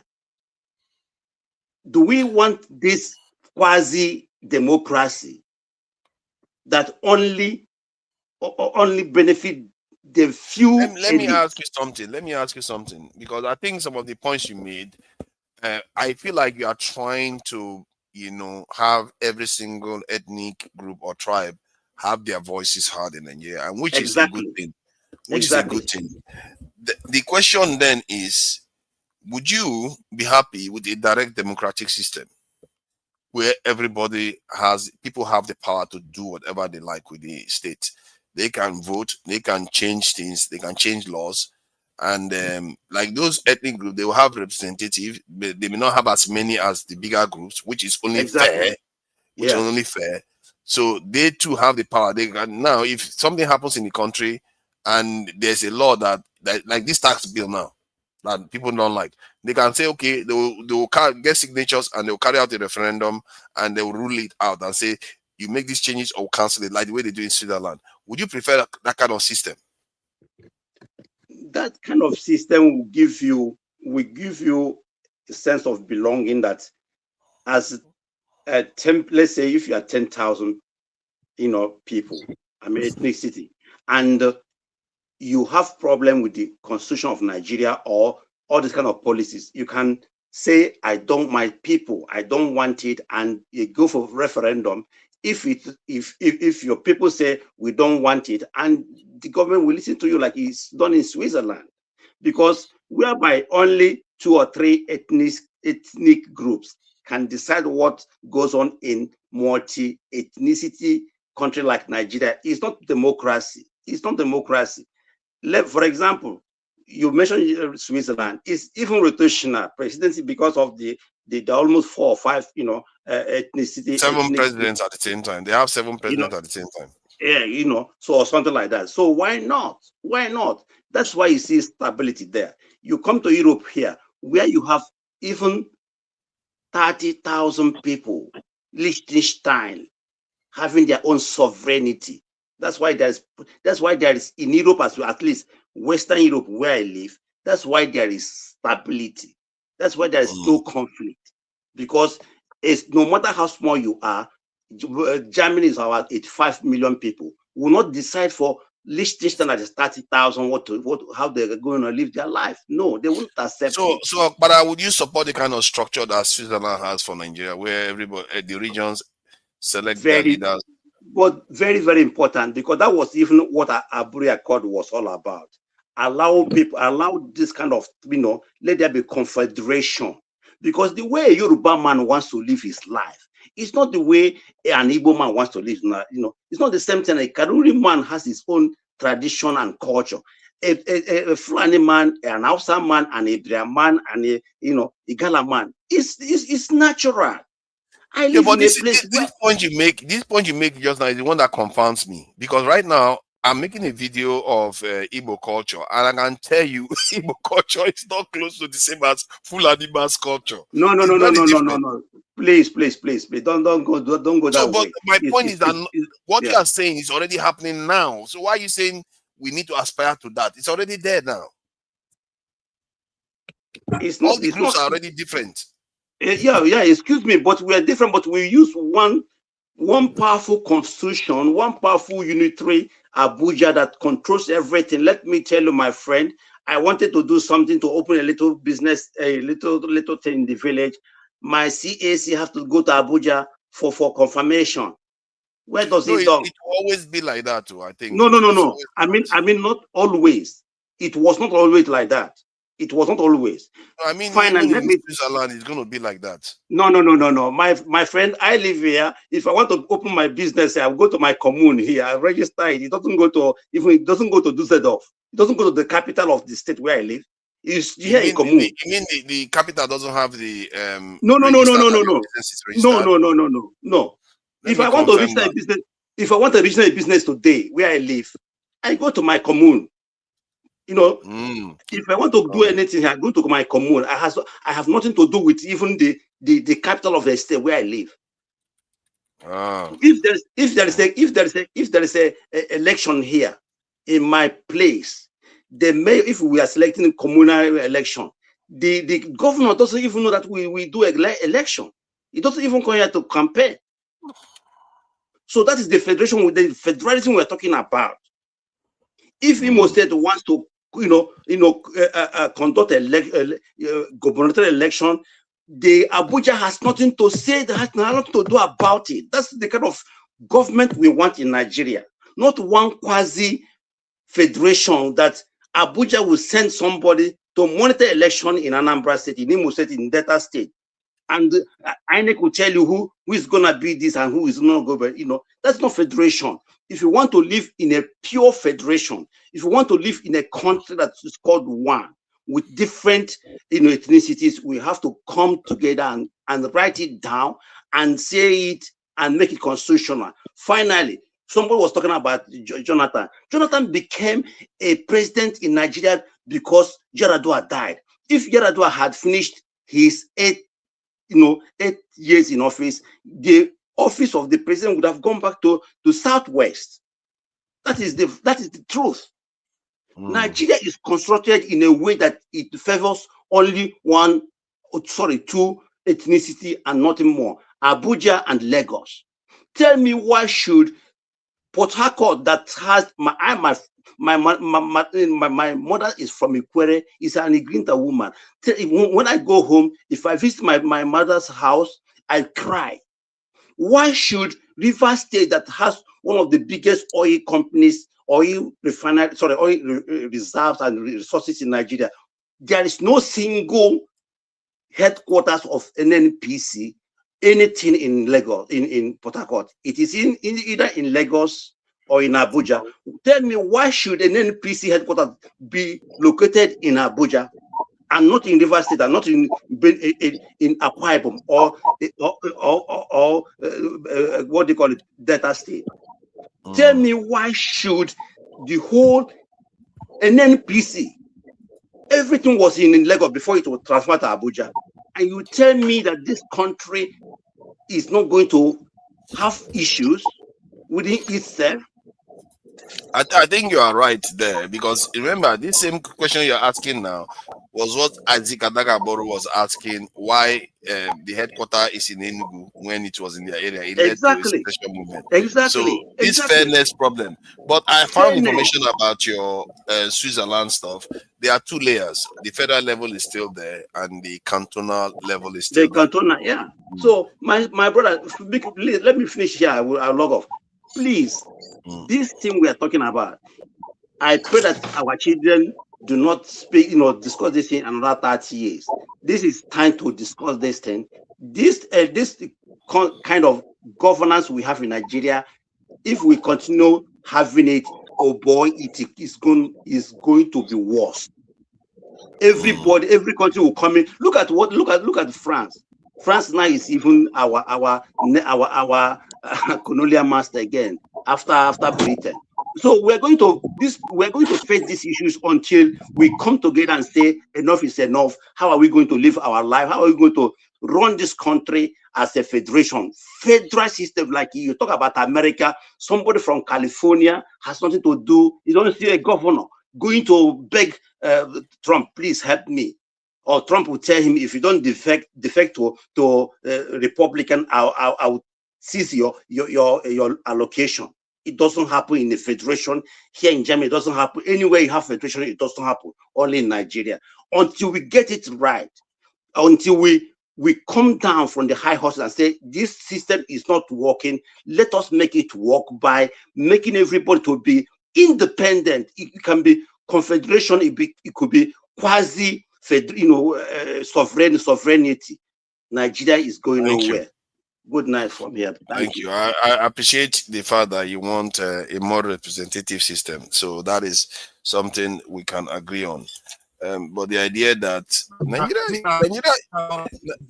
is quite confederated in so many ways, you know. People don't know. Our governors are like dragon leaders that cannot be prosecuted, and the states they have their own assembly. They can pass their own law, raise stars, do all. It's just that they are just hopeless at doing it. That's a problem. Welcome. You know, the conversation is more open now. Valhalla, you know, I appreciate the donations you've made. You know, all these you know, Okpegolo people, they don't like to put hand inside their pocket. They like to your audio is messing up. Is my audio still there? No, yours is fine. Yours is fine. You know all these Okpegolo lines. Today, you see, yesterday was. Give me two Yeah. seconds of your time. Yes. Are you aware in Alimanjiri, at best, na Fulani Eda, and he's donating? You know how where he the money from? What are you talking about? We don't take bandit money, but I know he's not a bandit, so it's all good. No, I'm still a proud Almajiri alive.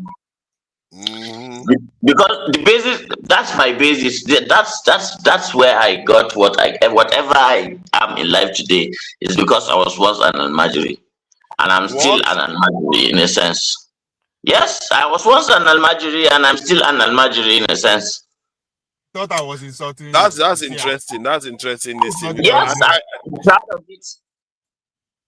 Yeah, but Almajiri, is that where you got your education from? Your actual education? Yes, before I could read the Roman alphabet, I could read the Arabic. I could read and write in it. In fact, I had the Quran. You know what we call if you do the 60 hizb, that is Sauka. That means you have read the Quran from page to page. I finished that at 7 years old.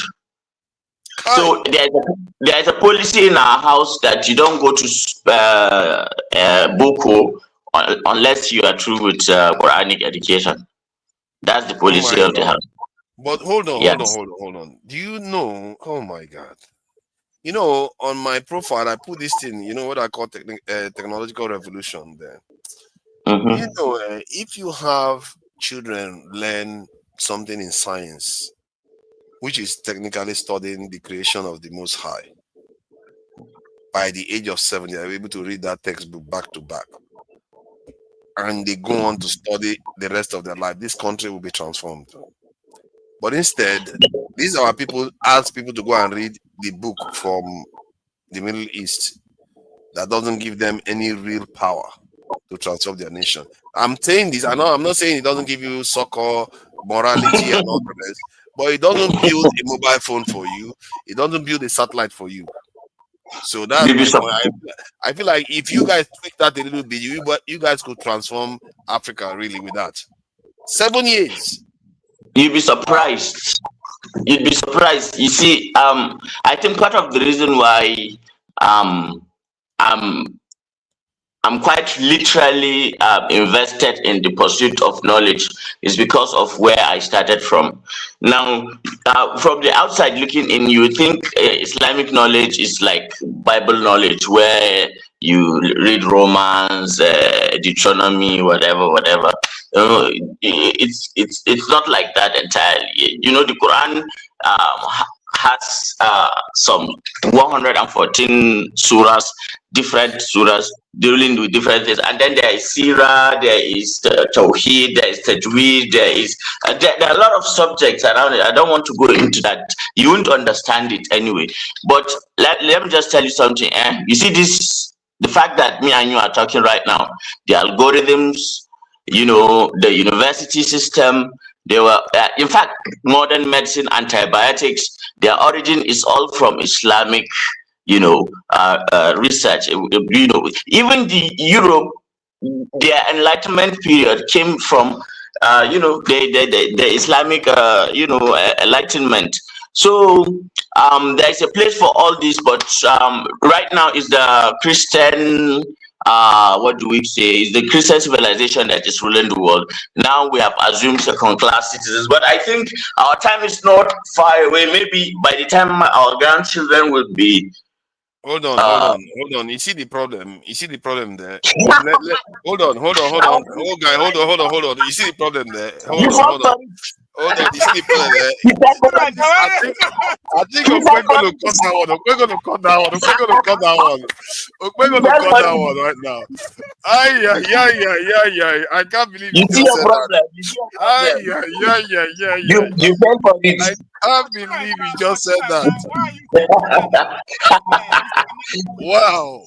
You said our turn is coming. Our turn. Imagine. But we've been like, go through your history. We've been a fairer. The Islamic when Islam held sway. Hold on. You don't even know how bad what you said is just now. You don't even know how. What bad do you mean bad? That's your reality. Hold on now. Calm down. This is very serious stuff. You literally said the empire of people that traded us as slaves is yours. No. You see where little knowledge makes you to fall into pitfalls. Okay, before Islam, Arabians were, let me talk now. Before Islam, that's why I always say that the reason why a lot of our people fall into doing things that is against their race is because they don't have enough philosophical wisdom to be able to differentiate what is Arabism and what is Islam. Just like a lot of Christians cannot differentiate between what is truly Christianity. Now, do you think if Jesus came today, he would recognize the people that are practicing Christianity today? No, sorry.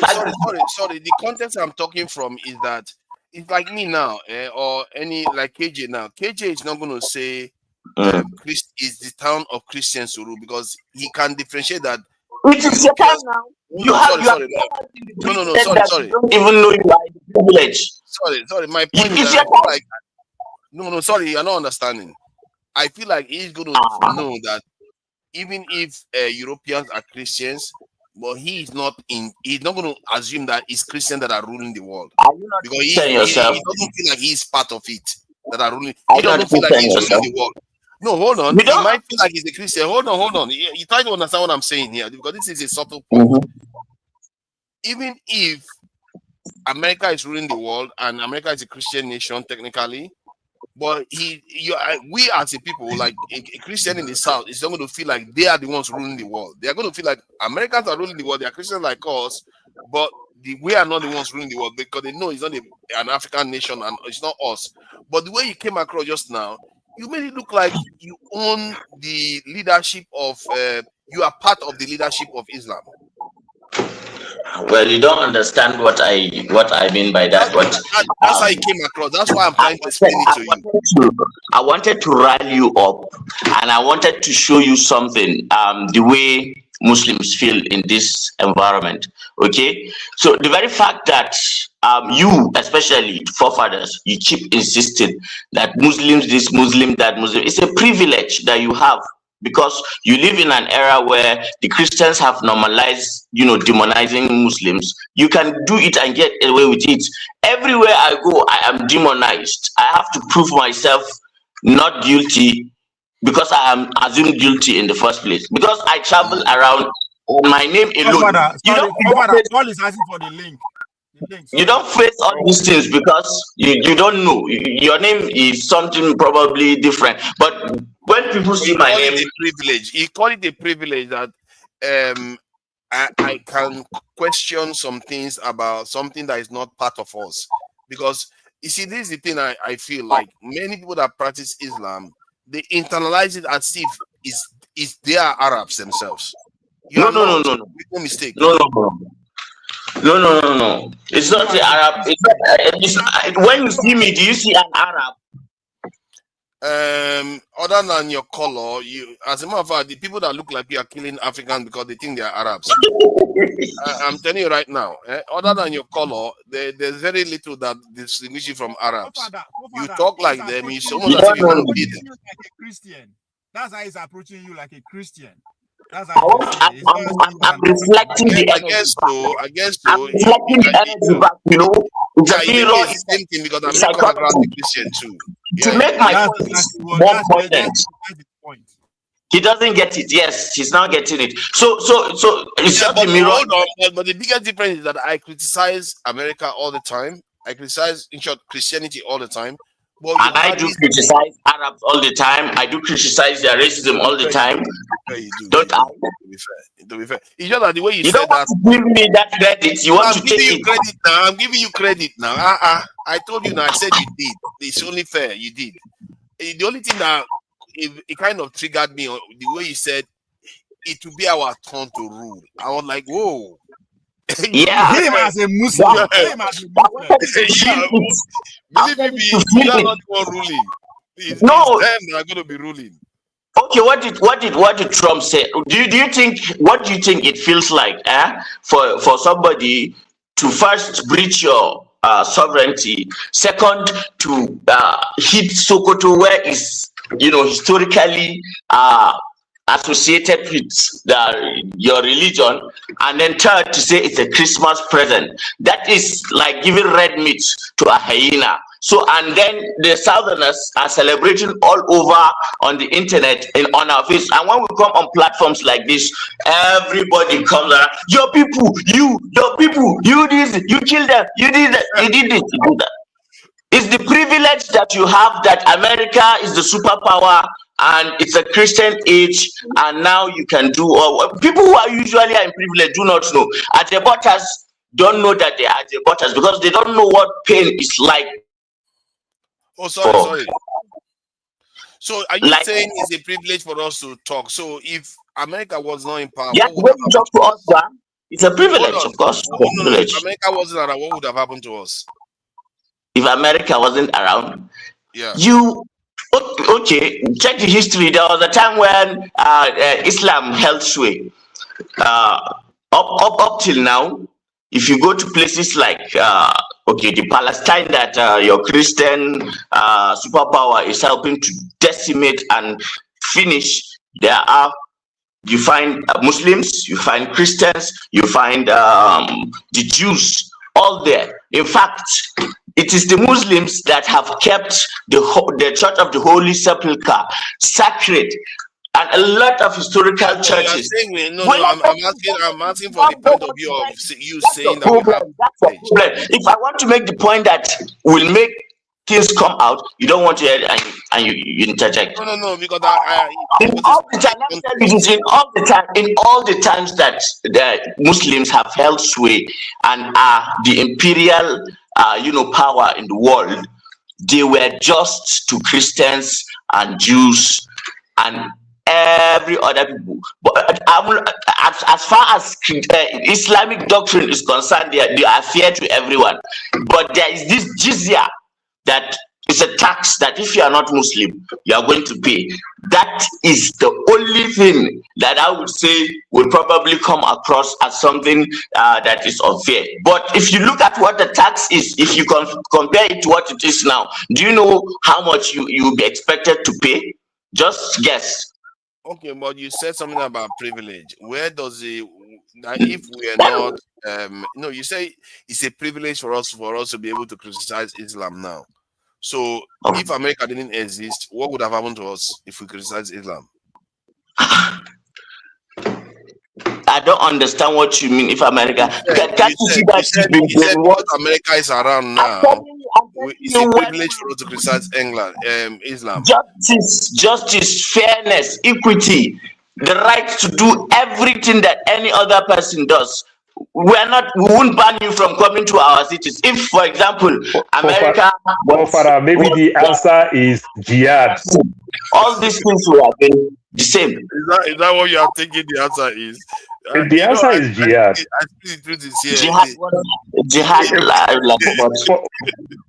The answer is jihad. If you said Islam may be very good religion, but every religion have their own flaws. For example, forefather, if you are flying now, you are going to Saudi Arabia. If you have ordinary Bible in your phone, you're going to delete that. So the flaw of Christianity, and that's how fair they can be. Okay, the flaw of Christianity is crusade, right? Yes, they make noises and everything. That's a flaw, but you understand. Let's compare. Forefather, please do Paul. No. Let's do it now. Because forefathers like to research. Check casualties on the day Muslims conquered Jerusalem and on the day Christians conquered Jerusalem. Who they killed? I know Christians. The first religion that started slavery is what religion?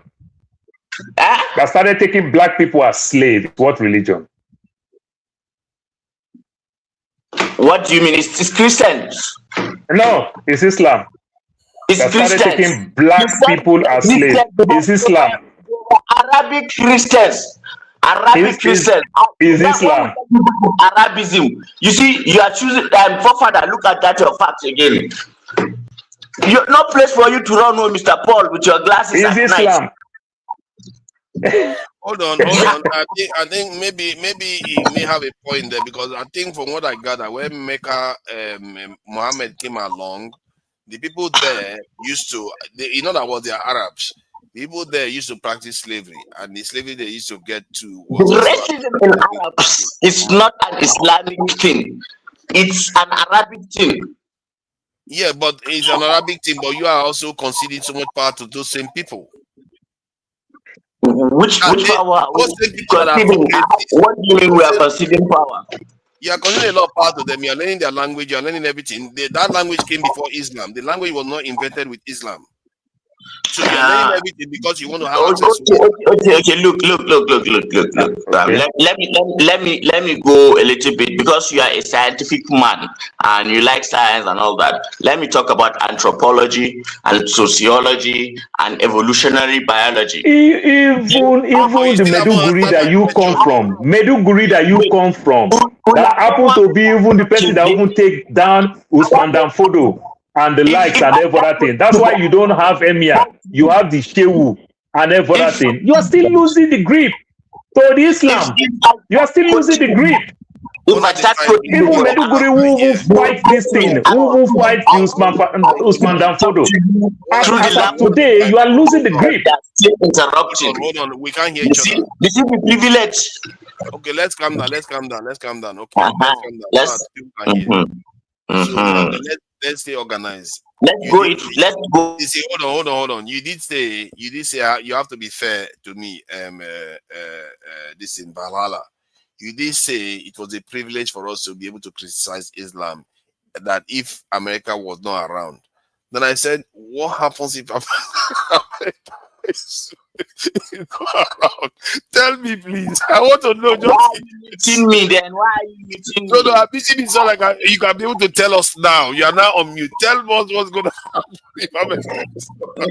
Look, Do you know who Salahuddin al-Ayyubi is? Do you know who Salahuddin al-Ayyubi is? That's what will happen. Why can't you just tell me what is going to happen? I don't want to know some other giving you an example from history. What better way for you to understand what will happen than to look at what happened in the history? If I tell you now, it's all prognostication and it's all talking about the future which has not happened. So it's hypothesis. I'm telling you about a fact. Check what Salahuddin al-Arabi did to the Christians, the Jews, and any other person that he conquered. Then why, if nothing happened to them, then why you say we give you the benefit of the doubt as Christians? We take you as brothers, but you allow the Jews to come between us as enemies. Hold on. You see, what I don't understand there is that if you are saying they treated all these people so well, then why are you making it look like it's a menacing statement by saying we are privileged to be able to criticize Islam now? Yeah, because it's hurtful. Discrimination is hurtful. Stereotyping is hurtful, but you never know. If you're it's just like a white American, just like who's this stupid guy, Nick Fuentes, who doesn't even know that talking about whiteness, he doesn't even count, but somehow he comes on podcasts and is defending whiteness, and like Candace Owens, one goon like that. You see, anybody that does not respect the race in which he comes from and takes another race over a different race over his, I can admit when you protect the interest of your own race, because when push comes to shove, there is a point that I would say, God, you see the situation I am confronted in. Even though you from your own point of view, you say I'm Muslim, so I'm worshiping an Islamic God, therefore, but I don't see it that way. God is not Arabic. God is God. So God, I'll tell God, look, this is the situation. And right now I have to stand with my black brothers because this is the way of the world and this is the only way that I will survive. And if I don't survive, then I have failed. So for my people to survive, there is a place where I have to take a stand as a black person.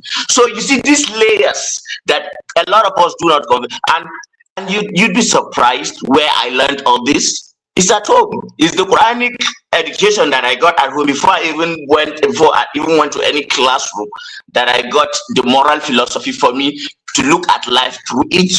But from your point of view, you don't even know something, so you think less of it and you think less of the people. And well, that's up to you. No, but I'm listening to you now. I'm listening to you and I hear what you are saying, and I think it has merits. However, though, the area I wanted to highlight is when you say we attack Islam, I don't think we're necessarily attacking Islam. We are attacking actions. You don't know you do. No, sorry. You are not. Have you ever seen me question what is inside the Quran? That's not my business. What I'm questioning is what people that claim to believe in it are doing. I'm not. So in other words, I'm not attacking Islam. I'm saying the people that are believing in this thing, there's something wrong with the way they are implementing it. And you know what is wrong? Life. Do you know what is wrong with this whole thing? This whole every Father, you can correct it by way of saying the fundamentalists among them is abusing it. If not, the religion itself is good. You understand? But the fundamentalists, you understand, it's really, really abusing it. Like I said, Indonesia is 1.1 billion people. They practice Islam, good percentage of them. And we don't have no problem with them. That's what I'm saying. Let's get to the bottom of this. Yeah, I understand you. It's not you that is the problem here. It is these forefathers now that I want us to reach the logical conclusion. How dare you? Don't interfere again. Criticizing Islam. I'm criticizing the actions of people that believe in it. I understand. I want you to understand how you fall into a moral, a psychological psyop of the times that you live in and the media that you have consumed and the environment in which you have grown in, such that you have so much unconscious bias that you do not know when you do these things. And just to have the humility to say that, yes, I'm human and that sometimes I might have unconscious bias that I do something. You can't I'm listening.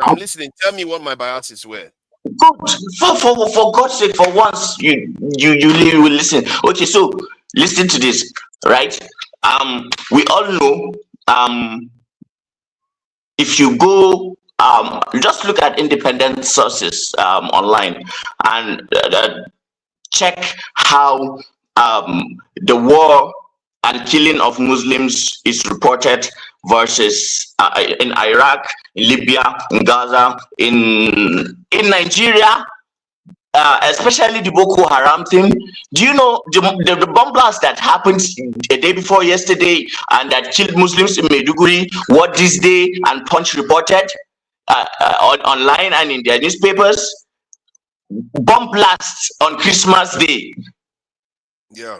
It gave an impression that Muslims put a bomb to kill Christians. That's the privilege you guys have, and you use it to do anything. And for a common person who listens to traditional news, it's even now that there is social media that we have these forums. If not, these people with the Z words are all done with you. They are brainwashed.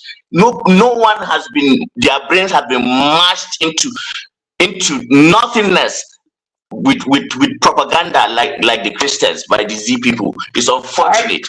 I really think what you just said now, to some extent, good way, you're right with what you just said. But you see what that guy from Liberia said about this bombing in Sokoto and everything, because the Sokoto Caliphate is like a government of its own, and the Sokoto Caliphate is like the president that control other emirs and the likes. That's why that threatening comes. But however, my concern is like, I will just oppose this thing with the Israel and Jewish people.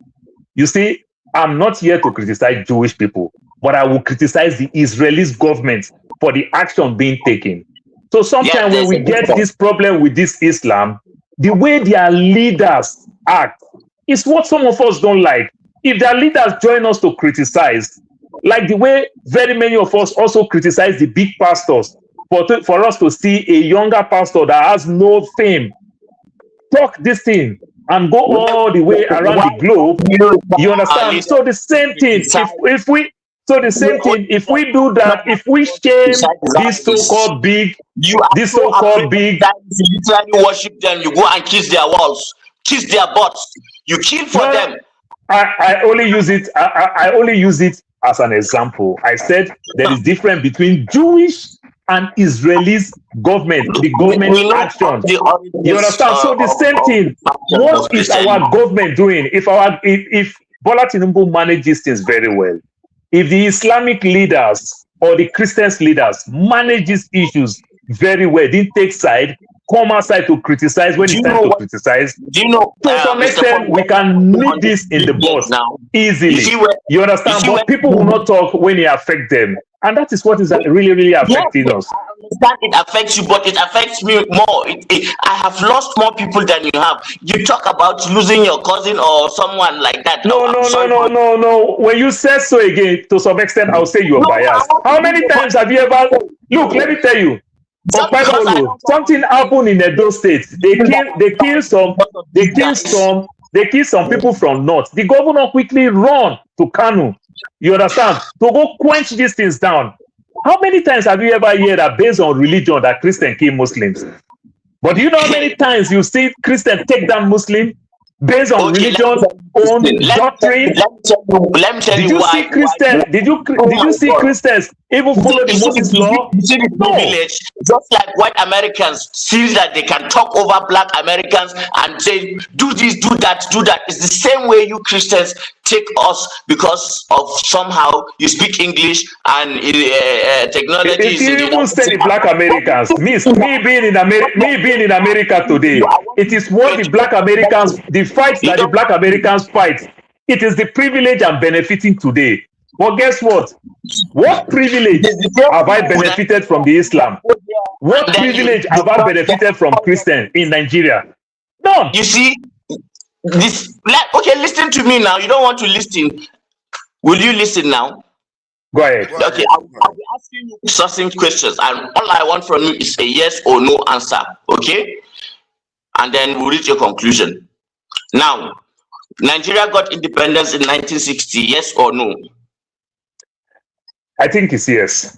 Yes, it's a rhetorical yes. Yeah, okay, good. I think it's yes. Okay. Now let's go into media houses. Who had the first, radio station, indigenous? The first radio station, I think, is it? I can't remember now. I only know TV station in Ibadan. I can't remember. Let's start pre-independence, because there were print media pre-independence. Who had those print medias? Yeah, I know Zeke. Zeke. About Macaulay. About Macaulay. The so-called Odua too also have something of their own too. And who were they all? Southerners, right? Yes. All right, good. Now, when it came to time of independence, and we transitioned into television stations, who had the first television station? Is in Ibadan. Good. Yes. I want to know what did it, right? Yes. Then who had it next? Okay. So when you say all these things, remember Nigeria would have even. No. You are not my teacher or not a military man who control me. Remember, Nigeria would have got our independence before 53. We waited for the North because they feel to some extent that the North is not even ready for that. Remember, that's how Ghana even got independent before us. Remember that? Paul, so that we can be able to bring other people in. See, you have had quite a long time about Hala, but I will say this. I feel like sometimes that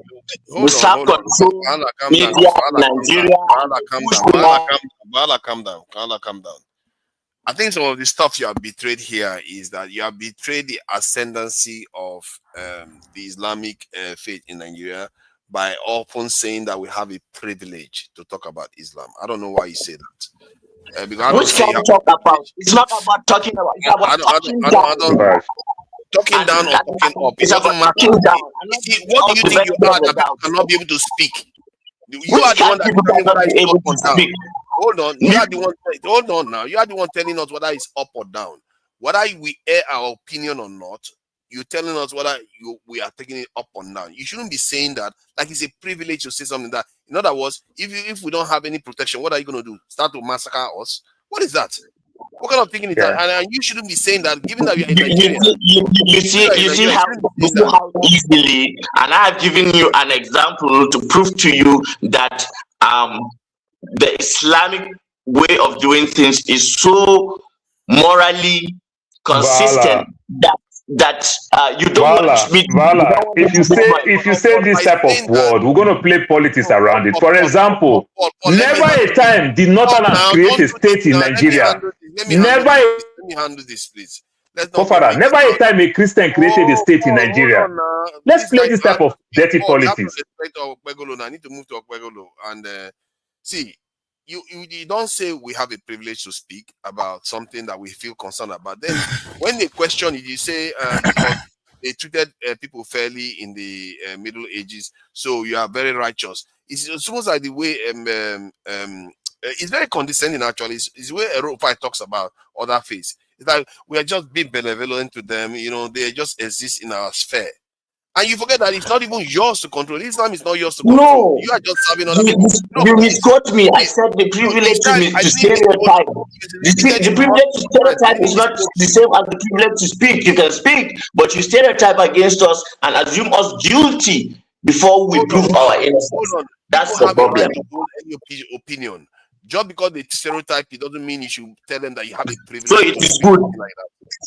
No, nobody says it's good, but don't be using the term. They have a privilege to speak to you like that. I see. That is why in the UK they have liberal laws that you cannot stereotype against the Z people and the Jews. If you do it, you go to jail. But not to the Muslims. You don't understand the language you are using. If you understand the word you are using perfectly, privilege, you shouldn't be using that. Believe you me, I understand perfectly. Okay, then if you understand it, then be ready to answer the question that what do you mean that people have a privilege to talk? You even have a privilege to dare to talk tell us or to stereotype. You have a privilege to even dare to tell us that we have a privilege to talk about your faith. What are wrong? This kind of stereotype. To stereotype. That's the thing you've been doing. No, because what you call stereotype is somebody airing their opinion. No. What you call stereotype is somebody airing their opinion, and it shouldn't be doing that. I don't when think a lie has been told over and over and over. See, forefathers, let me tell you something. You may not believe this, and you carry yourself as someone who has some kind of moral purity, but there's no such a man. And I want you to have some form of humility. You sit here sometimes, you talk as if you have a gavel in your hand that you just put on the desk somewhere and break. Vala, take it easy. I also answer this question too now. Never a time a Christian created a state in Nigeria, not local government. Never a time a Christian, you understand, or the Southerner, you understand, created things like that. You guys created more states, more local governments to yourself, more everything to yourself. Because Gawan is a Christian, number one. Gawan created states. No. I'm telling you, and a Northern, also a Northern, the Southerner, because you talk about the radio feed and the TV station. A Southerner. I just put it now. You want to jump? I just put it now to you again. A Southerner. That's how you gaslight Muslims. That's the privilege I was talking about. And just let's move away from No, let's move away from religious talk. I think we've gone too far into the religion talk. We are supposed to be talking about what Trump is doing. I'm sorry, it took some time to get to you, even if you are doing your Okwegolo even while. Sorry, you. Look at that. He's very chilled now. He's very chill. He thinks his candidate is in the ascendancy. So it's all right. He's very chilled. So, what do you make of what you've had so far? You don't have to address it. He went a little bit into religious. But forefathers, I wanted to talk about the reason why the black man is the way he is, because that's what you guys haven't. I know, but none of you have provided a solution. I had a solution I was going to give, but your privilege. We'll have to come back to you. Because the idea is to let Ovie talk. If I have not, if Steve never catch me by then. Yeah, I think one brace speaks after Ovie. I wanted to open it up, really. What do you think? Should I just open it up so you guys can have conversation? Don't shout at each other. No. Don't open it up. Let me speak before you open it up. You can't get to my. Is it okay if I speak, Vala? No, you speak first. You speak. Yeah. After Okpebolo, I'd like to speak because I've listened to everybody speak at least once. Do you think, I should time it so that I can open it up? You can't just time it now. It would be fair, give the same privilege to everybody. No disrespect. So it'll be fair. You can time it after I speak, but not every time I come. Like now I want to time it. Yeah, okay, no problem. If you vote for that. Okay, Okwegolo, what do you want to say, please? Yeah, I am chill. Not necessarily because of my excellent governor, even though that's part of it, but I'm chill because when I talk about class of civilization, people who don't understand will say they don't know what I talk about. Ladies and gentlemen, that was what just took place in the last 10 minutes. That's what class of civilization is about. Whether you hate Hassan or not, it represents at least 4 out of every 5 Nigerians. 4 out of every 5 Nigerian, if they wake up, the first thing to do is to pray to go heaven, either through Jesus Christ, the only way and the truth and the life as they talk, or through Prophet Muhammad. So you can hate him all you want. That's our reality. Then again, he mentioned somebody, say, for instance, now to Nigeria, they always the ginger about podcasters. One thing you should take about him mentioning that guy is that now the age brackets, the world that we are in today, now them go run now that age bracket. So you see where their mentality is, where their mind is. You can either you like it or not. That is our reality. I keep saying it here. Him not just one person. He's telling you exactly how he feel. But they disagree with that. But that's our reality. But again, it also mirror the other side of it. That's how we the Christian, because if they see a Niger from the Christian angle, not be saying that Southern, no, he's a Christian. And again, I said here over and again, Christianity, they metamorphose into capitalism. So that's why we know they see him like that. Then the other side of the angle, they don't lose sight of what they see. Now we know they see him like that. That's why they argue. So when you look at it from that's not the bigger picture why they always talk. Now, if after we don't fight Yoruba, Hausa, Fulani finish, now the bigger fight that, which is what Shena Siko, my brother from Liberia, which is the point he's also trying to make, the religion aspect. But we go deal with ourselves, just like now. Paul, I'll go to your area tomorrow, right? Maybe I'll go use that time, they find you, look for it, tell you Niger strong, because that's the only way Urobo go to survive or Edoma go to survive. Solo we no go survive. You say they come Arizona, come back, go for me, safe. I don't know another one. I will be there. I will. So what thing just happened? So anybody get time, just go listen to them over and over again. Forget sentiment, because either you like it or not, if you're not a Christian, you are a Muslim in Nigeria, or you be Igbo or you be Yoruba. You cannot. You are classified among these 5 civilizations: Igbo, Yoruba, Hausa, or Fulani, as Paul earlier said. Or you are a Christian or you are a Muslim. Hardly you go see any Nigerian that don't belong to these 3 groups. And they will die for it. That's the reality. When push comes to shove, we go to war. So to those who say Mugu, they talk about the outside influence. Good. What just happened? This is Nigerian reality. This is class of civilization. We know they talk about how we not take food, we not take food. No, that's not what we argued about. So when people who they talk and say, "Oh, now conspiracy theories," no, but that is the reality that we are living today, or that will lead in next 80 to 100 years. Queen Fante's interview with Piers Morgan was a classic. And again, in the exposed generation, we're 2 generations there, we're Piers Morgan generation there, and we're Nick Fante's then they. They are both right. So what just happened? I'm not gonna lie you. We go refer to this episode for a very long time to come.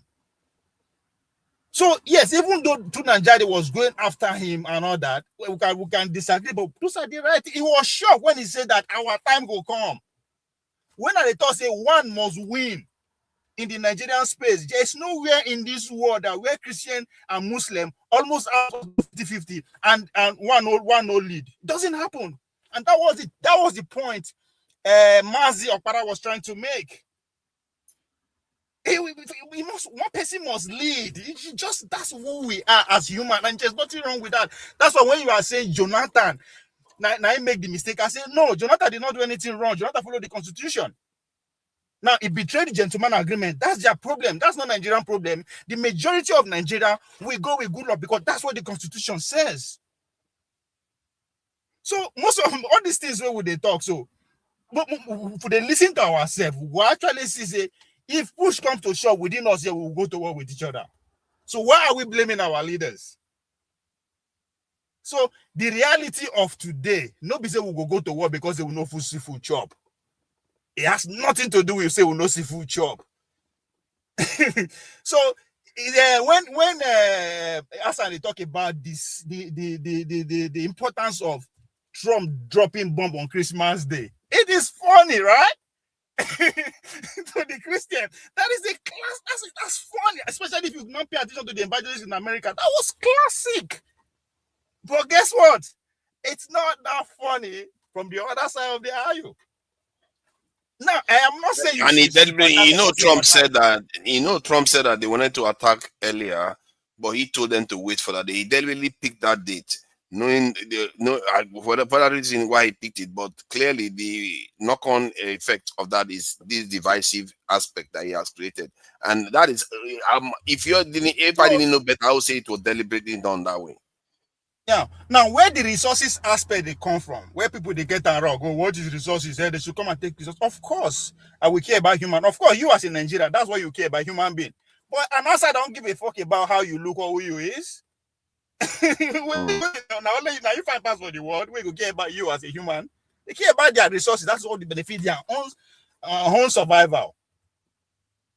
So where it is bad, where our situation bad today. That's why people, again, if you want to look at them as a Nigerian, when in your lifetime you hear an outsider can't drop bomb for your house, that's new to any generation of Nigerians.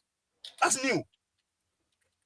So how you go now do look at it from is if these people are doing this, if the man come in that go, me and you they see him. So where are we? So that and where it as again where it is bad for Nigeria, I want to say Americans they see China as an ally of the Islamic State.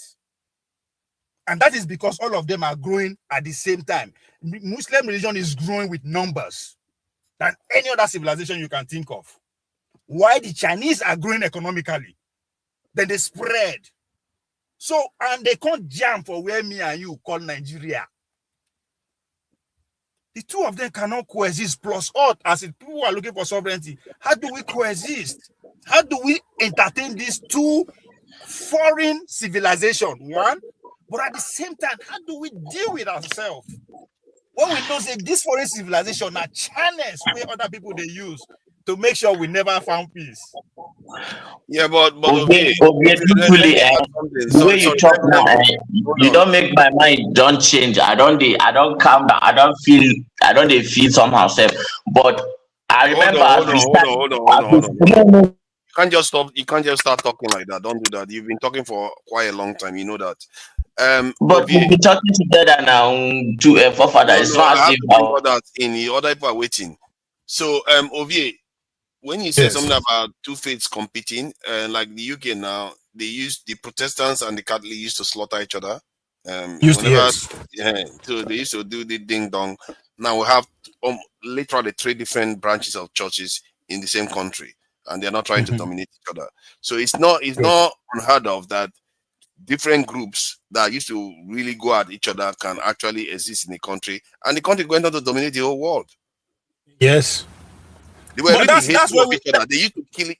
Man, those guys. Europeans that's where we are now. We are in that era, and we the generation that are alive now. That is the stance before us. How do we coexist? Because as I said, even in America, that's the debate that is on civilization, multinationalism. How do we coexist? I think we can learn from England, we can learn from the UK, we can learn from Switzerland. I think there are a lot of things you can pick from different countries, even when you go to China. But I think these two countries have something to offer. Guys, I'm going. It's in Nigeria. It's in Nigeria. We have to respect. Let's wish Hassan. Hassan.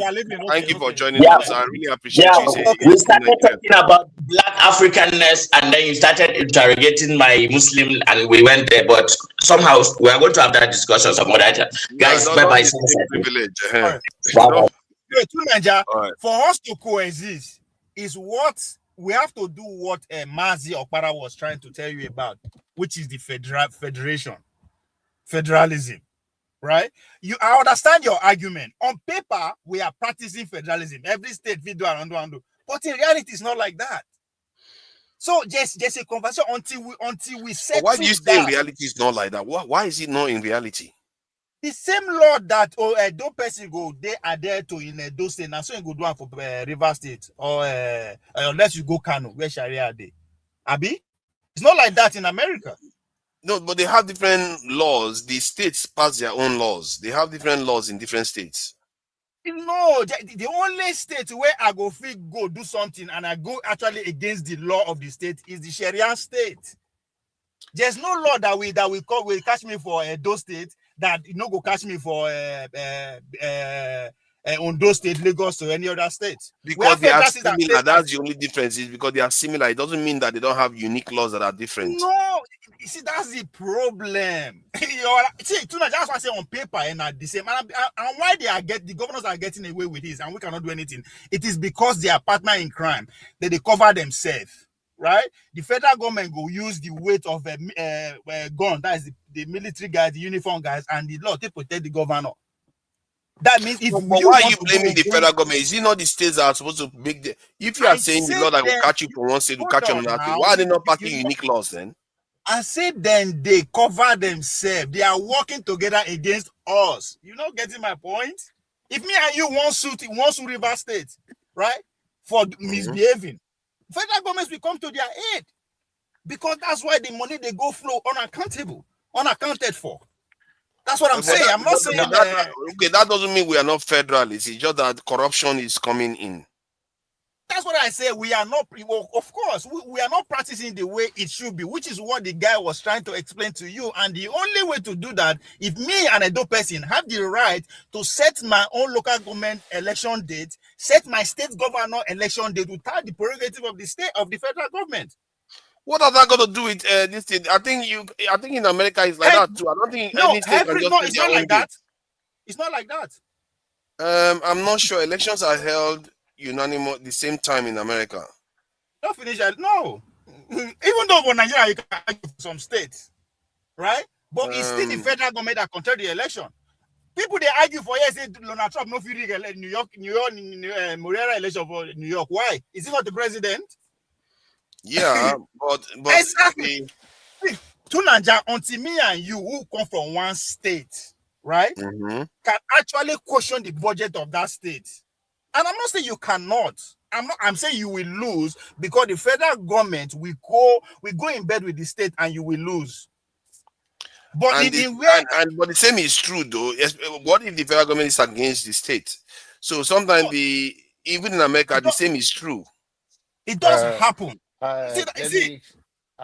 Trump backs some states and Trump penalizes some states. Like to the point where they withhold money from some states. Let me give you simple. See Igbo laws in America. Are they called California? I go walk out, enter Igbo store, like I go buy mineral or coke. You understand? I can't try it in Texas. I go see they buy like criminal. Why? Yeah, I just think that we are just looking for ways to pick on something that is already there. The issue to me is governance. We just have to have good governance. Yeah, and then all the stuff we are complaining about, because I actually think our state governors have too much power. Even I don't know why we keep saying we don't have this independent good governance will be hold on now. Good governance will be rocket science. Because good governance will not be rocket science. Google and law. That's the problem, though. That's the problem. Why are we blaming we don't have a federal state? Hold on now. Now laws now be good governance. If the laws of if the laws business straight are straight and the political will to uphold them, it doesn't matter if John Abba go there. I will not be worried. Or I send Paul go there. I'm not worried. Why should that be? You understand?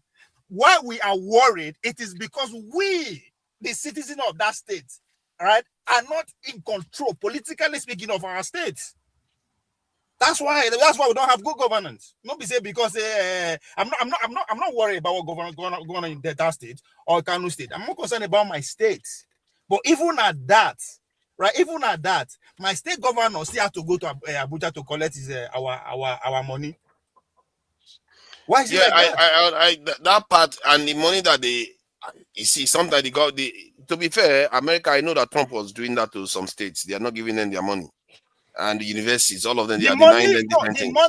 The money where they give, now like federal and small federal allocation, small for some institution, right? The Texas citizen, right? Only them, they actually take care of their own resources. They mind their resources, they know how they do. So the state governor will tell you, this is how much this state will want, this is how much is coming in, this is how much is going, this is how much investment, this is how many Nigerian governor can tell you that? Now, I think I'm not saying where I will agree with you is that the federal government seems to have the power to allocate to state governors, and they have the power to execute it so that the funds go to the state. So that then it looks like the governor is just waiting for the state, the presidency to release the funds. Yes, because the federal government generates all the resources. But the issue is that one of the things I would like to let you understand is that when I researched this stuff, what I found was that the American state takes more out of the state than the Nigerian government do. Out of Shocking the to find out. federal. No, but yes, because they Yeah, are not the giving American, them. the American central government takes more out of the state in terms of percentage of the wealth than the Nigerian government does from the Nigerian states. Exactly. So for America, now Houston get here, right? Even more than Saudi Arabia, if you want to argue that one, right? That's why Texas is one of the most richest states in the world. No be federal government, they can't collect that oil. Now them go give federal government, not the other way around. Because the But they are taking more out of the state than the federal government takes out of River State. That's the problem. Why is federal That's a lie. Father, that's a lie. That's a lie. Maybe you are right. In terms of percentage, I mean. No, big lie. Big lie. Hold on. Maybe federal government have the upper hand in tapping our own local resources. It should not be like that. So that's what I'm saying. Federal government should not come and be tapping my resources in my village. That's not his business. The majority of the people live in the locality. So why should we be looking to somebody in Abuja to come and actually create job or take care of our own resources? It should not be like that. It's abnormal. Yes, but let me confirm. Let me come in a little bit on the issue of the federation. Nigerians have the same system, but you said it's in the paper. And we are also saying the same people who say that our constitution, we don't have constitution, but we don't have. No, John, it's not just in the paper. I know if we dream our oil, now federal government they drill. Yes, and that is my source of survival. I'm coming. Okay. It's the same way. You know, remember when Tinubu was governor of Lagos, under Obasanjo, Tinubu created Alimosho local government. And for that reason, Obasanjo do not give him the state allocation. They went to court and all that. I think you're familiar with that. When I'm trying to talk about the state power and the federation. The reason why most of the states in Nigeria are created for political reasons, for siphoning money from the federal, instead of the opposite should be the case, that how much they print. So they are depending so much on the federal, and the federal also took advantage of it to dictate to them what to do. That's exactly. They say the dummy head of incompetent of all of us, of Nigerian citizens, do not know they are left to their right. Like now, there's a law has been passed in Nigeria under this Tinubu that the federal should give straight to the local government. Right now, it's not happening because of the other way around of trying to favor the governor and not to say it. If I take you to court, if Tinubu really want to... you know why you no go work? Now game that they play us, giving direct to the local government. Exactly. Because the local government, that's what make up the states. Yes, there's but no then local what government the purpose for it is that let reduce the influence of the governor on the state. Ringing of election have much to say, which was a good thing if that happened. But the point is that when you and Okpara and everybody say, let's sit down and talk, you have already people that sit down and talk on behalf of you in Abuja. The reason why they don't talk there is because you mentioned that they are partner in crime. And that is 100% right. Yes, so it's not so they are partner. Yeah, but now the constitution bring them into partnership. It's not the partnership is not natural. The law something is bring them there. together. The people are not well informed on issues. You go tell me now. I can come and tell you now that your House of Rep, Paboro, we may not spell his name correctly, but he may have a goodwill for the people of your state.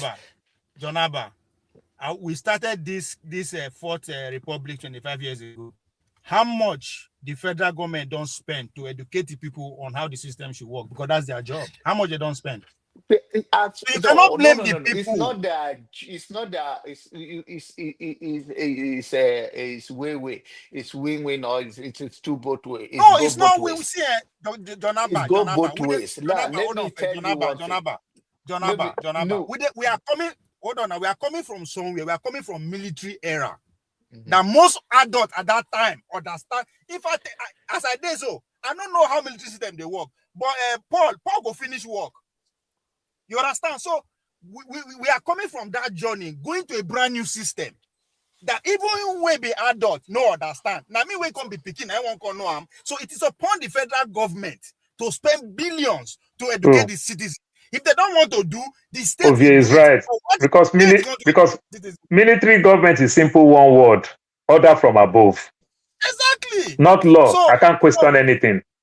before we Trust blame the me, people, we need to no. understand that the system that we build is very, very sophisticated. It is not for ordinary brain to understand them. Make we not deceive us. This is Let's very also bring other speakers in, Therefore, Father, please, let me just touch 1 minute. I will leave immediately, please. So, talking about what Ovie is saying, and you argue with Ovie, federal government make more in terms of Nigeria. Then in terms of the US, the federal don't make more. But Nigeria, there are so many states that are scared that if they say states go control your resources and pay to federal, they are scared. But in America, states, you understand, make this money and pay to federal. In fact, local governments, everybody generates and pay to federal, not even only states. I'll give one simple example. yeah, because the resources in the local government. Thank you. Yeah, the University of Texas, Austin, in Austin, Texas, is richer than Harvard, not because of revenue from tuition fee. They have a lot of oil wells. They have a lot of gold. That's a university, but they have oil well. You understand? You see the difference now. They have all these things because of they're in Texas. They buy all these things. They invest in all those things. So they are richer, even while they are university, they still take advantage of lands and make money from there and every other thing. But in Nigeria, state university just sit down waiting for state universities or federal university, just sit down there and waiting for federal government to come fund them and state. And it's not helping us. If we do like that, all these things that they are stealing from the north, all these say things that you hear they are stealing the mineral and the natural resources in the north, the state would have been making a lot of money and be paying. And federal government who happen to even be in control of all these things, they don't even have what it takes to even harness it. So they are just stealing from everything, apart from oil, every other mineral or natural resources that we have. The federal government is not investing in it. So they are all just lying fallow. Thank you. Thank you. So I think you have a point, but based So, on my sorry, give me sign off. The easiest way to see it is just that where are the resources located? They are located in local governments. So if the state no fit mine up, now federal they come mine up. Just look at the distance. So we are not even. I am not fighting. Say Benin people or they misuse my resources. No, I am crying that Tinubu is misusing my resources. I go fight Tinubu. So you understand the system. Then build them in a way that even a poor man, even if you understand them, you take more to fight them. So it is not it is not out of it. They know that people will build up. They know exactly what they are doing. So the money. That's why if you go if you go Nigerian university, there is no history, no talk of politics. They teach how PDP they work. PDP is 25 years age. Nobody they teach out school. Why? So how do we understand how government work? Our House of Assembly, the Fourth Republic, go ask any Nigerian student what entails to the Fourth Republic. We don't know, but we go they blame them saying no. How is he supposed to know? So there's disconnects in the system. So until we break them down in a way that if all I need should not be 10-20 meters away from me.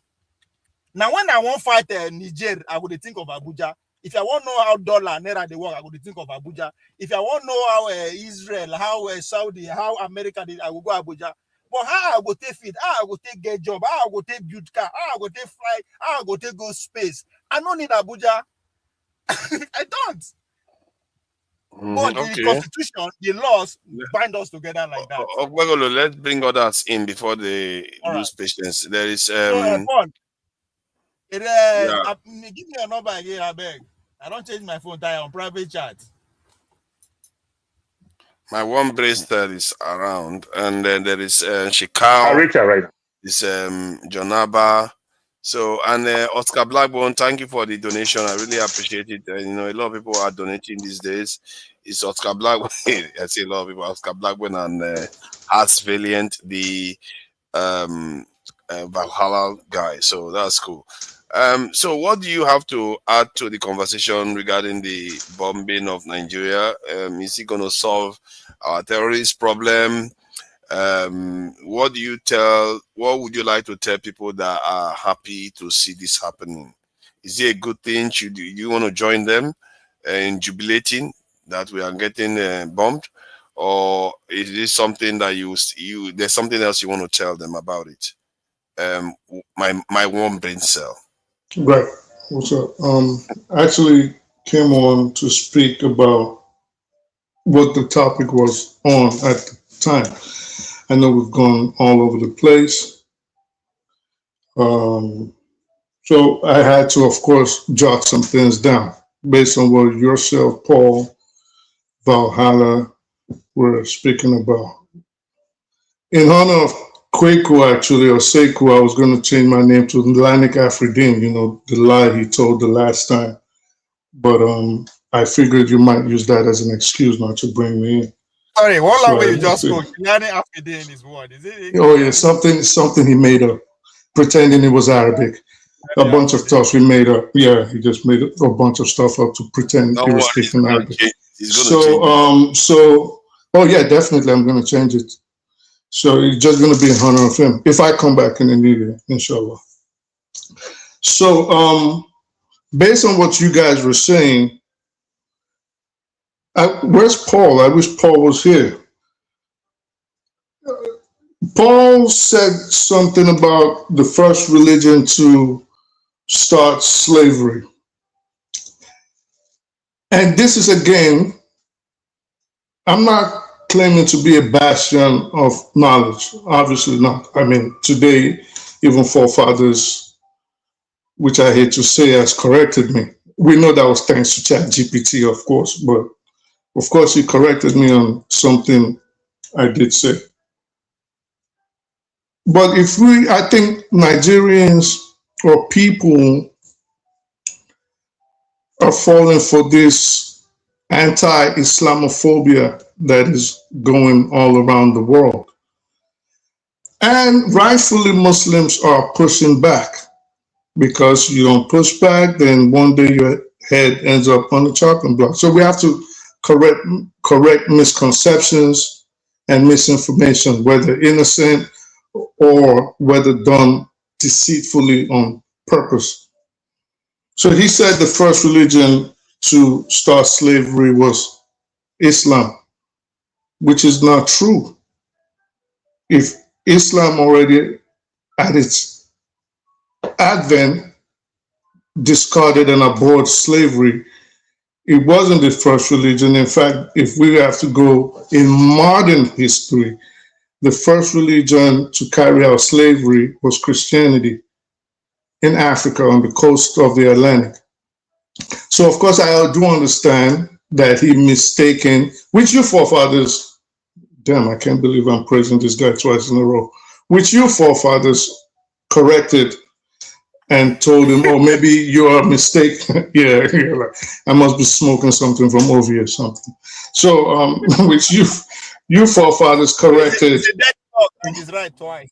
Yeah, I'm probably freaking, I don't know. Something's wrong with me today. So he actually, forefathers did correct it and say, oh, maybe you're mistaking Arabs and Islam and things like, oh, at least he alluded to that. But then that brings me to forefathers.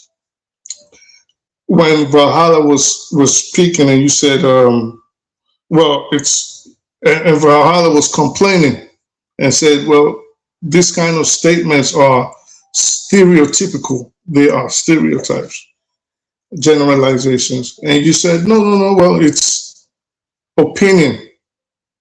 Your opinion can also be stereotypical. That's just like saying, well, I slander you, or I make libelous statements against you, and then I say, well, it's freedom of speech. Well, for those kind of statements, not only are they morally reprehensible, they are also against the law. They're criminal in nature when you do something like that. Now, let's take it to, if the issue at that time, which you guys were arguing about, was which religion enslave the other the most. Because I noticed, or you would notice, that there is a concerted effort right now on social media where they are changing and tweaking the algorithms to boost anti-Islamophobia while reducing anything that would propagate Islam in positive light. We need to be careful when we fall into this, into the play of the powers that be, like Ovi will call them. Because what I think is happening and most people are missing right now, and before I go into which religion and who cause more harm to slavery to my people, Black people, the most.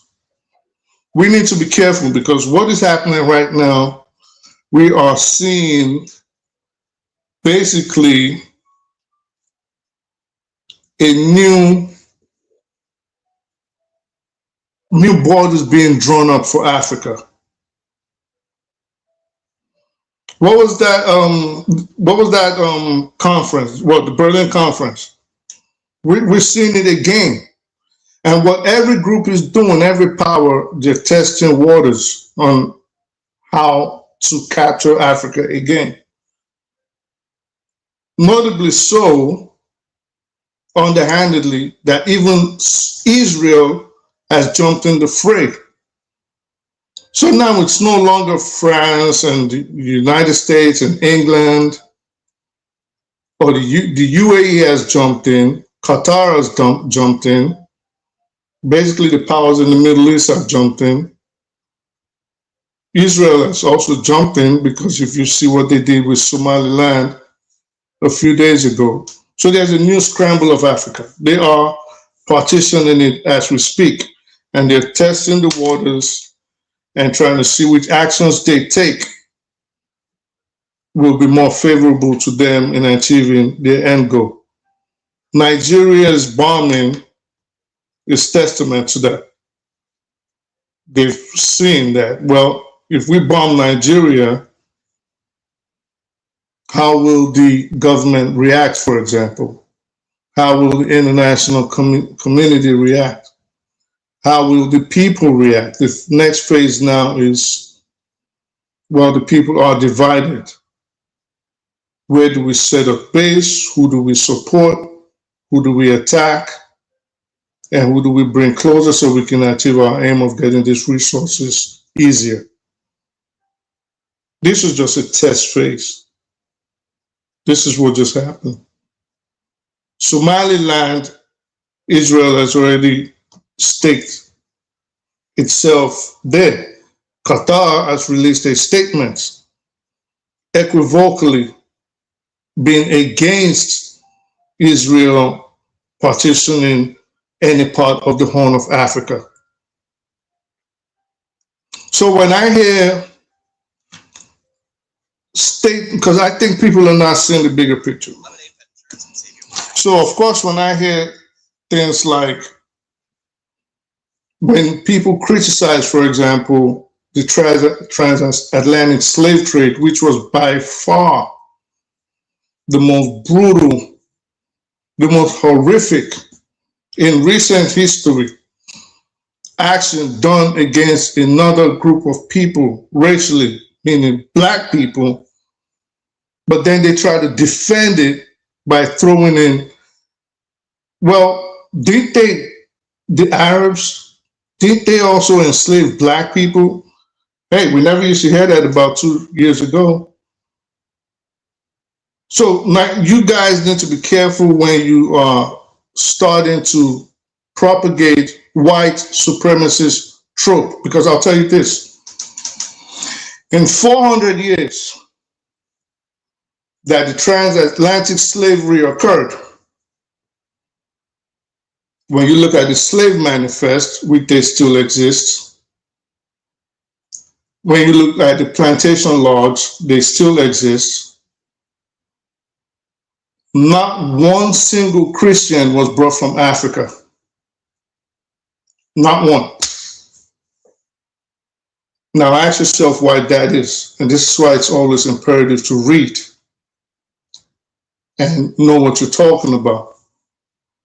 Our ancestors that were brought from Africa were either traditionalists or they were Muslim.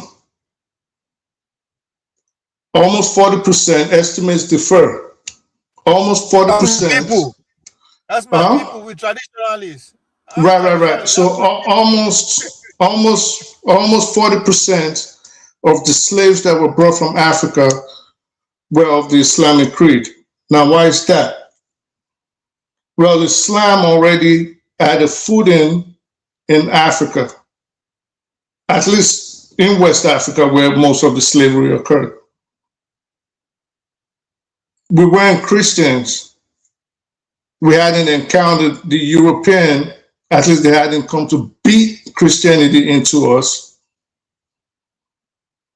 And when we encountered Islam, contrary to the lies we're hearing now, it wasn't through this trans-Saharan slave trade, because most of them were taken as slaves to the Arabians anyways. They weren't allowed to come back, or they were castrated, like people would say, or they were killed, right? So most of them never came back. But we met them through trade. We met them through scholarship. This is how Islam spread. Now, I'll hear people say, well, what about Uthman Dan Fodio? Well, Uthman Dan Fodio, his conquest and his jihad was at the turn of the 19th century. 800 years after Islam already had a footing in Nigeria. Uthman Dan Fodio was not the reason why Islam spread all over West and Central Africa. Then, back to what I was saying about the United States, or in the New World, when we were brought out here,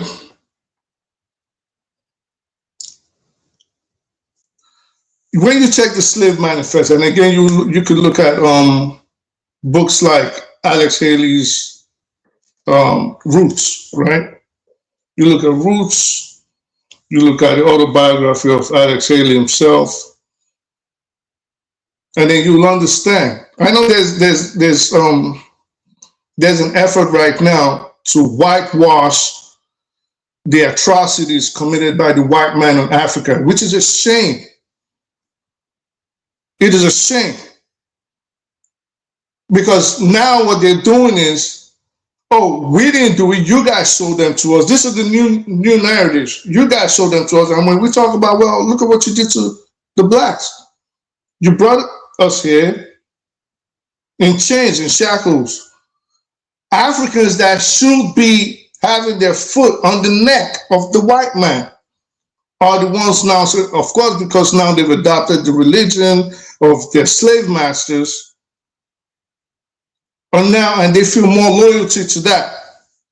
And now the ones telling us, well, you know, this trans-Saharan slave trade was even worse. It was barbaric. They were both bad. They were both terrible. But let's not all of a sudden, because we feel that we have more affinity to one set of people, now turn around and be coons for them. Africans need to do better.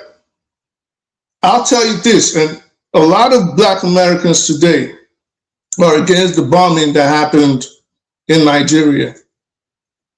And the way they are looking at Nigerians, and if you go on their talk shows, like if you go on Marquette's and all these other people, they will never, ever, ever, ever respect Nigeria. Most of the world will never respect Nigeria ever again, because what Nigerians have shown to be is that not only the men are completely useless, but they are not thinkers and they are cowards. when you praise an invading force for whatever reason, and what is your excuse? Oh, well, the resources, we ain't never got no benefit from them anyway, so why can't they just come get it? And then you think, if you think America is going to stop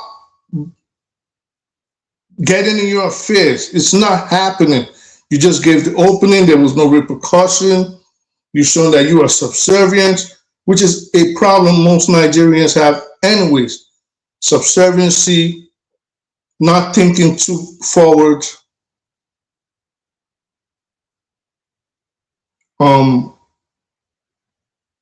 I just choice words I really want to use, but I don't want to be disrespectful. You know, yeah, because listen, it's like the men are so effeminate. How can someone come into your house and you have this inferiority complex and you're saying, well, it's good. Come in and take everything. Them calling them colonial masters. They have houseboy syndrome. They have not grown up. They never fought for anything. You know, so they never fought for their nation. I don't even think it's just that. I think it's not just that. Listen, true, a lion will never give birth to a sheep. But how can a nation of men just be so unthinking, so greedy, so stupid that they cannot even think to the future and say, this is why I want to stop XYZ from happening to my lineage. And I'm going to do everything and put everything on the line to ensure, not just for myself, but to make sure that my lineage in the future, this kind of thing doesn't happen to them, meaning slavery. It has happened already in the past. And you're setting yourself up, and it's about to happen a second time. And what are you doing? You're buying luxury cars, vehicles, houses for billions of dollars. You can only stay in one room at a time. The other day, the Senate president, the half-dead Senate president, that if you sneezed hard enough, it would probably fling him 20 miles, was caught on the mic talking about the clerk of the National Assembly has put something nice in our accounts for Christmas. And you guys are not in front of the National Assembly dragging everybody out? But you want to come on here and, well, you know, now we're just going to attack this group of people and we're going to talk down on this group of people. This is why I always espoused the importance of education in Nigeria. If the people were educated enough and they knew their rights and they knew about nationhood, who they have to be and who they are, because Nigerians do not know who they are. They look in the mirror and I think they see something else. It's sad, it's a disgrace. This is supposed to be the strongest, most prosperous black nation on the planet. Once Nigeria is gone, it's a wrap for every black person on the planet. You're done. Phase 2 is in motion. They got you. Thank you. Thank you. I think the last part, I truly agree with that. And I don't want to trigger Shikao, so let's leave it. I don't want any form of funny business. He posed a question. Nigerians, because Shikao will agree with many of the stuff you said. Actually, who are we? We are a people that have so much. You know, we are behaving like Esau now, but we are really people that are capable of leading. But somewhere something needs to wake that part of us up.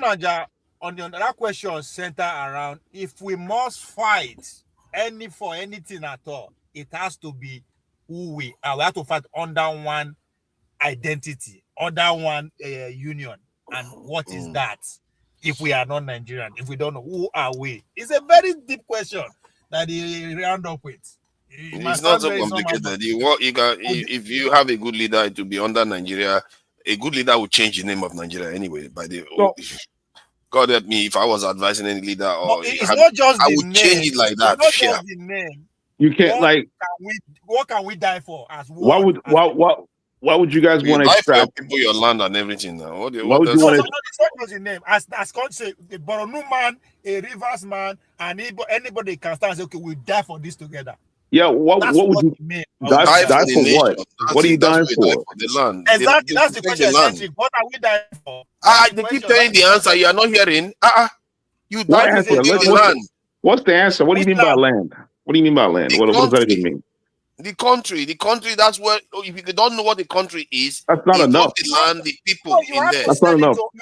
If it's not enough, then you are dead. Okay? No, dude. No, let's move on. I'm not interested. Move on. Let me speak. I'm not interested in having pure debate. Like, if you cannot defend your land or your people, what are you talking about? Oh, it's not enough. Then you are dead. How are you gonna do that? You're under the ground. But you have to sell it. Tunaja, you have to sell it to the people. Tunaja, you have to sell it to the people. It's not just because but we shouldn't be asking questions that don't even make sense. Like, look at what Seneca just said now. Defending your people and your land doesn't make sense. What else makes sense? No, Tunaja, you are making a mistake. You think it is everybody that actually and believe what you believe in. Just because you want to die for your life, people don't mean everybody will do that. You have to sell it to everybody. No, my point. Not everybody wants to die for his people now. I would like to think that Senecas, if somebody wants to harm his family, his immediate family, he will do anything to protect them. That's your belief, but that doesn't necessarily mean it's true. Are you trying to say are you trying to say that Senecas something wants to happen? He's going to take his family to the front and say, "Take them, please." If your dad is abusive and someone beat him, my God! Someone beat up your dad. What are you gonna do? Don't start. Let's not go there. Let's not go there. Don't start to the talk. Don't mind it. Don't mind it. Let me bring it down. Let me make a talk. Commanding it already. He's not talking about abusive dad and everything. You will be shocked. I swear, you'll be surprised. Yeah. The country is abusive to the citizens. Yeah, but your job is to. You cannot extract. You cannot extract patriotism from people that you don't do nothing for. Yeah, the reason why you're willing to join the military. You're not understanding. The reason why you're willing to join the military and the point. Let me finish my part. In the context. No, but it's not your turn to speak anyway. So yeah. Because the point he was making, even if I understand it to an extent, but the consequences is coming on you too, not only on the abusive dad. You have to defend everybody, including your own life. Shikao. Yes. Thank you for joining us. I'm sure you must agree with one of my brain cells that. I would like to. Let me speak for myself. Look at that. Look at that. You're looking for disagreement. You're not looking for agreement. I'm not looking for disagreement. I'm not controversial. I'm very straight to my point, and I always make my views very, very clear. I would like you to address that point about privilege. Whether you make any sense of it, please go ahead. Can you elaborate? What do you mean about the privilege? You know, when Valhalla was saying something about, if we have privilege of talking about Islam, which we're not even focusing on Islam, about Islam. Okay. And something that I was like, why do you keep saying we have privilege? It's like, what do you mean by saying that? It's not a privilege. Well, the point I spoke earlier on here today, and I think I made my point very clear as a Pan-Africanist, and not just a Pan-African, I'm an Afrocentric Pan-Africanist. And I said today, what happened on Christmas Day was a disgrace. It was a humiliation of not just Nigeria, but the black man. I think I was very clear today when I spoke to those who were here. I said, because Nigeria hold a very high position in geopolitics of black people. So the fact that since independence, we've been trying to establish ourselves, impose our views on the world that we are humans and we are capable of governing ourselves.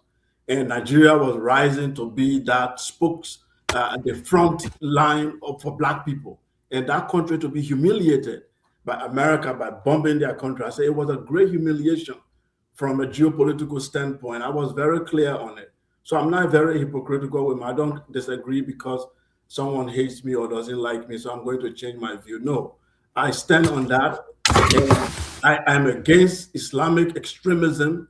I think they should be wiped out from the surface of the earth, but I do not support the humiliation of the black race. Why do we should have solved our own problems?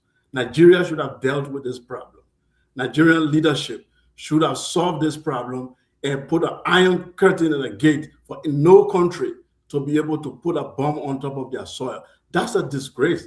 It had the impact is coming, it's not now. Right now, it looked very simple. And Trump did it. It was a symbolic bombing.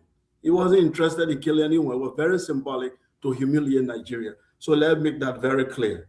But I like to address a few things because earlier on, I wanted to talk about the triple heritage of Africa.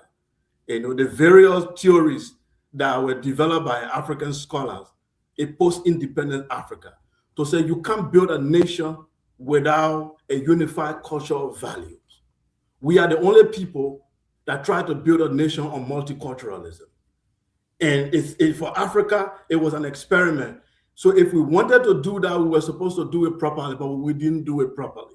All other countries that succeeded, they have one culture. America that you look at, people think America is a melting pot or is a cultural mosaic. But if you look at America, it's a Western civilization built on Greco-Roman secular values and the Judeo-Christian value. That's the foundation of America. All their presidents from the beginning until now subscribe to those values. It is only in Africa where we have a very huge divide. You have a country like Nigeria, we take for example, where you have a Muslim North and a Christian South and two opposing values. And you say you're building a federation, like you are building towards what? Are you trying to build a secular state? Because the North does not believe in secular state. They have Sharia, which they put in there. And Sharia is a theocracy, which they believe is a divine law governing their people. They have blasphemy law. You cannot have a federation of a secular state where another part of it is building a theocracy with blasphemy law. You are setting up for a disaster. How nobody sees that? It's not like Islamic law does not make a country develop. That's not it. That's a lie. You have Saudi Arabia doing well. But is there a competing ideology or philosophy in Saudi Arabia? Are there Christians who become king in Saudi Arabia? No. The fundamental value of a country need to be established. If you don't establish that, what is the Nigerian culture? Is there a Nigerian value system? No. Everybody is run to their ethnic group and to their tribe. And that multiculturalism that they said that Africans should adopt, for me, was the mistake. We were supposed to build a Pan-African culture that would detribalize our mentality and make religion very, very private.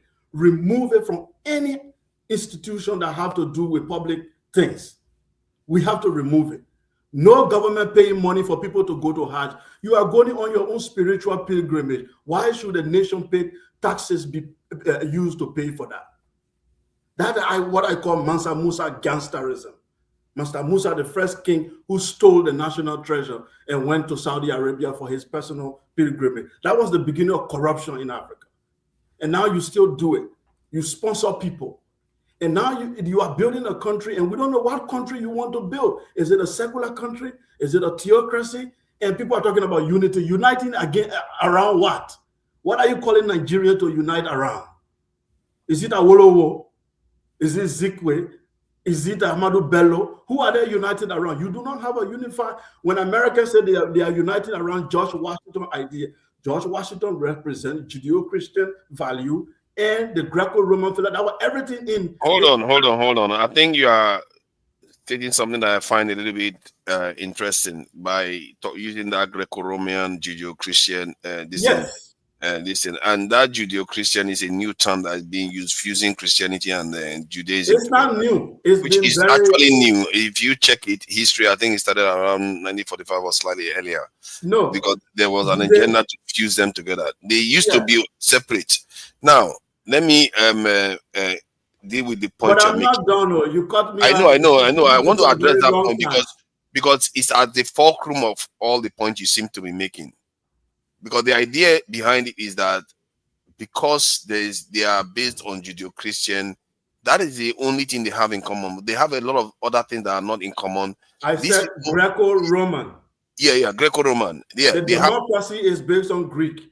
The court system, everything you see in America. Hold on. The English people that founded it are not based on that. You said and the people founded it?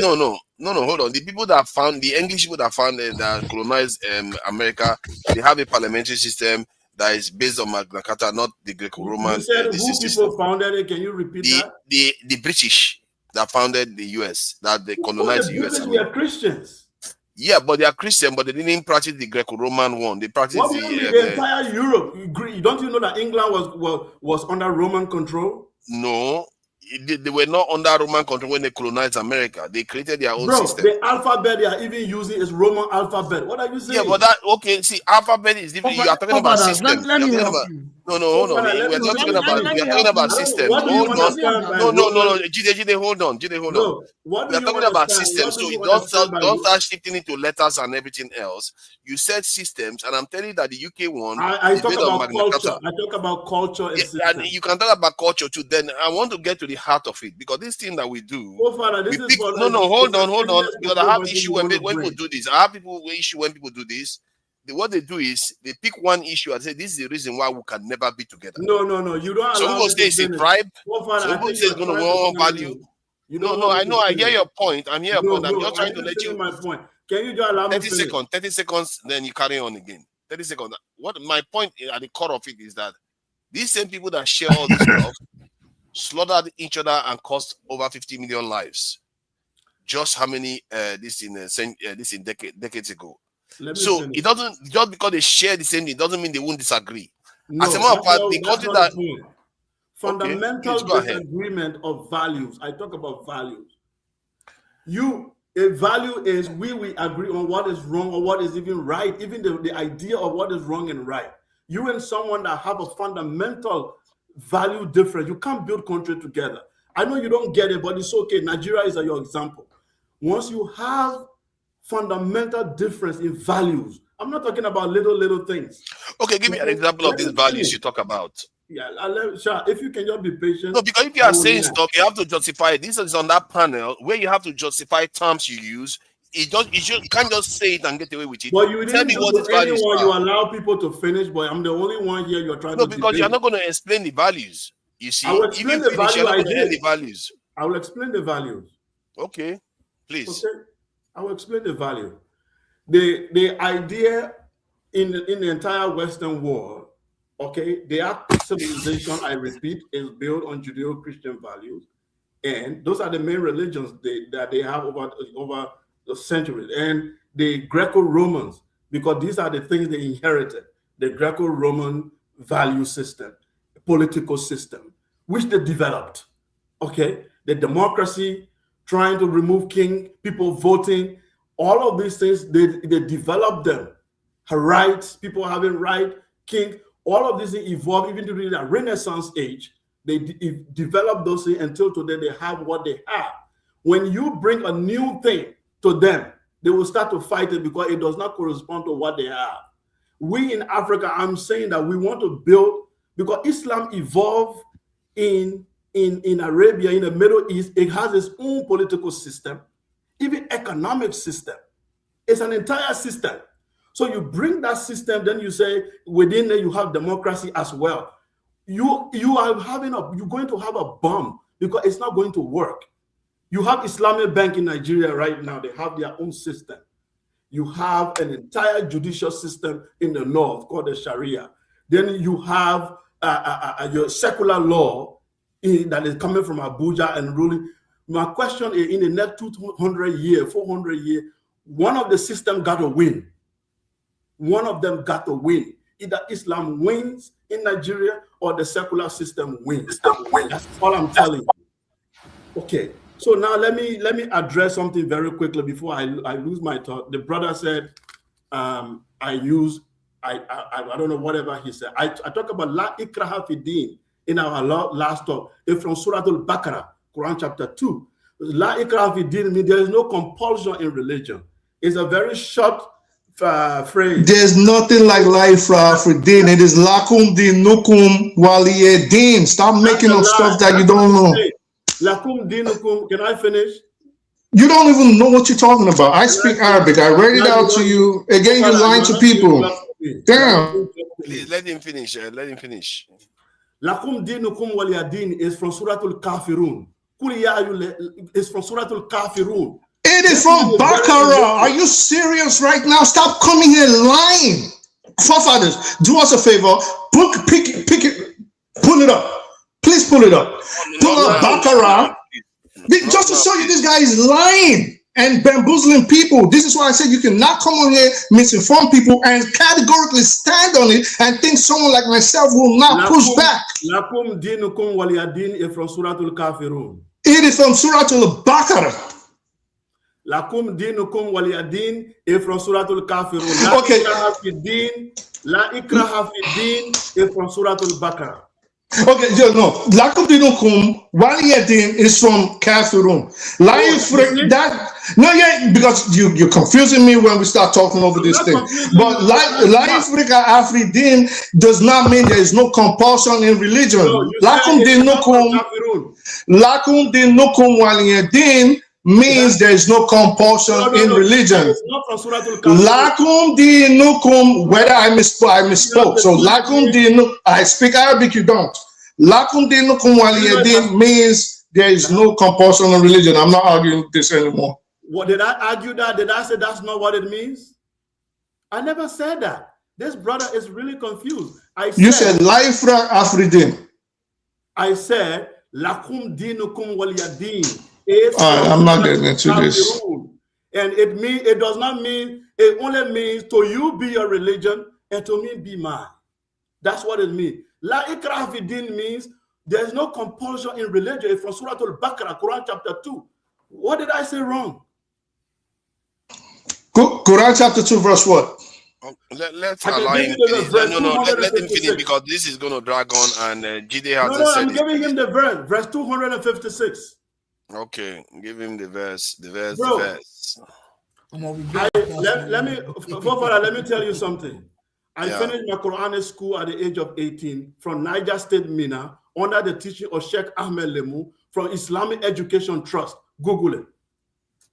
I attended New Horizons College in Mina, Niger State, the best Islamic school in Brother, I will call you out on that. You cannot still come here and keep standing on that when you did not even know what Sahih Muslim was. If you did graduate Islamic school, you kept saying Sahih Muslim, and we were laughing, myself, Ahala, and AY. But again, I don't want to get into this because there's people that are waiting for this anyways. You can keep lying to yourself, and destroy. I'm not interested. I lie because lakum dinukum waliyadin is not from Surah Al-Kafirun. Who would say that? Not even a kid would not say that. No, someone that misspoke could say that because it's an infantile argument. So I can also say, well, you kept saying Sahih Muslim, and I can say that you lied about Sahih Muslim. What's wrong about Sahih Muslim? It's not Sahih, it's Sahih.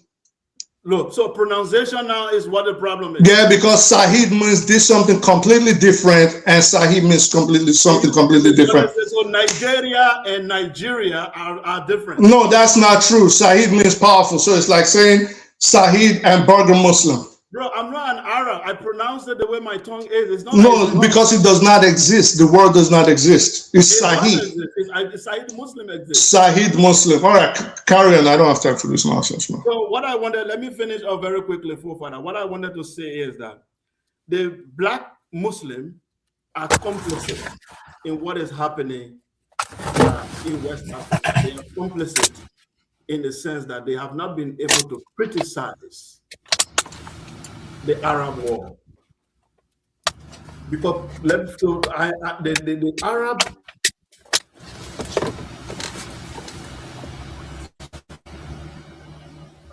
Go ahead, we can hear you. Go ahead. I'm sure it's a very low.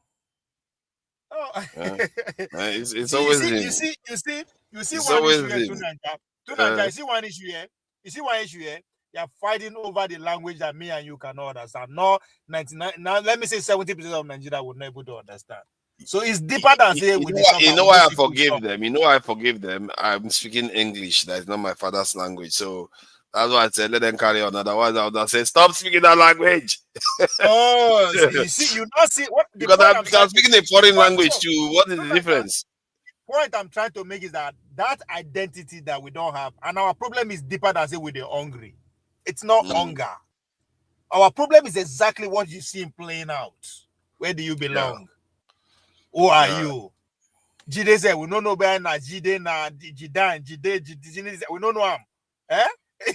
So Jide for what Jide don't feel respond. Yeah, Arabic, he don't feel respond. I don't want to laugh because I want to respect other people's beliefs. Now I want to laugh, but at the same time, so that time Judeo-Christian started actually fully being used from 1930 to 1956. We are young people here. We are young people here. Just understand that where we did. Look at us. We are the future. Look at what our concern, our problem is, and we are not out of point because we are actually arguing over our real issue. So imagine other people go see us. It's like, God damn, these people don't be food be their problem. So not at all. So that's true. It's crazy. So, but there is this the point that was made there. Let me just address one key point quickly. You know, this idea about values and all the rest. I feel like we often hack on about this thing so much. Where the real issue is when different ideologies or value system, as we like to call it, mix up. As long as they can mix up peacefully, who cares who goes on to dominate later on? It's when the frictions occur, that's where the issue lies. If you can put a system in place that allows peaceful interaction, because you have to allow ideas to win out. That is the whole point of politics, isn't it? One idea wins out and one dominates. If a system is more beneficial to the people, they are likely to gravitate towards it. And you have to allow that to happen. The way you should focus your attention on is ensuring that is done peacefully. Like America is an experiment. That's why they call America an experiment. Because they have different values. Different people have different values in America. When California was born in, a lot of people, pastors were saying it was a cause from this thing because the place they are so satanic and all the rest. So can you imagine people in San Francisco going to the Bible Belt? They will hate them like hell. They will see them as someone like people from sinners that they don't even want to come near at all. So America, they even have different values to the point whereby when they ask Republicans today, 50% of them, more than 50% wanted to break the country up. Yeah, but so, that value, yes, that value is crashing now. They are crashing now. That's why when you say there's going to be civil war, I kind of agree with you because that's exactly what is going to cause a civil war. Those value system is because no, not the value system. Actually, it's the what is going to trigger a civil war is the demographic change. That's the one that has never occurred in history. Demographic change is a real problem. This conversation you just put to a table is also at the rock of it. Multi-civilization. How do we coexist? That tension is there. Most of the people that are moving into America that is going to cause a problem, they are Christians. Because race is stronger than blood is thicker than water. Those people are not going to care whether they are Christians or not. They are going to resist them. Tonight, wait, yo, you guys wait, hold on. You guys talk and see if people are not here. Yeah, you're Come right. on, man. You're right. You're not here. Seriously. You are not here. I'm not here. Where are you? Come on, man. Yeah, let's Shaku, go ahead and finish your thought, man. Yes. Okay. I didn't come here tonight to do Islam bashing, but I just wanted to respond to that brother. That's why I was on that. What I'm trying to say here is that it is not an issue that I'm against diversity or different views. It's very good. But when you have fundamental differences, it's very difficult to build a nation or country. I'm telling you the reality. This is very different. Within one ideology, you can have different school of thoughts. Okay, like the Western world have the left and the right.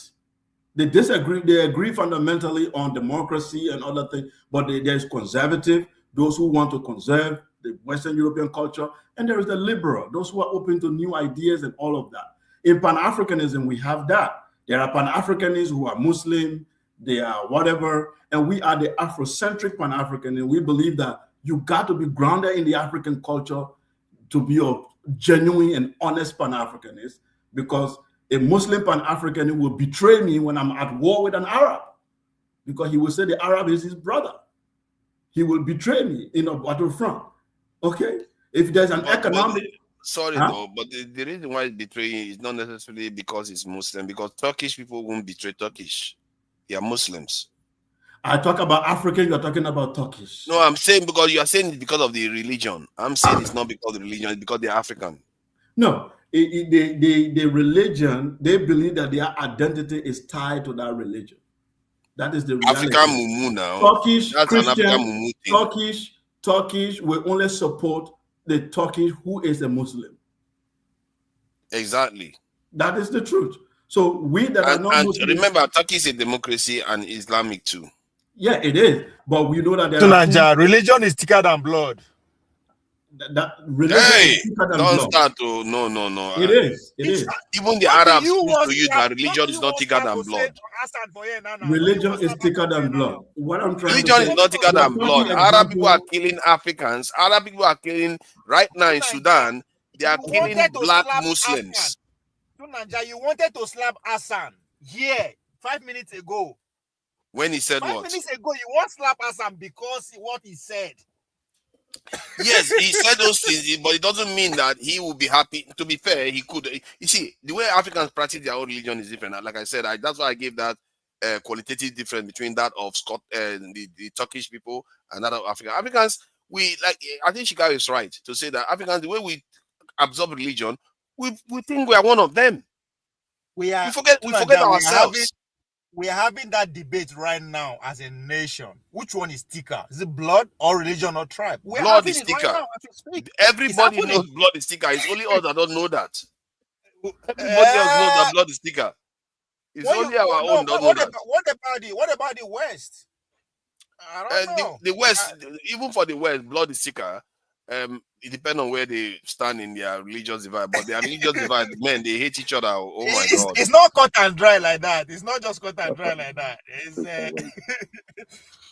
anyway. Oh, you see all these chat people, all these enemies of progress in the chat. You wanted to stop. Yeah. I've never seen the people that dislike their host so much. What kind of chat people are these? Everybody just like to hate. Let me see. You know, they really like Chikao submission. You know, when he tells Nigerians how to kill themselves, they are so happy. Like, look at that. It is because it's coming off as if he is going against the Muslims. So yes, that's what they love it. They're like, oh my God, that is so beautiful. And you are arguing religion is not thicker than blood. See, your brother will slap you because he won't go heaven. He will slap you because of Jesus Christ. I think it's us. I think it's mostly us. It's us that do that. We are really terrible at that. We absorb everything. We worry about when they kill anybody that blaspheme Muhammad. We worry, but we go kill ourselves. I have an assignment for everyone. Based on what you guys are talking about. Go find the textbook. It's called Social Animal. The first edition. It was probably written in the 60s. Find it. It dealt with this topic. Why people, why like when people have an ideology, like why they want to defend it. Like if you look at gangs and cults, it's the same thing. It's the same thing. If they jump you into a gang, the reason why you want to kill someone for the gang is because the process it took you to get in it.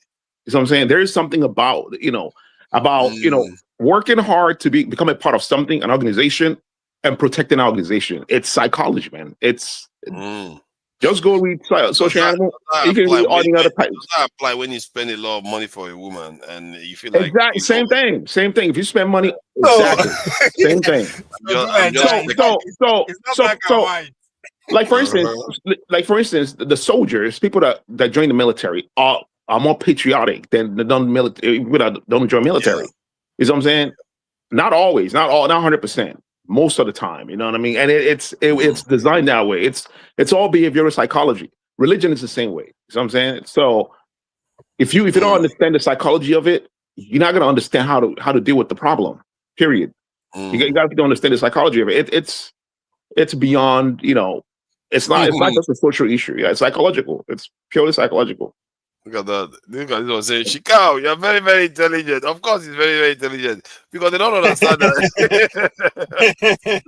See, I hear what Shikao is saying, because like Islam, Christians seems like they can never work together. But what he should be focusing on how the mechanism you need to design it, because almost any system you can design a way for them to work together. You have to design the system that enables if them now to you work together. design, if you are the one designing it, but if they design it for you, it becomes a problem. If you listen, if you have you have to have something. You have to have something that elevates beyond what religion gives you. Like for instance, in China, they have Muslims in China. They have people of non-religion and Christians in China. But the system has Uyghurs.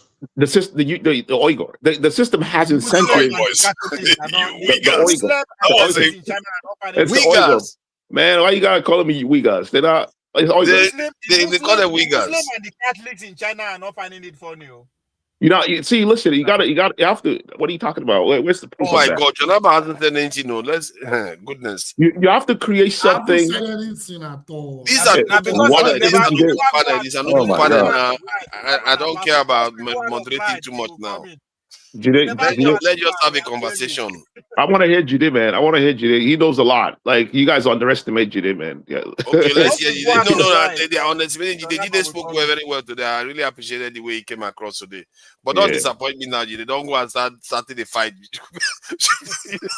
Jide can come sometimes and just get cross with people and just start the fight. I've repented.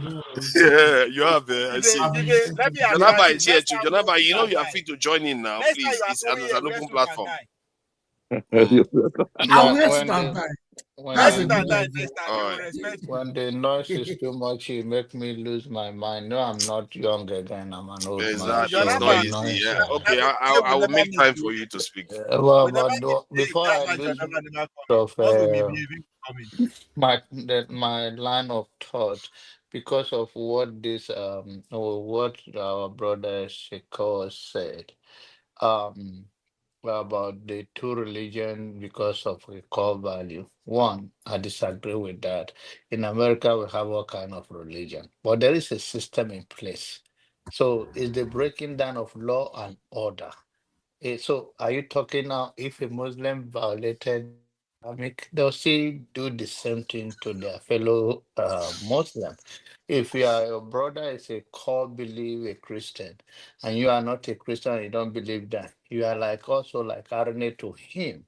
The problem we have lost our identity. One thing I love about Shiko is that he says Pan-Africanist and he's a traditionalist. He has, the last time I watched him speaking, he said that he giving mission deeper life and it's not his thing.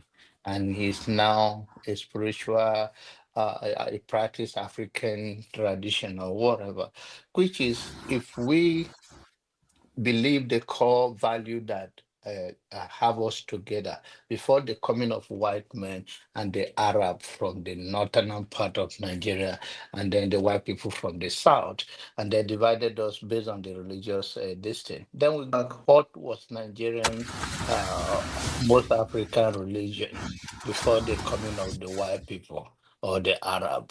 Then we can have a conversation. That's our core value. Any other things we say we are practicing is the same thing every part of the world.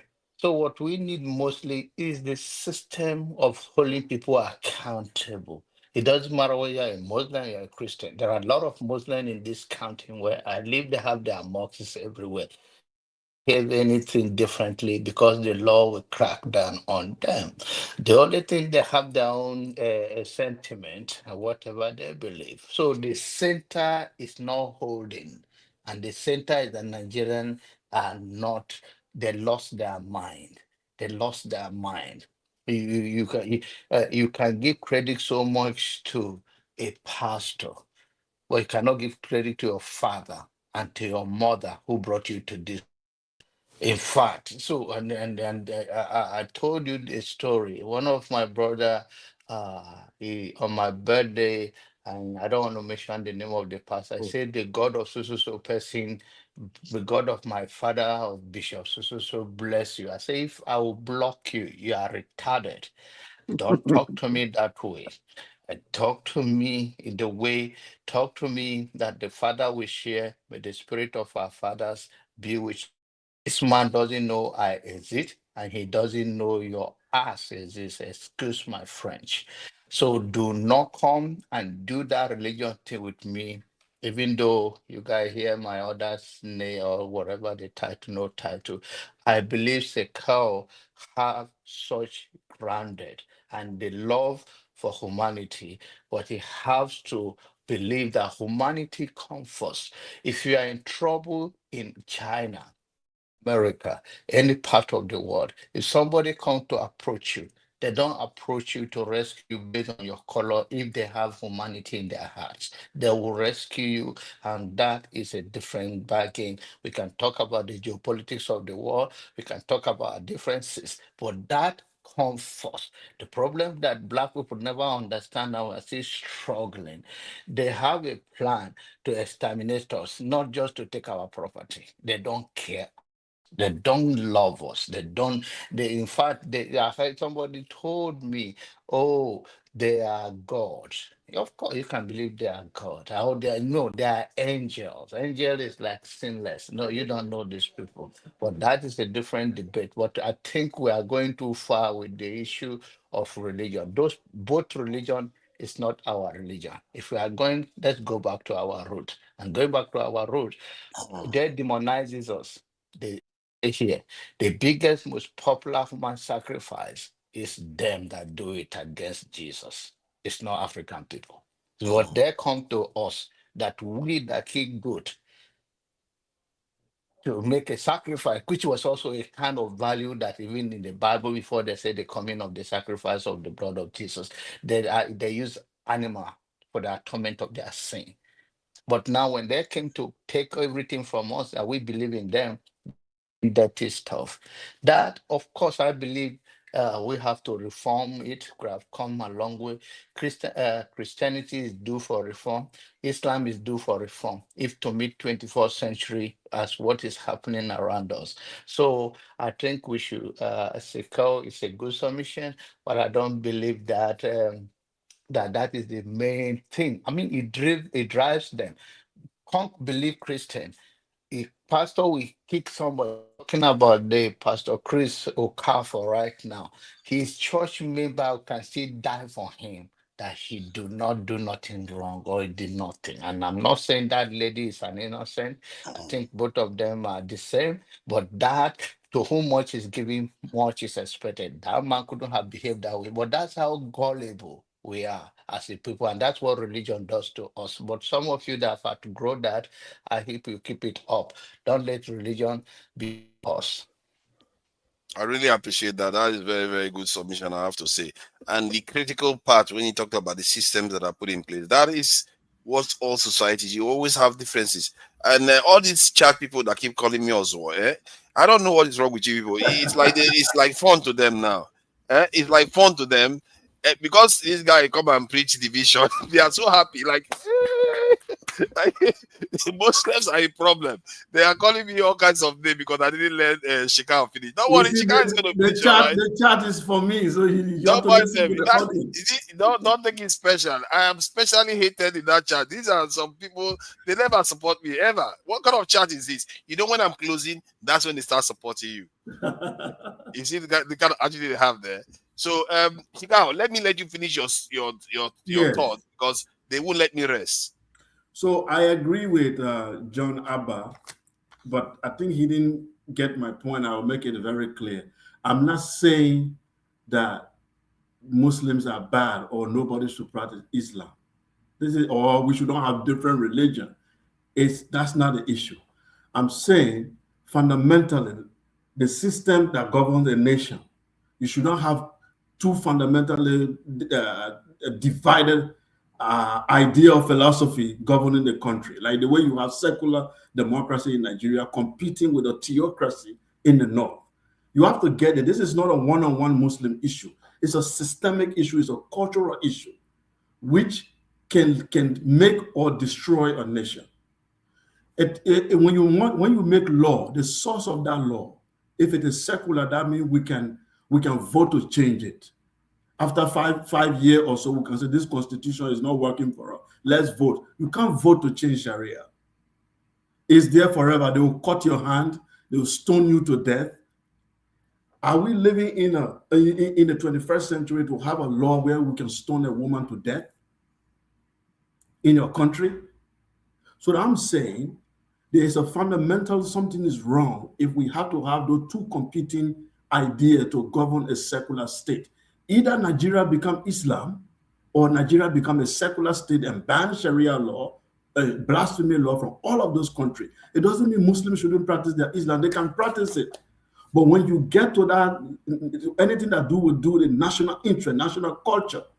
I was in Nigeria during Obasanjo time. They were supposed to have a beauty pageant in Abuja.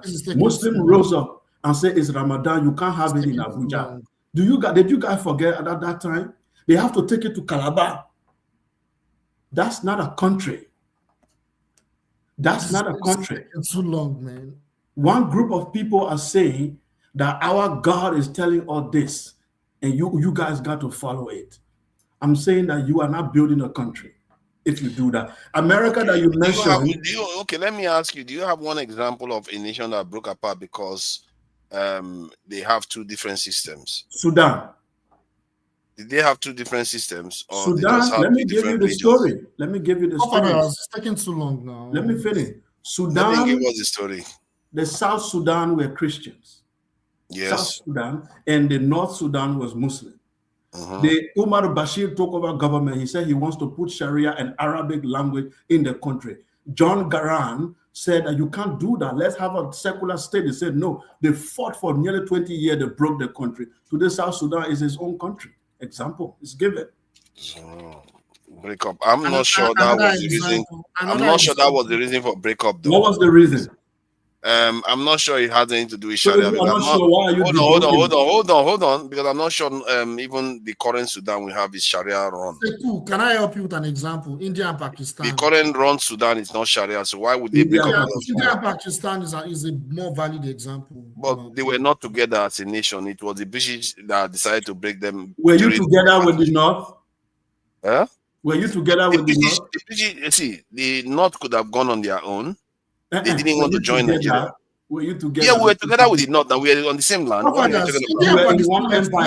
British colonial rule. No, we are not in one empire. Of course not. Brothers, don't get it twisted. India and Pakistan were together pre-colonial rule. They speak the same language. Gujarati. Hold on. But what difference does that make? They were together pre-colonial rule, but when the British were leaving them, they decided to partition it. Yes, correct. And so how does that is not them governing themselves and deciding to break up?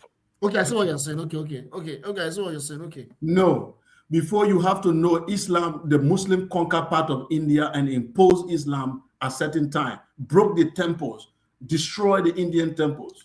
We know about that. I think I'm under no illusion.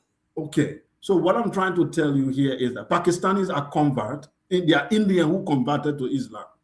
That's what Pakistanis are. I see. Do you know what used to happen in England when a Protestant coming to becomes king versus a Catholic? That's why they separated. Hold on. Let me explain to you. Then they will bring the Protestants, bring them and start burning them at the stake.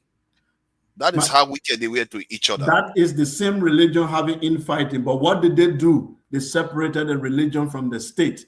The secular law. You are worried about infighting. You are not thinking about how much hatred they had for each other. The one that actually caused blood. Did you separate the church from the state in Nigeria? Yes, we actually do. And you have a Sharia law? The federal law is separate from Sharia law. So the states have a theocracy governed by divine law. That is a secular state? The state is not governed by theocracy. There are certain areas that they function without law. The federal government institutions are still federal government institutions. The police is not under Sharia law. Show me another country, successful country in the world that have that system. Show me one. I thought you were for Africans doing their own thing. No, you asked me for example. I give you Sudan. The brother give you India. You give me example. I can give you something even more extreme by saying, give me an example of a federation. Where hold on. Let me give you something more extreme. Mm-hmm. In the case of Turkey is almost all Muslim. Hold on. They are almost all Muslim, so they don't even have anything to compete, but they still chose to be democracy. There's no Sharia in Turkey. That's my point. You are secular. You are making my point. Oh, no, hold on. You are not making the point about Sharia. You are making the point about values. No, but value is law. It's system. It's law. But you see, now you are shifting it to law. Values. I told you Sharia very clearly. I said theocracy. You have a theocratic system in the north, and you say you're talking about ideology. But the theocratic system. Okay, I hear what you are saying there. But the theocratic system is not the government themselves. The state government is not government. Yeah, the state government is not Sharia government. Give me an example of a country that has Sharia states and secular states. They still have they still have House of Assemblies. They don't have I don't know what do Sharias have when they are governing themselves. Give me an example of a Sharia country, of a country with Sharia law and secular law that developed. Just give me one. A country with Sharia law, because there are not that many like Nigeria. Okay, so it doesn't exist. Of course it doesn't. And then what makes you think using your own statement categorically is correct? The only examples we have is that Muslim-only nations have been democracies. Mixed nations have managed to, nations that are very diverse have managed to govern themselves very well based on a well-defined system. So if you define the system well, you can be able to adapt and survive it. It's not necessarily, it's not a death sentence. I'm not disagreeing. I'm saying then define that system in Nigeria and other countries, then remove the Sharia. Okay. See, sooner or later, you see, the beauty of the Nigerian constitution is that, okay, given Nigeria functions, it's hard for me to say anything is beautiful. But the point is that they do amend it, and I believe the Nigerian constitution needs amendment in so many areas. Like even the presidential system. Personally, I'm advocating for a presidential council where people can be able to govern themselves the way they see fit, while they have representation in the center. And the expunging of the Sharia law, personally, I support it. Or if there is a way to ring fence it more strictly so that they don't look to expand it later on, I'm fine with that. There are things you can do to make sure this is not spin out of control. However, where I would sympathize with you is that, my Muslim brothers, they tend to be, especially in Africa, the way they behave sometimes, they tend to be out of control because they feel like they are on the ascendancy and they don't want to listen. They don't want to listen. They want to capitalize on the fact that they have the momentum and they feel like they were going to get the power, so they don't want to change anything. That's where I was coming to end my topic on the Black Muslim complicity and how they are complicit in what is going on. If they could arise and speak truth to their own house and be able to say, hey, we have even against the Arab, the Black Muslim is not brave enough. That's where I agree with you. That's where I agree with you 100%. There is a book written by a Senegalese. It's called Veil Genocide. In French, it's called Génocide dévoilé. Veil Genocide. Google it.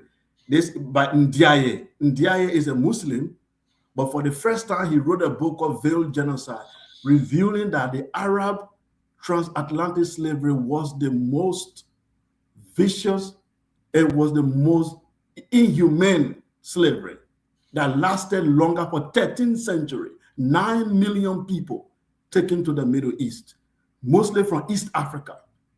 And he explained very clearly how those people were destroyed. It's a book. He gave you all the data. A veiled genocide. And as I speak to you, Saudi Arabia ended slavery in 1962 after they were pressured by the British. 1962. Saudi Arabia was the last country on earth to say slavery is bad. The land of holy or holy. Mauritania was practicing slavery as recent as 2000. There are black people there, the Arab were enslaving them. They were using hadiths of the prophet to convince them that and that Mauritania one pisses me off, man. ECOWAS and other people have to rise. And the black Muslim in West Africa could not rise up and say, we are not having this. The black Muslim is complicit. And this is what we are telling them. Have you read books? You can let's look at Martin Luther King of America rising against white people and the church there for doing bad to black people. What Muslim rose up against Arabs, against racism of black people in North Africa today? Black people are poor in Libya. Where is the black Muslim? They don't talk. You know what? I have to give that one to you. You really, that's a very, very strong point you made there, where, you know, black Christians stood up against the British and the Americans. Yes. But you hardly see black Muslims do that against Mecca and the others. Never. They don't come out. They never come to challenge them. They don't even write an article. That's a solid point that you just made there. I've been to North Africa. No, but that would not be. Okay, sorry, Jide. Oh my God, Jide is invisible. I didn't even see a syndicate. Are you still there? Where's the syndicate? Okay, it's hiding the work color. It's all right. I and the syndicate have been waiting since. You know what? Let's leave them because we have completely. No one I said guy talking about abuse. We've abused them so much. It's not right. Thank you for your patience. You know, and Shikau, I really appreciate some of the points you made. I disagree with you with some of them, of course, but I think we agree on more than we disagree. Jide, please go ahead. You know, give us something to be cheerful about. This is Christmas after all. What is wrong with everybody? Downers. Seriously, if the missile strike did not hit on Christmas Day, maybe we would have had more positive things to maybe hopeful for. But that missile strike has in fact changed the entire. I mean, I've predicted it before, but no one expected it to come around this time of the year. Like, no one would have imagined that it's going to be around Christmas or New Year, you know, that this would have happened, you know. But I wanted to say something. And so the thing is, Nigeria as a country, you know, I've said it before, that Nigeria as a country is a country of huge influence. But also Nigeria as a country is a country of internal contradiction. So instead of saying Nigeria is a country that has the potential to fail because they have conflicting values, I would rather say it's a country of internal contradiction. So when you have countries that have internal contradiction, you have political factions that are competing against one another. It could be ethno-linguistic, it could be ethno-religious, right? And Nigeria, it is ethno-linguistic or ethno-tribal, and what are they calling it? Ethno-linguistic and ethno-religious. But the point I'm making is this is countries that are very hard to unite are the countries that are very easy to dominate. Countries that do not have any core. All right. So Shekau was talking about Nigeria, that we not share any common value, that we all exist as ethnic groups. We do not have anything in common. I agree with the fact that we do not have anything in common. But that is where if we had the right leadership from the time of the so-called independence and anti-imperialist leadership, I believe by now we would have moved away from that conversation. And all of us would be nationalistic. You understand? But Nigeria has never produced any pan-African or anti-imperialist leader. The only person that comes close is Muritala Mohammed. And within a short period of time, he was assassinated.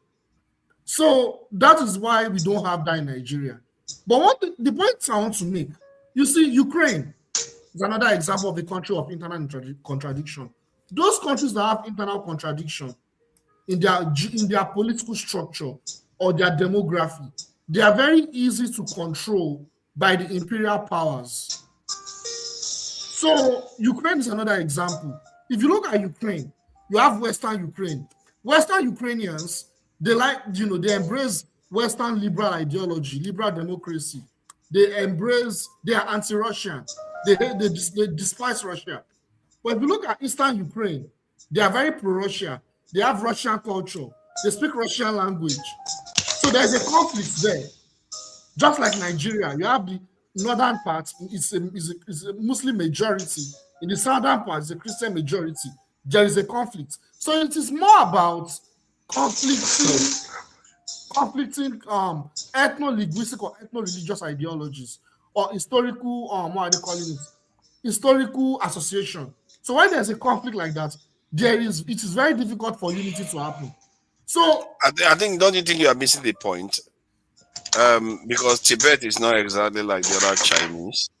The Uyghurs are not like the other Chinese. But you see what's going on with Tibet and Uyghurs. Yeah. On, right? But hold on. The same China is a rising superpower. The point I'm making is that the fundamentals have to be taken care of. Yes. The reason why Ukraine, that you said, became vulnerable is because they foolishly gave up their nuclear weapons. You see, when you are strong, you can afford to have flaws and you'll be fine. But if you are weak, even if you are flawless, your weakness will introduce flaws by force. That's the problem. And we have to deal with the fundamentals. That is what I keep trying to get people to see. But we are too used to singing this song of, oh, it's because you are different. No. I've seen people that are worse, bitterly divided than us. And they go on to form European Union, NATO, and all. Why do you think they are able to do that? Because they have power. They can overcome it, get over it, and move on, and work together. Look at, is Turkey not part of NATO? Is it not Islamic? Yes. Come on, man. But the point I'm making is, if you look at Ukraine, that was part of the agreement and the deal that was made with Gorbachev and all the other Soviet Union actors that led to the formation of Ukraine. Because if they did not release those nuclear weapons, I don't think Ukraine would have existed as a state today. So the compromise they made was you have to dissolve your nuclear weapons because they saw this coming. They already saw this coming, that Ukraine may be a potential security threat. Because even when the Soviet Union existed, in fact, they were already using Ukraine to somehow want to destabilize the Soviet Union. But they couldn't have forced Ukraine to give them their nuclear power because Ukraine was the nuclear power. The problem was that Ukraine agreed to Soviet Union and American pressuring both, because it was in America's interest for Ukraine not to have nuclear weapons because they felt like this was, after all, this was former Soviet clients, this in a state. And then it was Soviet Union's interest to take the nuclear weapons from them because they don't want another small state next to them having nuclear weapons. So both superpowers ganged up against Ukraine to get Ukraine to give up. But if it was Ukraine, they will sign with their blood. Otherwise, don't also forget that the nuclear weapons were created still by the Soviet Union. That's exactly the point. So the nuclear weapons were there as a, I thought Ukraine was Ukraine not part of the Soviet Union? They were part of the Soviet Union. That's what I'm saying. You see what I'm saying? So, no, that nuclear weapons was not created by Ukraine before it joined the Soviet Union. It was formed because Soviet Union existed. So it was important that it was dissolved if they were going to form an independent state. You see the logic, right? So no, you mean the nuclear bomb was given up before they form an independent state? Yeah, it was part of the agreement for them to form an independent state. What gives Russia the right to be the only arbiter of Soviet Union? They were not the only ones in Soviet Union. That's the heartland of the Soviet Union. Yes, now, but you stupidly put then you put the nuclear weapon. Why didn't you put it in your heartland? You put nuclear weapon in my territory, and you expect to give it up. You are seeing it that way, but the way they are seeing it is they never knew that the Soviet Union was going to collapse like that. You know what? What I'm going to say is that if I had 10 nuclear bombs, say take 5, I'll keep 5. You have to negotiate these things. Yeah, why would you give up everything? Bill Clinton was also regretted what you're saying, because because they wanted to use Ukraine anyways. So he was now looking back and saying maybe they shouldn't have actually reached that agreement because I think it was the president at that time or something. But I don't want us to digress. Let's talk about Nigeria, right? So if you look at Afghanistan, the same thing. So but if you look at what happens with military intervention, now they've struck Nigeria. More strikes are coming. right? More strikes are coming in Nigeria. We do not know where those strikes are going to attack. And as a result of that, that will create more chaos, right? So what happens is when the strikes keep coming, you know what they do? This is what they've done in the Middle East and other places. They will prop up sectarian factions in Nigeria to fight each other. You understand? That was what they did in Iraq. That was what they did in Libya. So now CIA would infiltrate easily. You have IPOB, you have Arewa, you have all those groups. They will prop them against each other. You understand? To further weaken the state. Sorry, Shaka, why are you leaving? Man, you need to come back, man. Yeah, I'm hoping he stays, man. Come on, man. Yeah. I need to educate you. Come back, bro. Come back. So what was I saying? So there will be more. So when there's sectarianism, it weakens the states. So when the state is weakened, the state can be further exploited. You understand? So that would lead to complete destruction of Nigeria. And that's what we are hoping is not going to happen, but that is where we are heading towards right now. You understand? Have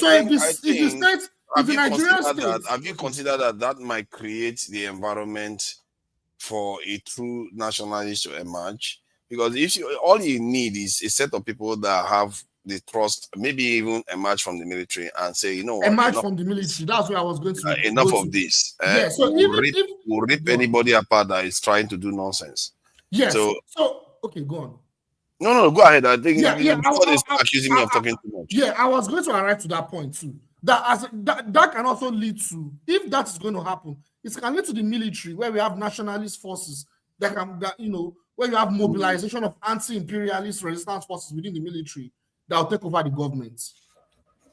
So that can happen. So those are the angles I'm looking at. Those are the future potential events that may happen in Nigeria, depending on how the US intervenes in Nigeria. Because if the Nigerian government, I pray does not get there. If the Nigerian, I hope so too. If the Nigerian government do not become the lapdog, that is what they're going to do. They will use those factions. They'll start fighting. They'll give them weapons. They'll start fighting each other. Nigeria is too. See, the thing about Nigeria is that it will be too hard for Nigeria to divide. Like if we want to divide Nigeria, the difficulty you're going to experience is you're just going to leave Nigeria like a destitute country where you have different they are governing themselves. But I have a question. I have a more interesting question for Jide.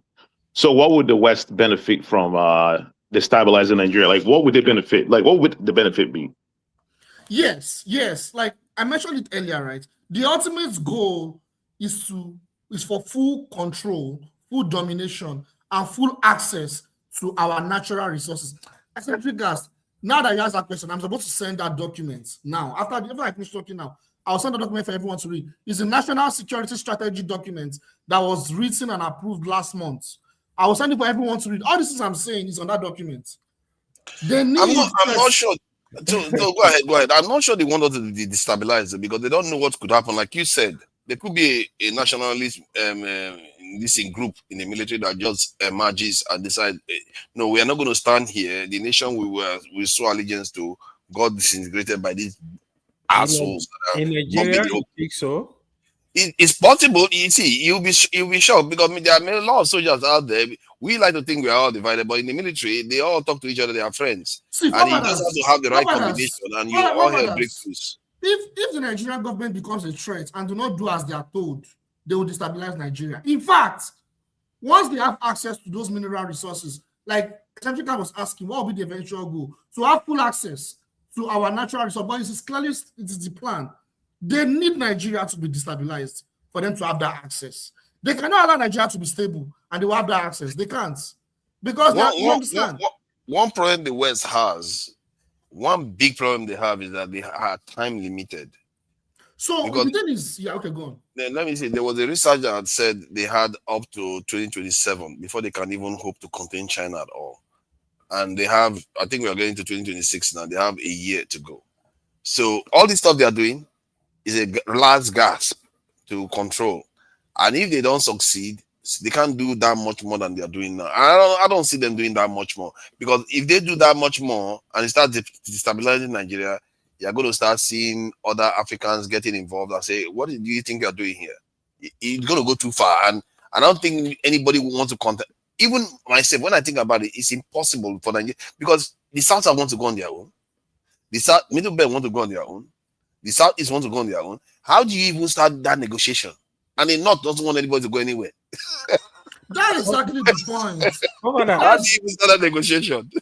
That is exactly the point. When you have a weak state, If somebody is in Nigeria, he need to speak first. Who is in Nigeria? Myself. Your Highness. Your Excellency. You gotta let me speak. Yeah, let me finish. Are you sure? Let me just finish. Yeah, I'm in Nigeria. Oh, that's nice. Wow. In Lagos or Abuja? Lagos. That's you see that? No, you like party too much. No. I don't. That's exactly why you went there. No, you know, I follow Sharia. I don't do party. I don't party. You know, I follow Sharia. Okay. You see, all these Sharia coded people. They like. Yeah. Me, I love Sharia. I don't hide it. I love Sharia. I thought you were in Atlanta. Like, what the hell? What are you talking about? No. Stop it, man. Dude, I have your number. What are you talking about, man? I have your phone number. Chill. Calm down. You're in Atlanta. Calm down. You're in Atlanta. No. You don't know where I am, bro. Why give you the play also once? No. I'm serious. Are you sure? Actually, I came in because you are not the leader of the anti-Islamic forces. Then Sheka is your deputy now. I wanted to. So when I heard the Sheka was talking about Sharia, I begin to wonder. I said, "Forefather is here. I thought you were gonna correct him. You are in the UK. Sharia is legal in the UK for personal matters, right? For civil matter, it's legal. In the US, same. In Canada, same. Now you have a country, you see, you got to balance this. Like Sharia, like in Nigeria, where Muslim people dominate, and people are saying, no, you can't have Sharia. When they say Sharia is it's not only for personal matters, though, in Nigeria. No, hold on. Yes, that's what I want to address. The truth is, you can't completely remove Sharia from the constitution.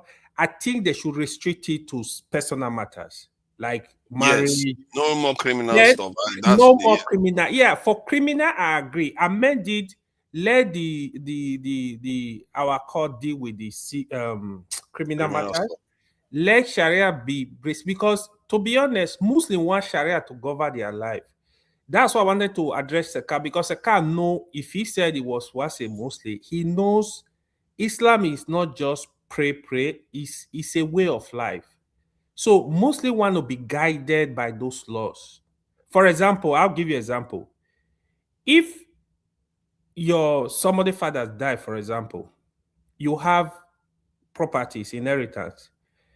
The Quran has actually explained already how this property needs to be shared.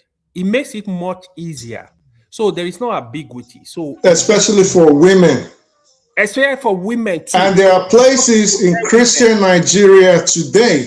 This is what I want to that women cannot inherit property in Christian Nigeria. So you want a Muslim to say, yeah, it's cool. Like I don't want my daughters to inherit property. What Sharia does, it protects everybody. Let's say, for example, you divorce your wife.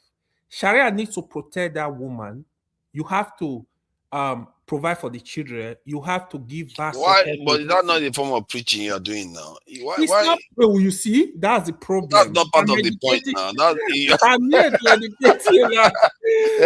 You wanted to teach you Christianity now, but that's not what they asked you now. Okay, the part I agree with, it should be restricted to personal matter. And maybe for criminal matter, no, they should let other There are a lot of beauty. It's just that because you are not a Muslim, people don't want to list it. There are a lot of beautiful things. Like for example, no. See. There are beautiful things in Islam. That I'm sure 100%. No, that one, no doubt. And it is true of all religions, though. Well, yeah, you might say that. Yeah, but all religions are not on the chopping block now. I would bet even Hitler had his good parts. Hitler would have, there are people that would say, no, I'm saying there are people that would say, I'm just juxtaposing. I'm saying there are people that would say, Hitler was a kind man to me. Yeah, but it's just like Abacha. It's not done. What are you guys doing? It's not done. Let him finish. Let you finish. Before my network, sorry, one more minute. The other thing I wanted to speak about, right? It's gonna be your turn. Just have patience. Sorry, you know, I mean, No, AY is already taking his turn. He's in Nigeria. Sorry, Asadika, you know, I never begged you before. The other thing I wanted to say about, right? Seka was here too. He's not from Nigeria, really, but he's telling Nigeria how to divide Nigeria. Listen, what people don't know, the population of Christians in the north is approximately 30 million. What people don't know, the population of Muslims in the south is it's more than 30 million. Go and fact check this number.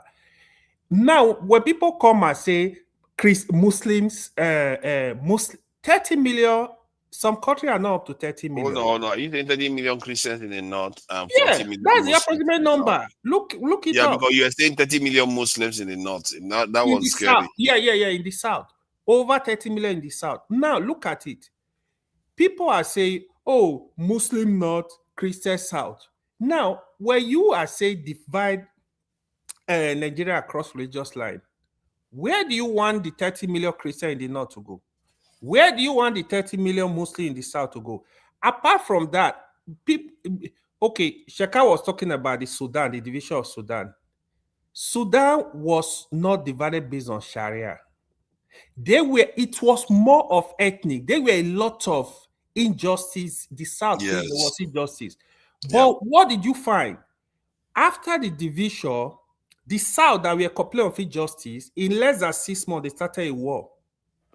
Yeah. Then what about that?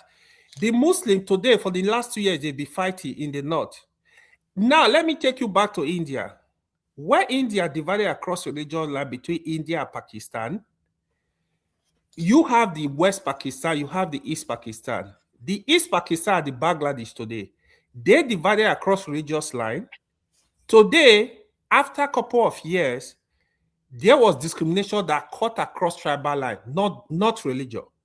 That was how Bangladesh pulled out from Pakistan to form Bangladesh. These are the same religion. Today, even the India people talking about, India have over 200 million Muslims. So you see that they don't really like, the way people think, they are just very weak, very dumb argument, where people are making this argument. If you think you divide Nigeria south, let's assume they are even all Christian. They can still live together because the tribal will come in. You think Yoruba and Igbo are going to live in one country, except there is a very strong agreement that this is how power is going to be shared. Because this major tribe in Nigeria, Yoruba. Oh, no, the south is not going to have one country, that's for sure. You're not going to have it. People don't know. It's easy to just be talking. The complexities you're going to see. My God. If at all, what I've calculated, you want to divide Nigeria, if I just split it into 6, the way at least 6. At least 6. Here is the reason. So that the minority in the north will have a country. The middle belt, they will have their own country. In the south, the minority will have their own country. Yoruba will go, Igbo will go. There might be something that look like peace at all. But people... Dude, Rivers, Calabar area cannot stay with the southeast. Yeah, there's nothing like south-south. Those and the deltas are not going there either. I don't know what people are thinking when they say. Nigeria people don't see, but it's easy to say north, south, the glue that holds Nigeria together is a lot stronger than just politics. Yeah, the ethnic configuration is very, very difficult. It would really be better. It would really be better to have a Nigeria that is study on justice. They should, just like Fofather will always say, let's have 6 president. Even if he sees vice president, no matter how you want to do it. What I see with us is we don't think outside the box. We look at, democracy. I'm not saying, I don't have issue with democracy. Modify a system. People should sit down. You know your environment. It's just like your house, for example. You know, if you want to buy something outside now, you might be able to figure out, oh, will it fit that space? We know our environment. We need to think. We need to think. It's only black man that is not thinking. In Chinese, they have a system that is working for them. You're not going to force democracy on Russia. Let Jide finish.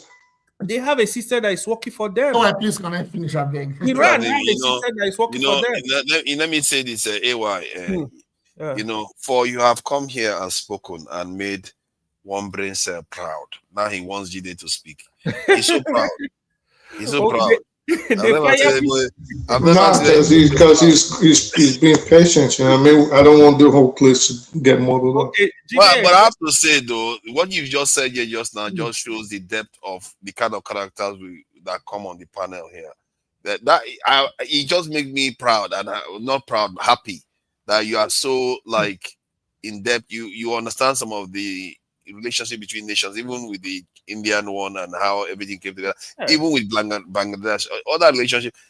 This is why we do. AY is a professor, one of the smartest guys on that.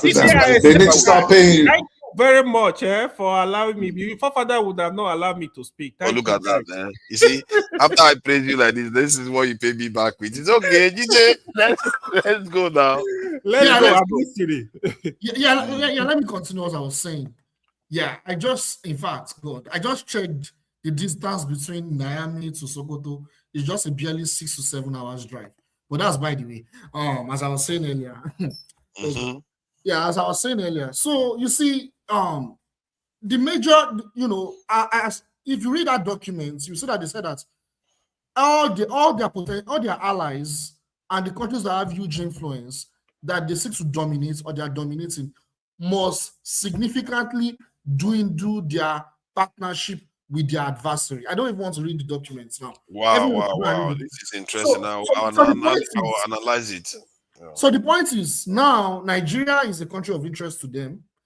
Nigeria is a country where they have to dominate. They do not want China to have influence in Nigeria. So apart from having access to our resources, also, they also said that in that document, they made it clear that they need their allies and their partners to what? They need to use them to seek regional stability. So they use their allies and their partners to seek regional stability and to be used to contain their adversary. So now, who are their adversary at this point? It's AES. The only adversary I can think in our region is AES. So now, they bombed Sokoto, there were no terrorists there. We don't know if there were casualties, right? And the after effects was in Kwara State. So what significant was it? And I just said it now, just 6 hour drive between Sokoto, 6 to 7 hour drive between Sokoto to Niamey. And like I said earlier, Niger and AES, they are now preparing for a potential war. Now it's probably going to be a 2-war front with either the Nigerian states that will be used by the US empire, or a direct conflict with the US empire. We still do not know how the conflict is going to be orchestrated, but it's likely they will use Nigeria as a launch pad. But before they use Nigeria as a launch pad, they need to justify what they want to do in Nigeria. So so the point is, at this point in time, the federal government of Nigeria is at this point saying, okay, now we want to put our hands off terrorism. Let the US empire solve the problem. That's my major concern now. And if that happens, Nigeria will now be a major launch pad against their adversary, which is AES. So there will be further instability across the whole region. So meanwhile, if they truly want to intervene militarily to fight the jihadists, it makes sense they are supposed to coordinate with AES. I don't know if what I'm saying makes sense. They're supposed to coordinate with AES to fight the jihadists. I'm not talking about Nigeria now, even the US empire, because the AES, they're also fighting the Fulani jihadists. So it makes sense for them to work with AES to fight it. But rather, what I think they are trying to do now is they actually want to go to war with AES and also destabilize Nigeria for the end goal of total domination of that region. And man, it's probably going to be very catastrophic. So more than ever, whether we like it or not, we have to unite.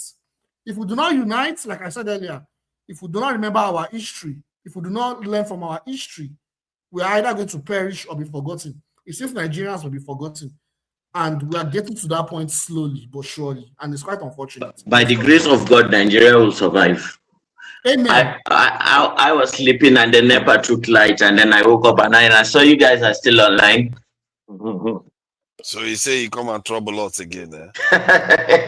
No, like my Muslim side was the side I showed the other time. I wanted to show my African side this time around. Oh, when they don't take light, okay. Oh, NEPA don't take light too. I don't know. You're welcome. Yeah. Hold on. No. So, man, I mean, you guys have spoken pretty much everything. Like, I don't even know what I'm going to say that's like new. You know, like, and the funny thing is, like, when you look at Trump's tweet, or his tweet after the bomb Nigeria, you can tell his audience aren't really who we thought they are. The audience kind of looked like he wasn't talking to us. He was talking to. It's like there's like a power. Yeah, there's like a power. You know, it's like a show of power. You know, it's like it was clear. If you go back to the tweet, you see that he's not talking to us. He's talking to the people that you feel like he's competing with. You know what I mean? The emerging power. Not only that. If you notice, there is some form of organization between Netanyahu, Bill Maher, and Trump. And the Republican Party, Fox News, this was well coordinated. Yes, it is. So something else is going on, and the Somaliland thing is not an accident. It's too much of a coincidence to happen. Something is going on. Yeah, it's. I think there's. It's like partition in Africa. That's what they do. Yeah, something is going on, and the problem with us is that we are so shallow that we just can't see past our noses, and we're blinded by our religion, our ethnic groups, and things like that. And when those of us who try to, look over that and try to emphasize, okay, like guys, this is not the time to do the to be too emotional and go into the religious thing. That is what the enemy wants us to do. Let's close ranks. And then the other side will say, no, we can't trust you. And that's a problem. And forefathers, you said something about the military. Do you know why the military are the only ones who can stand up for this country? Because they are like a cult. They are like a cult. Like this is central cast though. So yeah, go. I think the way they operate, they swear this fealty, and they cross their hearts, just like a blood. What do they call it? This that they do in cults. You cross your heart, you do this, you do that. So, and they've given their life for the country anyway. So they are not afraid of death. They are not afraid of all this. So if a military man makes up his mind, look at Ibrahim Traore, for instance. Look at the Murtala Muhammads. Look at the Abachas. You think Abacha was afraid of death? He knew the Western was after him. He was not. But yeah, he just had to do what he had to do. Now he didn't succeed, but the thing with progress is that if one falls, the next one who comes shouldn't give up, and then he continues. You will succeed at the end of the day. But if you give up, then wow, we have so much. You have more cowards in politicians than in soldiers. The Nigerian military, although I wouldn't call that Nigerian military because it's an individual within the Nigerian military, it's only fair. When I saw the way Dia was begging Abacha, and sometimes, and you read some of their antics, the documentaries about some of the things they were doing in the military, it's like too turtle. Everybody's gossiping about this one will tell this one. It's like you're soldiers, man. You focus on doing your job. Because the paper soldiers. They're not busy. You got to be busy. This is the difference between America and the rest of this country. Yeah, that's You got to be active. You got to be a soldier. You got to be fighting or building the community. Yeah. That's true. That's true. I'm really wondering why you're talking about Abacha. See, yes, I mean, Ibrahim Traore, any people can argue he's a good guy, but when it comes to Abacha, the people were not with him. He was just doing. Yeah, I understand that. I'm not saying that they are with him. Even if he was still, I'm not gonna rate Abacha on anything. Abacha was brutal. He was not interested in. Yeah, no, okay. See the reason why I said what I said. Maybe it will make sense to you. Maybe it will not.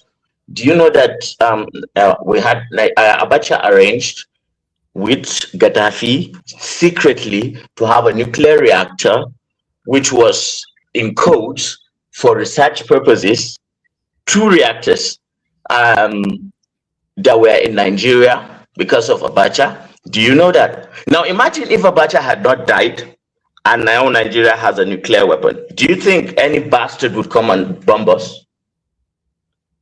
Dictators are bad, but sometimes if you have the weapon, nobody comes and messages you. I can't verify that anyway. I can't verify that information. No, it's out there. Like in the WikiLeaks, it was there. Like okay, it was in ABU. Sorry, what was there in the WikiLeaks? The Abacha thing with Gaddafi with the nuclear reactor. Oh, he was looking to do that. Gaddafi dismantled it. He died. Saddam Hussein dismantled it. He died. Abacha also he disclosed his, and he also died. Like now, imagine we had it. Now just look at Kim Jong-un. Like if Kim Jong-un could do what he wants, imagine Nigeria has that power. It's a shame that because the whole of sub-Saharan Africa will be free. So guys, hold on. Let me before I forgot what I was trying to say. Anyways, I'm gonna come to this from a psychology point of view, right? If you guys look up Ray's motivation profile, right? I was just, if you want to look at why people join religion, right? Because I know we talked about that. I know we kind of moved on from that talking point. It's if you look at Ray's motivation profile, you know what I'm saying, like something like acceptance, curiosity, family, social community, social contact, social contact.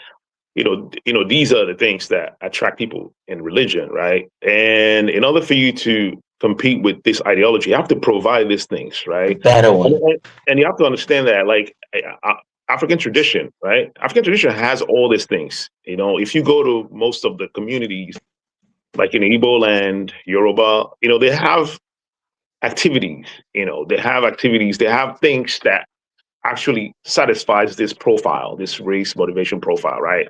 But what the West did was they dissuade the people, from accepting their tradition. They made tradition look like it's, they called it fetish, which German word. They make the tradition look like it's of the devil or whatever, like it's negative, and then replaced it with their own tradition, which is Christianity. Like the Igbo word for devil is actually before they made it the devil, it was actually one of their original gods that they worship, and he was a deity that they respected. But when the Catholics came, even the Yorubas, they changed it to the devil. Can you imagine? There's no word for devil. I don't want to deviate from the point. There's no word for devil in Igbo. Yeah, right? but that dissonance that it creates. Right. Yeah. That's the point. It created that. It's intentional. Of course, it's intentional. In order for you to replace something with something else, you like the saying goes, if you want to kill a dog, give it a bad name. I think that's what they did with our tradition. Our tradition satisfies these profiles, right? And you know what? In order for us to, I think the uniting ideology would be going back to our tradition and finding out all those things that actually satisfy this motivations, right? And kind of push it to the front. Like Nigeria needs to focus on culture, right? They need to have a ministry of culture and emphasize that and promote Nigerian culture. Like if you want people to be proud of being Nigerian, I mean, like if you look at the music industry, you know, the music industry is doing pretty well.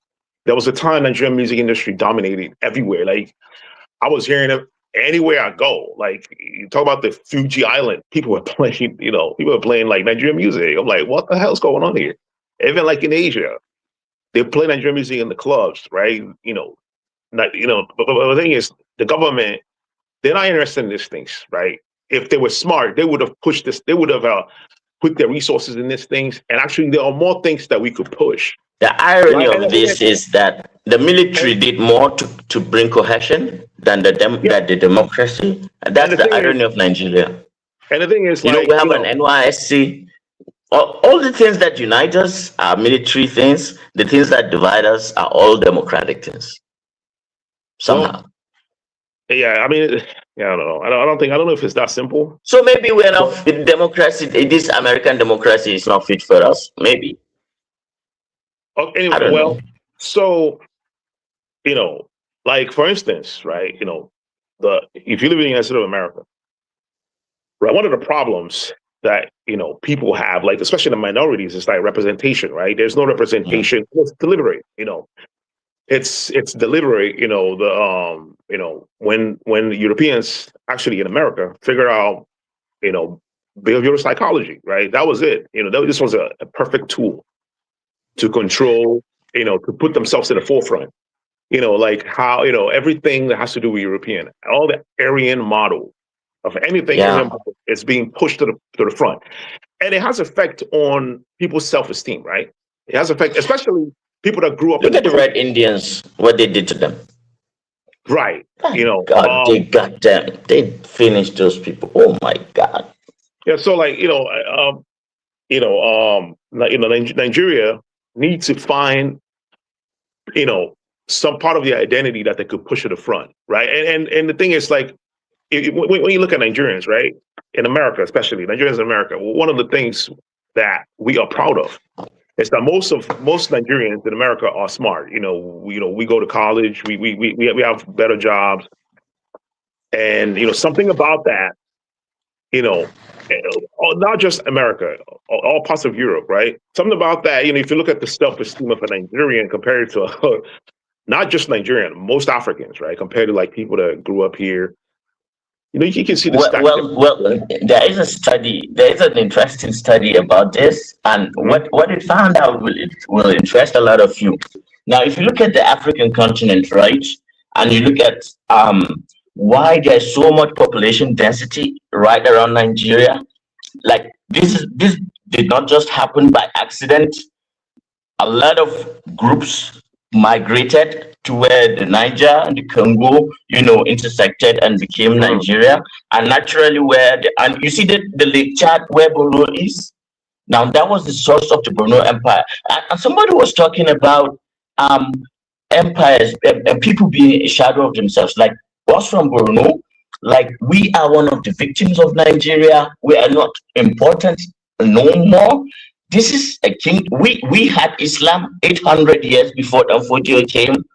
Like we controlled a part of Chad, part of Niger, part of Cameroon, part of Nigeria. We were so huge, but now we're just a 60-kilometer. And nobody respects us. Even the houses, the Fulanis, they say, they just look at us and they say whatever they want because they think they are ahead of us because the British, give them that. So while Nigeria, you hear the Yoruba, the Igbo, and the Hausa quibble all the time, it is so, it hurts people like us that these people think it's all about them all the time. Meanwhile, Nigeria is so much more complex, and they are the main beneficiaries of Nigeria, and they are the ones that complain the most. Well, here's the thing, right? If you look at the dynamics, right, it exists also in the West, especially United States of America. Anytime there is like anytime there is inflation in America, anytime there's economic disenfranchisement of the working people, there's always this rift. There's displacement of anger. The anger is always displaced on the minority. And right now, it's on the immigrants, right? And it's not a coincidence that the economy is immigrants and Muslims. And Muslim, yeah, exactly. You can go to a list of it. It's the trans people, it's the gay people, it's the Muslims, it's the Chinese. It was the Chinese, it was the Asian just a few years ago, right? It's black people always. It's Native Americans. But today they're actively pushing anti-Islamophobia from the president down to the littlest guys. In conjunction with other media influencers. Of course. What's with the TikTok thing? Have they sold it? You think it's what? I think it's deliberate. I think it's something that always comes out of this is like part of capitalism. It's imbued inside capitalism, right? In a socialist system, right? A system that promotes social justice, cooperation, and the collective ownership of the means of production. Now imagine if Nigeria has some kind of social justice, people cooperate. That's why when I come here, I talk about worker co-op, and a lot of people don't know what the hell that is. Like, look it up. Imagine. There used to be some back in the day. Wait, let him land. Imagine the government. Imagine if the government has a program where they say, okay, if people from different ethnic groups want to do a co-op, the government will give them a startup money. The banks will give them loans. They will qualify for loans first before anybody else. Let's say someone from Yoruba, Hausa, Ibibio, Ishekiri wants to cooperate to create a co-op, a business together, where it's a co-op. It's not like it's not a capitalist system of the business. It's a business where they're cooperating, they're all working together and making the same amount of money, right? If you create a co-op, we will give you loan. The banks will give you loan, and it will be on a low interest rate, the lowest interest rate ever. Imagine that, right? And you are fostering cooperation, right? And it's going beyond ethnic differences. You are using that to fight against ethnic differences, right? And the problem in Nigeria, right? You cannot divorce it from the economic situation in Nigeria, right? You cannot divorce it from that. It happens everywhere. There are examples that we can look at, right? And then also, if you look at Venezuela, for instance, right? Venezuela doesn't practice capitalism, right? And Trump is trying to invade Venezuela, but guess what? The people of Venezuela are all banding together because they believe in their country, right? Even though they might not like Maduro, but the reason why they could do that is because of the system that they practice. They can fight, they can have an infighting, but due to the system fosters cooperation, and they have. You might want to look into the Venezuelan system, right, or the Cuban system. Countries like Cuba, you cannot. I think because Nigeria fought the Civil War. You cannot easily invade countries like Cuba. You said you cannot what? You cannot easily invade countries like Cuba or Venezuela because the people will fight back. The people, not just the military. Yeah. Those are not the only countries. So let me tell you, I know there are many. These are the ones that like in my hemisphere, right? Let me say, I have a couple of Iranian friends, right? Right. During that war between when America and Israel invaded, they don't even like the leadership of Iran. The way they support their country, I was blown away. But when it comes to Nigeria, I don't know. I've never seen. And I just explained one of the tactical reasons. I just explained why. There's the system that makes the people want to be patriotic, fight against any external influences. And it's not present in Nigeria. If you go to Lagos State, for instance, right? In Lagos State, they have areas in Lagos State where it's just Igbo people, and they just buy properties and they speak Igbo. They don't even want to integrate with the Yoruba. They don't want to integrate with the Yoruba. And then you got the area with the Yoruba people. They don't want to integrate with any other ethnicity.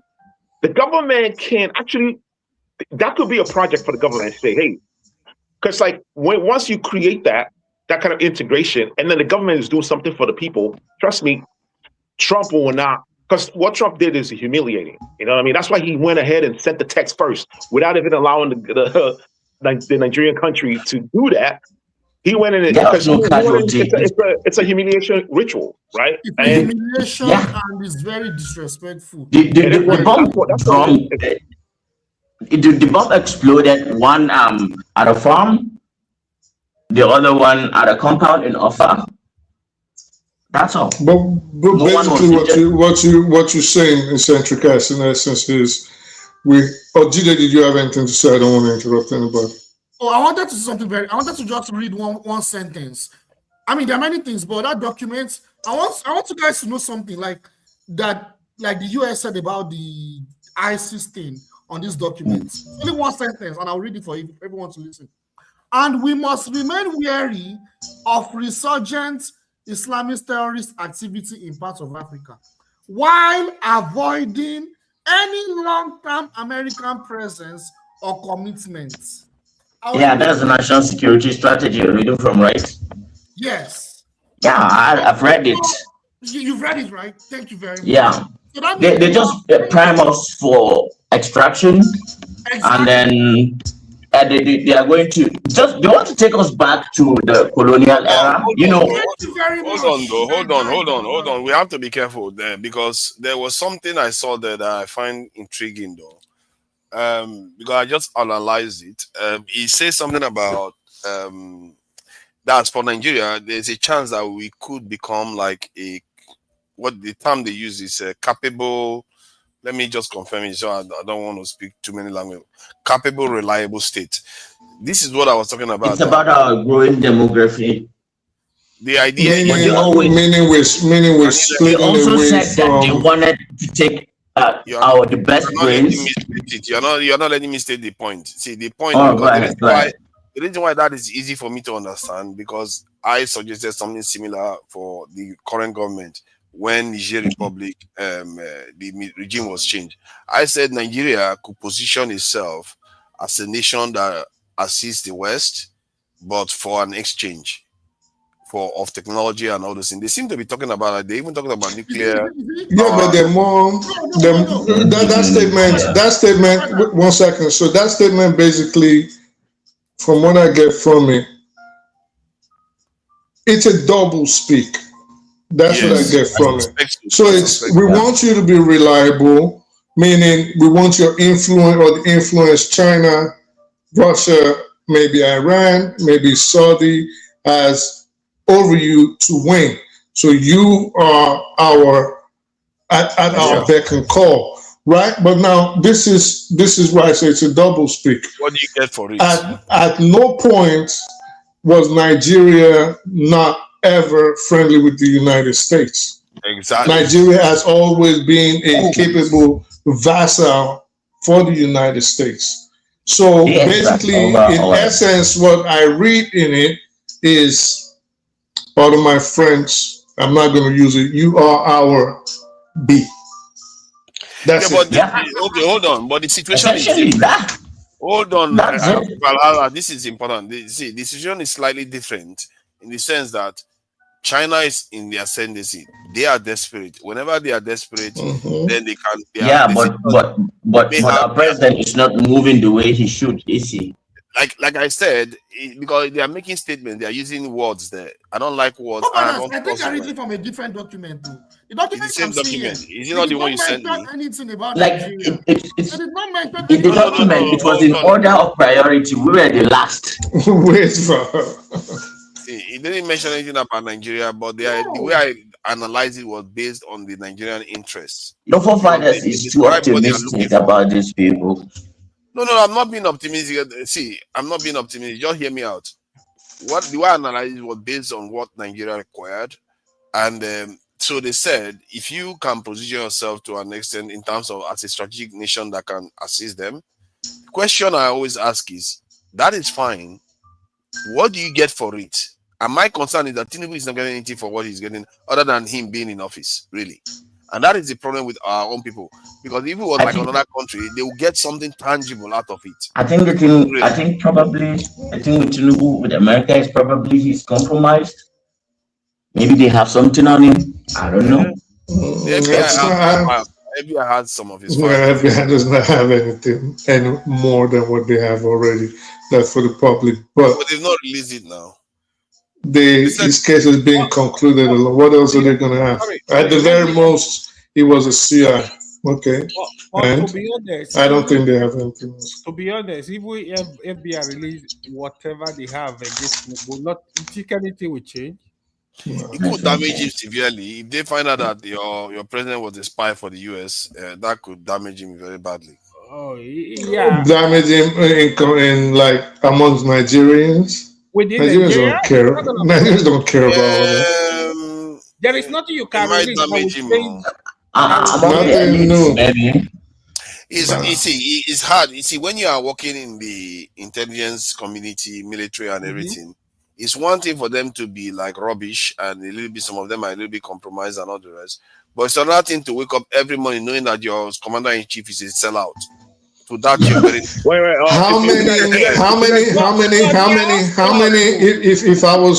If you were to estimate, thank you, Ewa. If you were to estimate that within the Nigerian political class today, how many people do you think, how many percent do you think are not compromised? Almost all of them are compromised. I hear what you are saying. That's a valid point. But now everybody knows, the whole world knows, and you know for sure. It's not. Nigerians don't have shame on things like that. They don't need to find compromise. They don't need to find compromise person on the fifth column to actualize their goals. It's about opportunity. If you look at the section about Africa on the text, go to the bottom part. The bottom part actually tells you what the whole thing is about. Like I said, I've been saying here, it's about China, the competition between China. Look, China's a big competition exists. It says competition for critical minerals and other resources, businesses and help. Notice Africa is moving away from the West. The important thing, even if it's a dangerous time. It's not about why they have this in interest. It's what are we getting for it? Yes. Then forefathers, even if this is a dangerous time, then there are opportunities. Like if we play our cards right.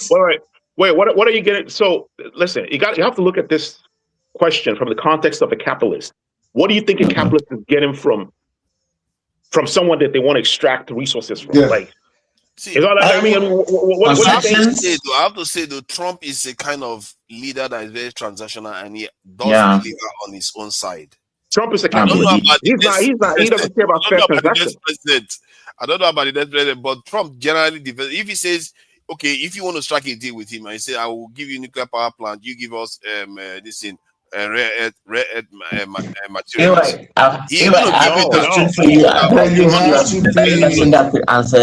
Based on the text, it's almost like 80-20 because he's talking about selling all the technology, for mining and what have you. So he's selling you his technology.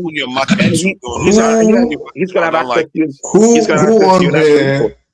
who on here plays chess like really good? By a raise of hand, who plays chess like really, really good? Nobody. My sister is on my thing. Okay, what about business? Who does business here? Doesn't work for anybody. Who is not? Okay, so good. So if you don't work for anybody and you play chess very well, right? You mentioned the move the match system, right? So you know the power of leverage.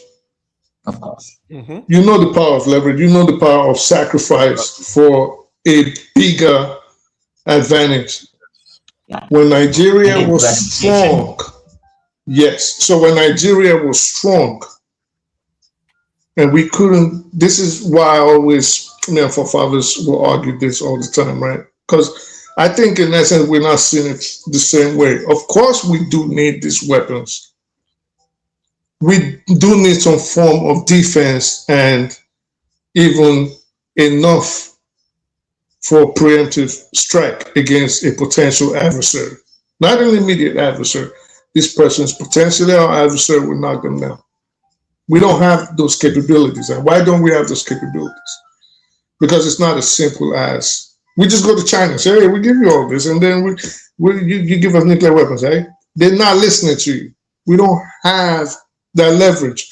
They'll give you bridges, and they'll give you railroads and ports, but something that's gonna, this is why I always used to ask your forefathers. You say, oh, we'll go to America. We ask this person, you want them to give you weapons so that when they decide to strike Sokoto, you can fire surface-to-air missiles at them? They're not gonna give you that. We don't, when we had the opportunity to get them, is gone. But we can re-strategize and build from the bottom and put ourselves in a position. Right now. We have the opportunity right now. Kind of. If Nigeria decides that they want to take responsibility on the continent, then if you want true influence and you want Nigeria to be a genuine partner, then I want to ask you one question. I think he's the only one that can wait. I would say I will use my influence to ensure all the other West African nations toe your line, and you are guaranteed that for so and so time. But this is what I demand, and you have to give me this one. You have to give me this one. No, I don't get what you're saying. I don't get what you're saying. Start from the start. My point is that if say the US wants something from us, like whatever material they want from us, I'll say I'm fine with that. If you don't want me to trade too closely with China, I'm fine with that. But this is what I would need. Like when you say weapons, this thing requiring weapons. The reason why those things like Saudi Arabia gets it, because they know that the more you are tied into their own ecosystem in a big way, the more likely they start seeing you as a almost. No. But let's stick to how do you hold on, brother. How are we going to get it?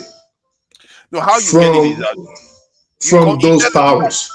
You tell them, look at Egypt. Egypt, you have already given Egypt 218 this in F-16, and if you don't see us as the people you can give that kind of technology to, then what is the point of talking to you?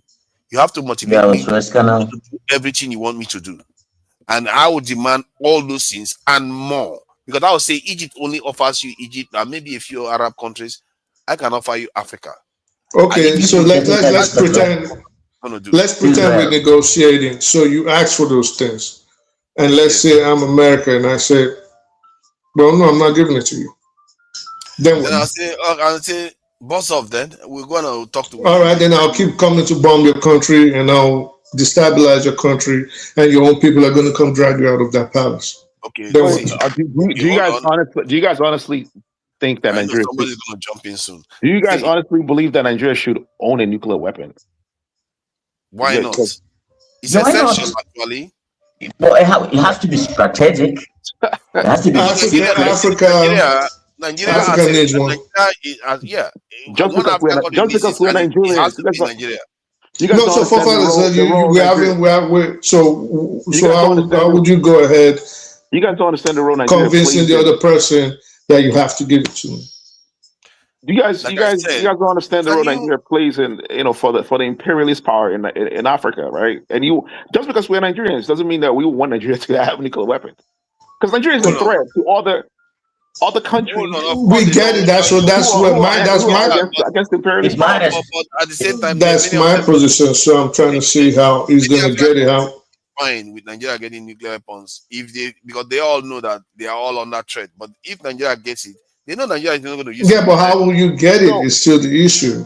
No. If Nigeria let's say Nigeria gets it, who do you think? Well, hold on, Mr. Entricas. We're gonna get to you getting it. How are you gonna get it? Is where we're at. Let's not jump. How are you gonna get it? You're the one that's jumping. I'm saying. No, I'm talking to Fob. I'm not trying to argue with you. Go ahead. If you get a nuclear weapon, who would you subjugate with that power, with that type of power? Who do you think Nigeria is going to subjugate? I think what we're discussing and what I'm trying to get. Hold on a second, please.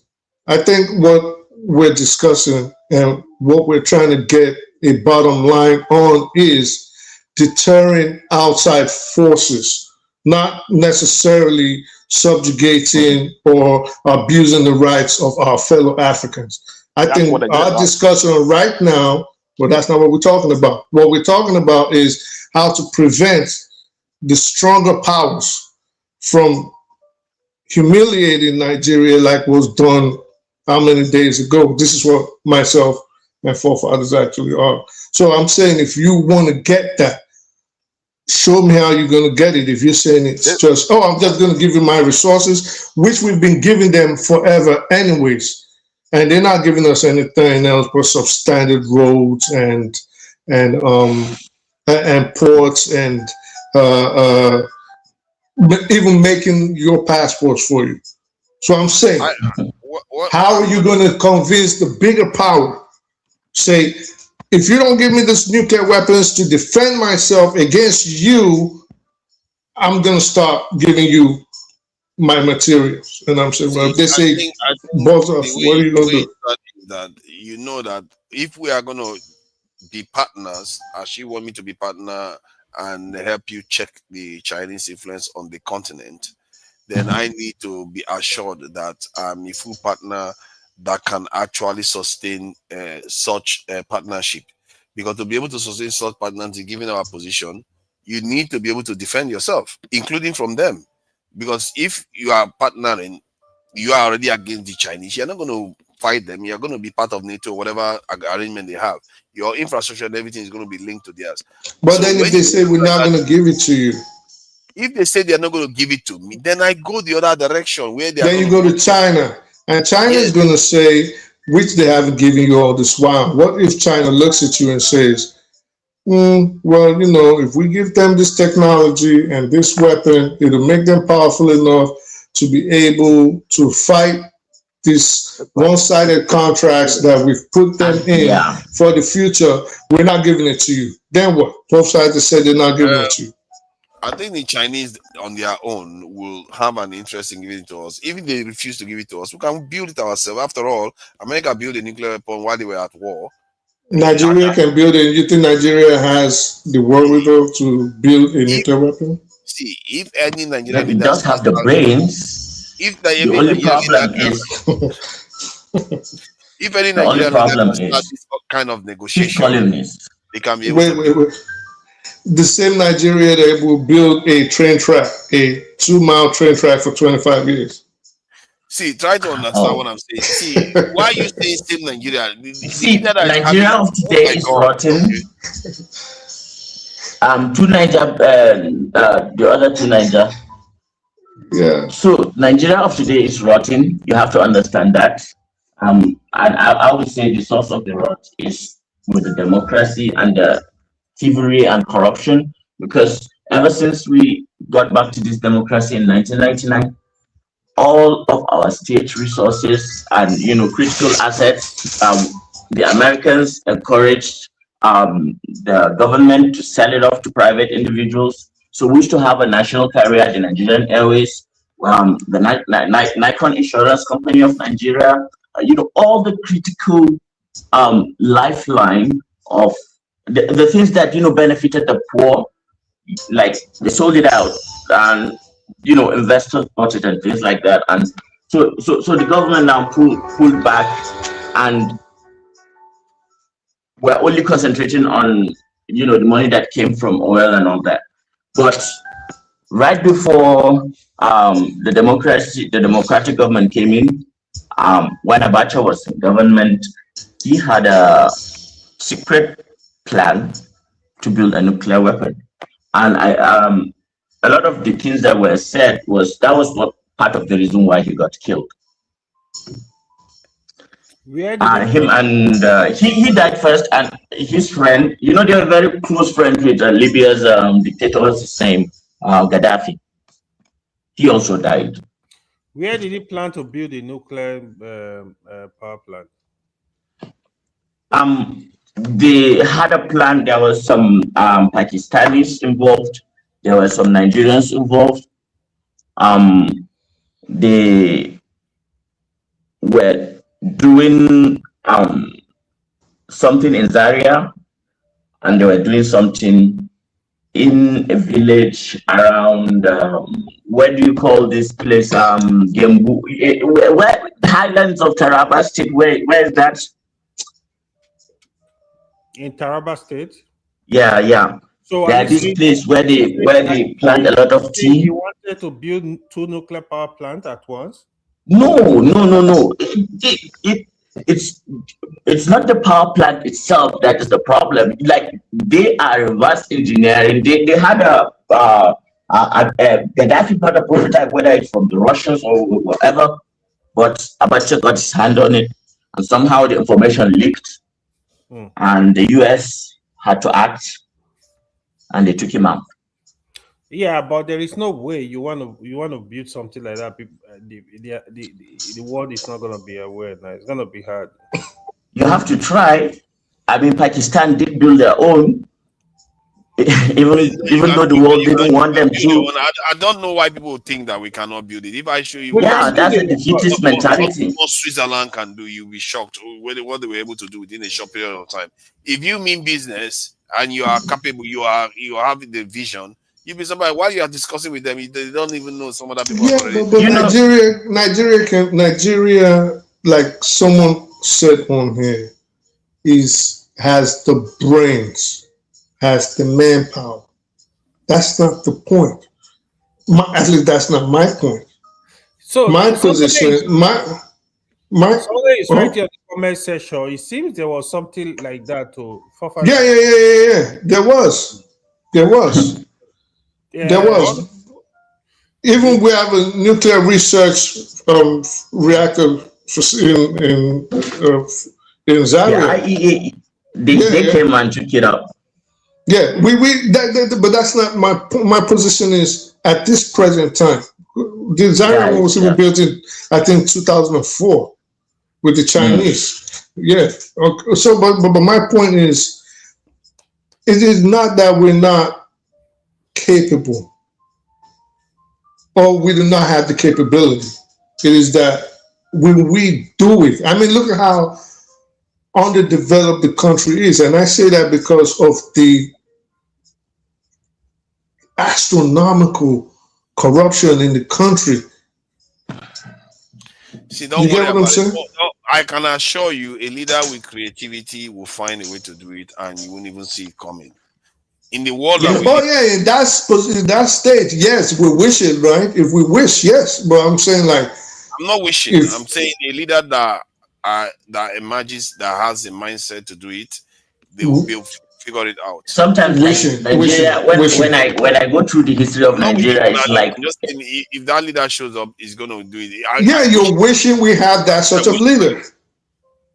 No, I'm saying, if you ask me what I wish for it, yes, but I'm just telling you that if we get out of a leader, you'll be surprised. If means you're wishing for it, I'm wishing for it. We hope we get a leader like that. But this kind of leaders right now, evidence in our history. This kind of leaders right now, we can't get it. You're lying to yourself. America will bomb you. No, there is exactly.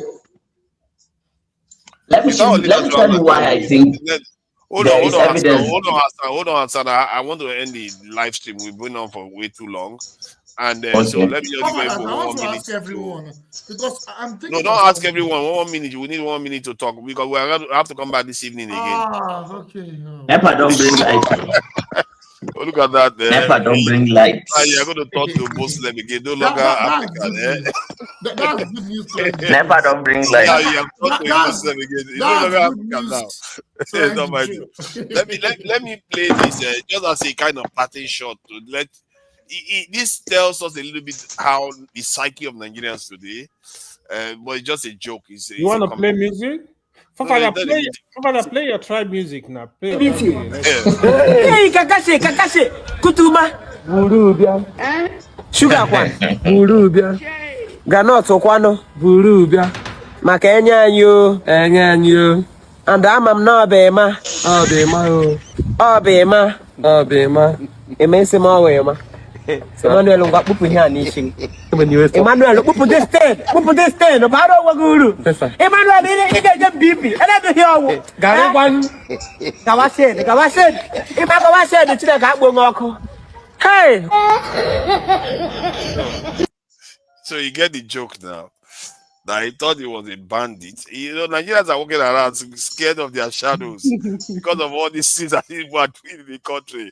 They are terrorizing people. These are terrorizing people. And sometimes this bandit thing is even blown out of proportion. A lot of times. Yeah. Like somebody that would take a shake when this stuff happens. You are not the one that is getting kidnapped now. That's why. I can sympathize with Nigerians. Can you imagine if you're a Christian in the north? You'll be scared.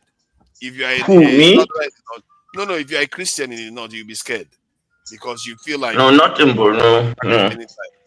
Borno, I don't know about Borno though. So to be fair, I don't know too much about what's going on. But Borno is a very there was a time that it was very dangerous for them and it was bad. But right now, I like Borno people. You know, I like Borno people to an extent. Like when I saw when they were dressed, I will be doing the north, so I will get to Borno, and so I will see Borno. They are very, very interesting people. You know, that's Northwest has suppressed them with their power in the Sultanate. So, but the Borno is a very, very interesting. No, Borno is not in Northwest now, father.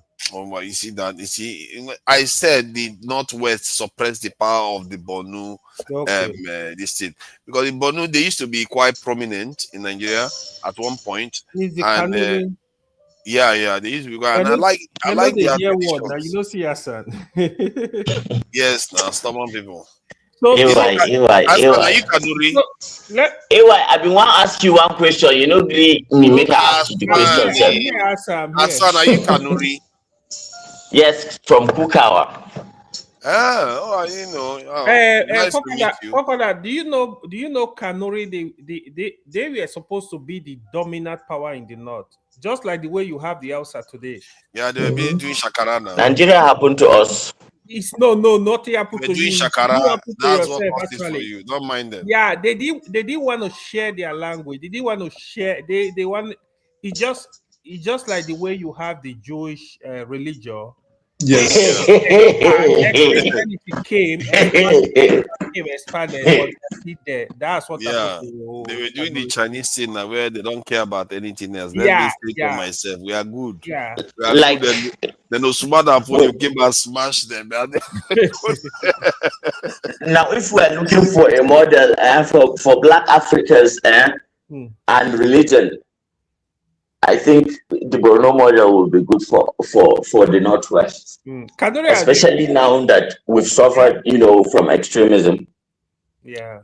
Let me thank the people that donated to us. Sorry. We have to close. There's never going to be any good time to close. There's never going to be any good time to close. Let me thank the people that donated, please. No asking questions. African Frequency. I wanted to ask the question. As Valiant, I really do appreciate you with all some of the support you are supporting this company. This Dr. Damage has Valiant again with this. He joined this in the channel, and Madam Oriaku Tokpe, we have to respect. She donated £20. That's a lot of money. Yes, very good support. I really appreciate that. I don't know what they do, but they're not gonna catch you. Thank you for it. Yes, he's very supportive. He's very supportive. I really appreciate that. And it has Valiant again with 2,000 naira, 20,000 naira, 2,000 naira. Yeah, very, very good money. And very, very hard-earned money. 2,000 naira. Another 1,000 naira here from Hasvaliant again. Another one from Hasvaliant, 1,000 again. And Oscar Blackbone with $5. And I really appreciate that for Oscar Blackbone supporting the channel. Very, very good. And another one for Oscar Blackbone again, $5. Yeah. Then African Logic Frequency, 2,000 naira. African Logic Frequency, 2,000 naira. Then another African Logic Frequency, 1,000 naira on that one. And Oscar Blackbone again. Yeah. Man, Oscar Blackbone, we appreciate it. I thank you for that. And African Logic Frequency. Blackbone, we will give you new wife. Yeah. We really need to. African Logic Frequency, another 1,000 naira. So Nigerian people, they try for this channel, though. They are trying now. Yeah, Nigerian people are donating more. This is scary, actually. The Nigerians are donating more than people overseas. African Logic Frequency again, 1,000 naira. They are shaming the overseas people, you know. Another African Logic Frequency there again. From African Logic again. I say this guy na traditionalist, na idol worshipper. What is wrong with you, man? 2,000 naira from that one again. Then another 1,000 naira this donation. I really appreciate you all for donating to the channel. Ken Uloka, thank you for joining us. Chris Ken, I see you there. Oh, Chris Ken, you are there. Ken, it's been a while. I've not seen you for a while. My question, just in seconds before we finish. Do you think if it was Buhari that was president, he would behave this way? These guys are people, eh? Yeah. Do you think Buhari would fold like this? What's the matter with you? Okay, Jude Ifeanyi, thank you for joining us. Jude Ifeanyi, look at that. You see that? He want to criticize it. Don Anthony, I see you there. Clement Ojo, thank you for joining us. Thank you, and I'm sure I messed the name up a little bit there. JJ Wynn, I see you there too. Thank you for joining us. Golden, Fumi was here today. Adama, Black Conservative, quite a lot of different names today, you know, that I don't even know at all. Chamsky XXX, I see you there. And who else is new that I can see there? I think I said that. Queen TA, I see you there too, Queen TA. And let's see what else is there. You know, sometimes when you miss people, they'll come and remind you when you're about to close. Yeah. Obino, I see you there. And Oga, I see you there too. Thank you for joining us. Golden Arc Records. Thank you for joining us there too, Golden Arc Records. Appreciate you. Tracy Jacobin is there, always there. I'm telling you, man. She doesn't cease. Relentless. Nwachuku is also there. The answer man in France. Huh? Yeah, A4 is also there. Thank you. Bubunre was also in the chat. Thank you for Tatayo. Is it Tatayo? Yeah, Tata Awo. Thank you for joining us, Tata Awo. And yeah, I think I've said just about all of them. I'm sure I missed some of them, the earlier ones that showed up. Man, the chat was busy today. It was really busy today. And it's going to get busier because when Trump keep pounding the country, the talk is going to long go, and then you combine it with the election. You think they're gonna bomb it again? Yeah, I think he's gonna bomb again. If he doesn't bomb again, it just looks like he was just bluff. It was just a fake act. So Trump is not going to like to do that. He's going to show again that he can do it. Look at what they are doing to Venezuela and messing about all over the place. But I don't think he's going to drag himself in. That's what that document said. He's not going to let it get caught in. He knows. He's not stupid. If he gets caught in, China will escape. Wants us to be right. When has America ever cared about getting caught in a quagmire? Trump cares because this is a precarious time for them. They need their flexibility to be free to do other bigger things. Getting caught in Africa with black dead bodies, Trump is not everywhere. What is the gain? What is the gain of getting caught in black dead bodies? America's foreign policy is dictated by the Israelis. And no, you hold on. You keep interrupting me. See, the point is that Trump would not want to get caught up in Africa. One, the people he's fighting, they don't have money. They have nothing to offer. And then the PR is going to be very bad too. You know, black dead bodies, people fighting him every time. They don't care. When has America ever cared about PR? See, you might not know it. There is the soft power that is associated with the black image, and the last thing Trump needs on his plate is being caught up in some crazy black backlash in Africa and America too. So I don't think he's going to get caught, but he's going to bomb again. I think he's going to bomb again. That he's going to make him look stupid if he doesn't. So I think he will do it again. Maybe even more than 2, 3, or 4 times. Maybe even more than that. Who knows? But then where does that leave Nigeria? Tinubu will have to campaign very hard now. He will have to recruit very hard. And Nigeria's propaganda machine has to start running hard now. Yeah, they really need to start. They need to work. The Ministry of Information, it's over. Nothing the security can do. But the Ministry of Information has its work cut out for it. The Ministry of External Affairs. Talk is not going to stop running. Security is the only thing that can. If you can go, you march people down there and take over the whole area. Where are they going to be bombing anymore? Because no, what I'm saying is they're not going to put boots on the ground. They're not America is not going to put boots on the ground. They will be exactly crazy. So and airstrikes alone will not solve the problem. And airstrikes alone will not solve the problem. And if it continues, if there's a sustained campaign, for example, there is a potential for increasing civilian casualties. When if this starts piling up, then the next thing they will have to do, people start seeing videos. America will have to take away the problem from itself. God forbid. We're just saying we looking into the future potential. What America could possibly now look to do is replace the Nigerian government. That's bad, you know. That's bad. If that happens, that's very bad. No. They will never replace the Nigerian government because Tinubu will give them everything they want. What is the use of replacing somebody that will give you everything you want? Do you know how? Do you know how ISWAP will use that as propaganda? That's what I'm saying. Like they're going to call all of their members from Mali. If civilian casualties start increasing, I'm telling you, Nigeria is the next theater. They're going to be coming from all over the world. Mali, they're coming all the way from Afghanistan. No, to have fun. I don't think he's going to get to that point. I hope it doesn't. God forbid. I hope it doesn't.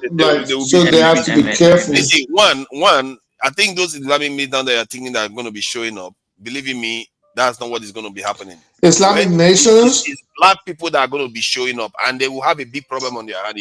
If you start seeing Muslims from other countries IS militants, you are going to have a I'm not saying the nations, I'm talking about the militants, the shaheeds that want to have fun. They're coming. Yeah, I'm telling you, if they are going to be coming, they are going to be very, very restricted because the flood of the people that are going to be coming are going to be black people. They're going to be showing up. They are not going to be. That's what I'm saying. Like, listen, let's pray it doesn't happen. I'm just looking. Cascading. If there's a cascading effect, what will be the outcome? Is what we're saying. There's no shortage of them, you know, and that is why we were thinking of building a wall in the first place. There's a big shortage of them. There's a big shortage of them. You see, you always you don't know that. Hold on. I know their population. I know their population, and they are not always very, very young. I can tell you that. Whose population? The Islamic militants. If you you know their population. You know the population in Mali, Burkina Faso, Chad, Algeria, Morocco, Tunisia. Hold on. So give us an estimate of the people that you think will show up. The Islamic militants that are going to be showing up, they're going to be showing up only from countries that are already at war. That's where they are going to be showing up from. How many of the countries that are at war? You can name Yemen, you can name maybe Lebanon, Afghanistan. You're funny about this thing. You're funny. You're so naive. You're very naive, bro. Okay, I'm very. People that are just sitting in their house. People that are sitting in their house like this, and they okay, they're killing my Muslim brothers. All right, they won't even tell their family. People left the UK. People left the UK to go join ISIS. What are you talking about? See, you guys are so. I don't know what to call you. You forget you are black, number one, and second. No. Don't switch it. Don't switch it. Who told you that? They will come. Didn't come here to fight. This is what pisses me off sometimes. The way people behave sometimes, you just saw black people getting slaughtered in Sudan, and you're here talking they're going to come and save you. What is that got to do? Hold on, Valhalla. What are you talking about? Forefathers, okay, this is what we. Hold on, Valhalla. Can I please speak so we don't do the whole topic, please? No, forefathers. This is what we shouldn't be doing when we have conversations. Number 1.4. Wait,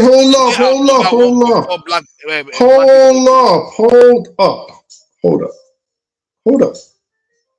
Talk and this is right. So this is what we're saying. What could potentially happen? We don't know that it's going to happen. But if you think there's a registry somewhere of a census of fighters or indoctrinated people that will show up, did you see what happened in Iraq? Did you see what happened in Afghanistan? And you say there's going to go, we forget, no, nobody's talking about Sudan. That's not what we're talking about. And nobody's talking about black people getting slaughtered. We know they're getting slaughtered. What we're saying is, if God forbid, part of the play that America decides to put on the board today is to knock the pieces over and destabilize Nigeria, this is a potential fallout of what's going to happen within that geographic region.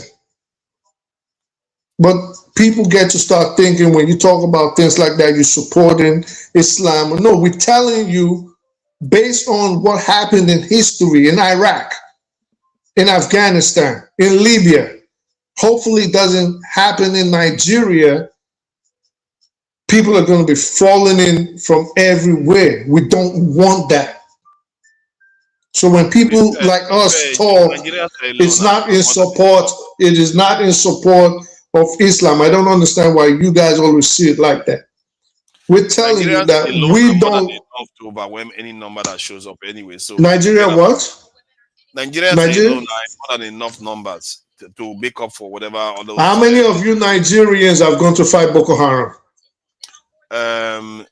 If they start fighting, let's say Americans are not on the ground, so they'll be fighting Nigerians. And if that happens, have a big problem on their hands. Whoa. What you're going to get, this is why he said you're naive. What you're going to get is not going to be a Muslim versus Christian war that you're looking at it. It is going to be a conflagration. The Islamists in such a situation will be a small part of the problem that sets Nigeria ablaze at that point. It'll be a small part. So don't think for now like, oh, we're saying that they're going to fight Americans. We're saying if America or America's actions should destabilize Nigeria to the extent where people have to start coming in, it is a fallout you don't want. And I know even the powers that be don't want such a scenario. The warfare is going to be asymmetric, and they're now using FPV drones and things like that. See, man, you don't want that. God forbid. God forbid. When black Muslims talk, you are crazy. I'm looking at this black Muslims. Yeah. Forefathers, that's my job. We did a simulation of this more than 15 years ago. I'm looking at Syria now. They talked about 27 to 40,000 during the period of the Syrian war that showed up there. And I know how many? 27 to 31,000. I'm looking at here.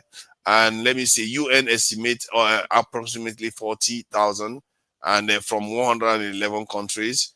So, and this number, we are talking about 250 million. If 40,000 people showed up at your doorstep, shooting the most sophisticated in one day.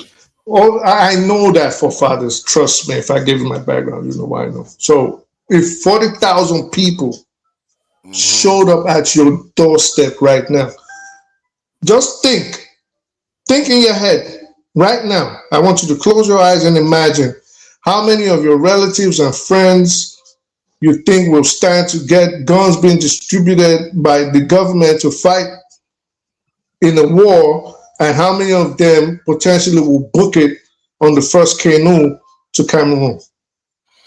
So you're telling me 40,000 Islamists will come to Nigeria and no, I'm telling you that if Nigeria, God forbid the situation. This is the thing. But the problem is when they hear these things. Wait, hold on, Vahala. So the problem is when they hear these things, they don't hear anything else apart from the fact that you're Muslim. Yeah, They Muslim, don't hear you're anything saying, else. yeah. So now you're saying to him, everything he's hearing is, you want to bring in 40,000, what language you are speaking. 40,000. 40,000. 40,000 show up in my, hold on, stop. You say 40,000 show up my door. You can't, 40,000 can't show up on my door. They are showing up on Nigeria's door. Nigeria is 250 million people. So that is not a small nation you show up at. But that's what I'm saying. Okay, so let me learn. You shut me off. When you say these things, all they hear is a Muslim is supporting Islamists. All the God forbids, and all the we hope it doesn't happen, and this is how it can stop, and we hope it doesn't get to that. So they don't hear it. They just hear you're Muslim. You want to bring in Boko Haram. So when I said 40,000, oh my God! You don't let me talk. When I say let me talk, you don't let me talk. I let you talk because you want to talk for 5 minutes before you stop. That's not, you can't filibuster and stuff. And this is the kind of stuff people do all the time. When you talk, it's like you can't even help yourself. You want to start proselytizing. But you cannot cut someone halfway and think you got the point. I gave you straight to the answer and stopped. There's no need for you to go. No, you cannot. Wait. If, for example, you want to say something and you cut the person halfway, I mean, listening is a skill. I know that's a lot of people lack it, right? And comprehension is another skill that people lack. I'm not making any new point. Patience is another skill. Here we go. Conflagration, and I'm trying to tell you that conflagration. Personally, if I saw it and I saw that I'm seeing Arab Islamists coming to Nigeria to come and cause chaos, I will stop the fighting of Europeans and go after them first. And I asked you that if there was a problem in Nigeria, such as that which Black Africans in Sudan. But we're not talking about Sudan. See, you always try to make it a tribal. No, it's a religious thing. It's a religious thing versus people that actually hate us. You have to. They'll claim they are coming here to fight Americans. They'll cause problem inside your own country. We get that. I mean, listen. This is I think for me. Then we are on the same page. There's no point. Then we are on the same page. Technically, we're not. We're not. We're not. Insist we are the same. Forefathers, you dream to be a leader. You dream to be a leader. Yes, I think it's a great. You don't have the temperament. He doesn't have the time and comprehension. I think forefathers does have a comprehension issue. He does not. If he does become a leader, he's going to lead his people astray. That's for sure. I don't insult you when I say, but you do. At least I will lead my people astray, but you already lost. There's no way to lead people astray. I'm not insulting you, but you do have validation now. You are insulting me. I think no, I don't. I'm not. If you, it's like when this guy was telling me that we are privileged to insult. You are using power statements against other people. You pretend as if you're not doing it. Yes, you are. Don't try to patronize people. And this is one of the things I don't really like about the way some of you Muslims talk. But see, how did? No, hold on. You claim you're people of faith, but you come and start using double speak at people. You tell people that they are using privilege statements, and when they challenge you on it, you say, "Oh no, you just mean that it represents something else." But forefathers, how did we? But how did we get to? See, this is what I'm saying. No, I don't like it. As adults, it's together with all of you. It's not right. All right, but let the other person respond. It's fair. So as adults, I don't have to always give caveats and beg the other person and seek apologies or offer apologies before I make my statement. And people keep dragging me back. And offer apologies before making a statement, right? But I find that I have to do that, especially with you. Why? Because comparatively to everybody else, and again, I'm telling you, it's because you do have a comprehension issue, and I think you have to work on it. Yes, because listen, if you hear out of your mouth, that's the problem. Right, but because if you listen to what we were saying, there was no reason for you to now turn it into. You got riled up, started attacking Muslims and saying it's you guys. This is what you guys. You know what I said. You would rather I listen to you tell me 40,000 Muslims are going to show up at our doors. I said, if, no, if. You see that you won't let me finish now. But I said, if. And again, just like you didn't let me finish before, than for me to tell you that 500,000 black people are going to show up the other way around. You would rather tell me that small number of Muslims will show up than hear that 500,000 black people will show up. But you see your attitude. You see your attitude. No, but first, calm down. If someone was to listen to you, because if someone was to listen, you are in denial. Hold up. But you know, forefathers. Wait, Valhalla. Let me just end this with this. If someone was to listen, Valhalla, can I please land? Can I land? You've not seen anything like that before in your life. You just watch movies and Valhalla, please let me land.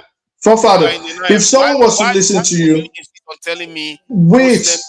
At our door. Okay, if someone was to listen to you, this is why I said the comprehension issue comes in. And please give me 1 minute. If someone was to listen to you, they would think that I just started saying 40,000 people are going to show up on your door and slaughter you. That wasn't what it was. We were talking about scenarios. Possible outbreak. Wait. And then I said, hold on, sir. What do you want me to do? Sir. And then I said, what if 40,000 people were to show up? How many would fight back? But now you've taken it because of the comprehension to mean you just say 40,000 Muslims are going to show up and come and slaughter me and my family. That wasn't what we said. No. That's not what I'm saying. I'm saying you would rather make me listen to that one because my original point was that when you mentioned that, I said, but you are actually going to get more black people show up to fight the Americans than the Muslim will show up. But you insisted that I need to listen to the Muslim part. No, we're saying that was not what happened. No. God.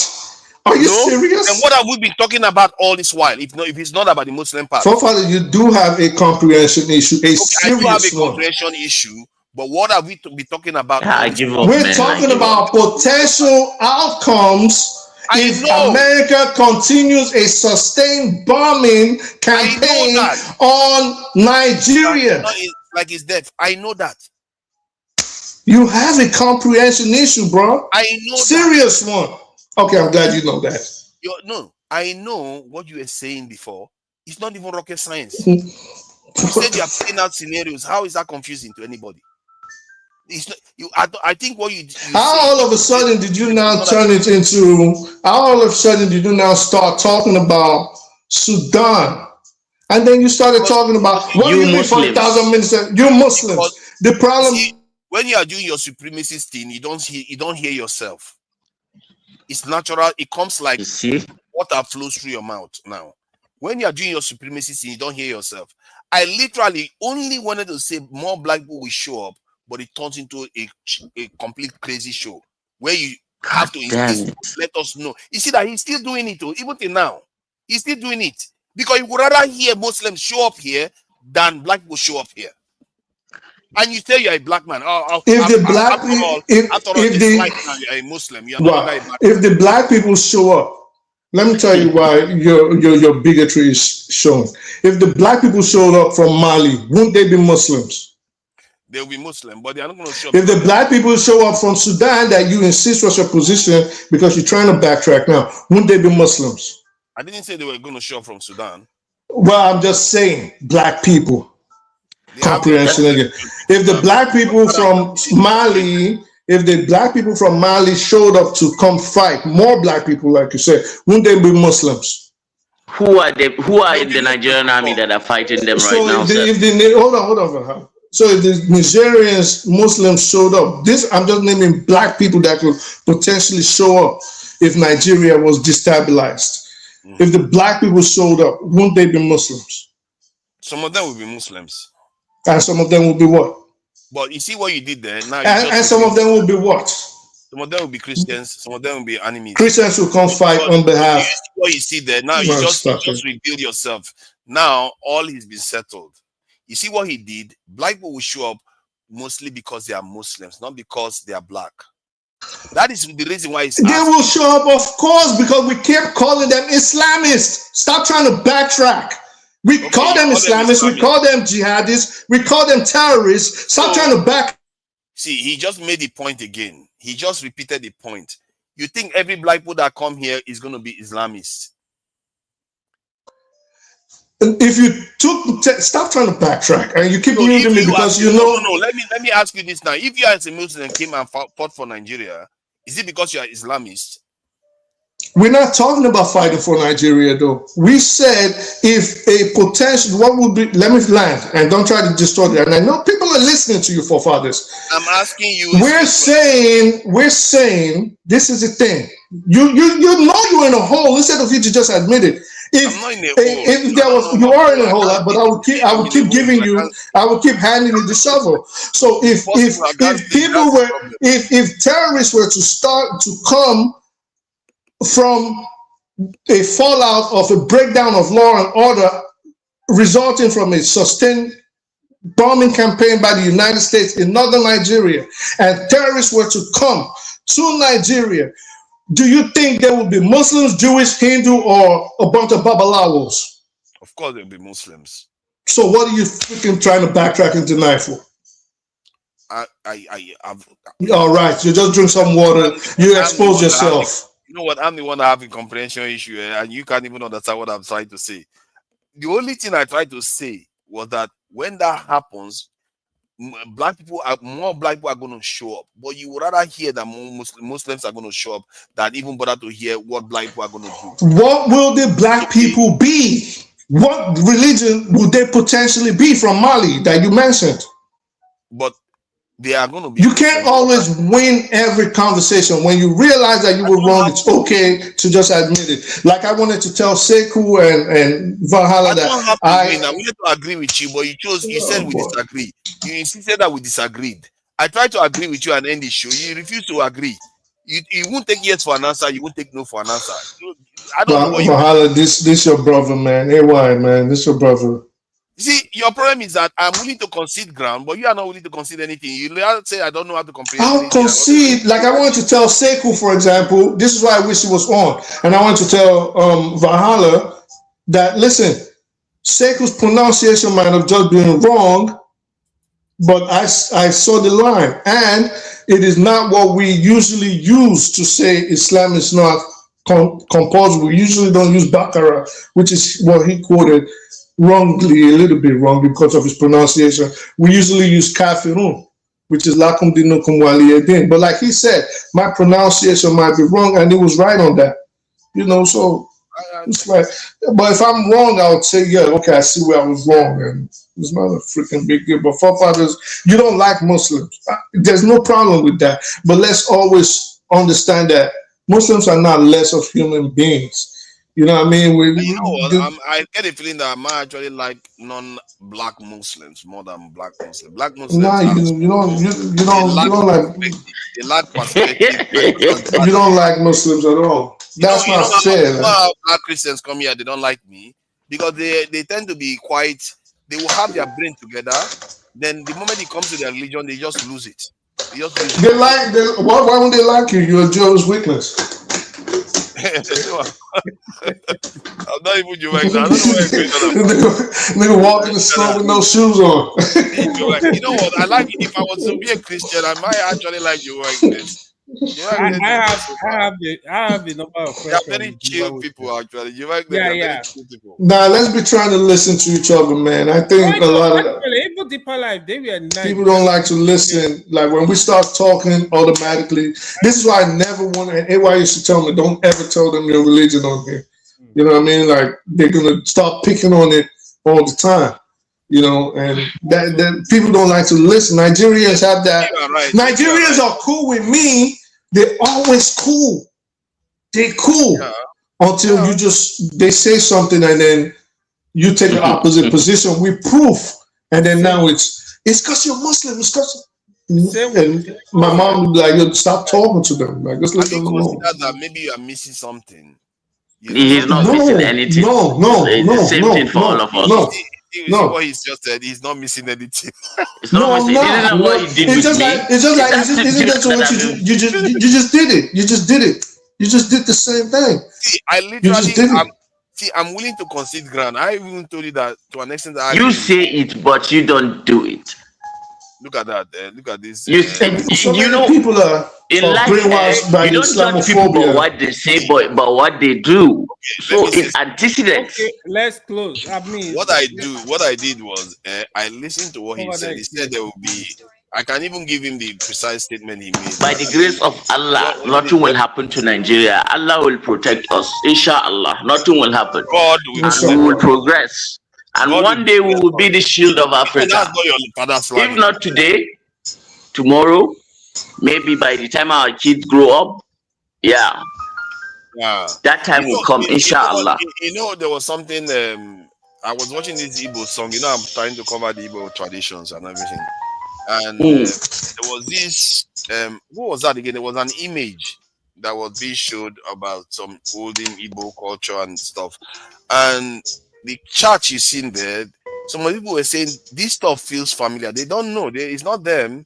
But they say these things look familiar. These people look familiar to them.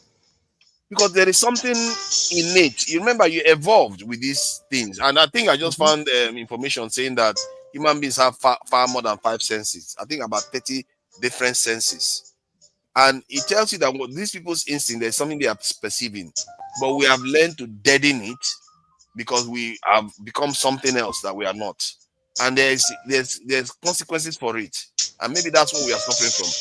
When you begin to talk about science, and I want to counter you, you will never let me go to my conclusion, and now it's almost time for Subah. I have to go and pray. But sometime we may have time. We're going to have that discussion. Hopefully, you won't gaslight and accuse me.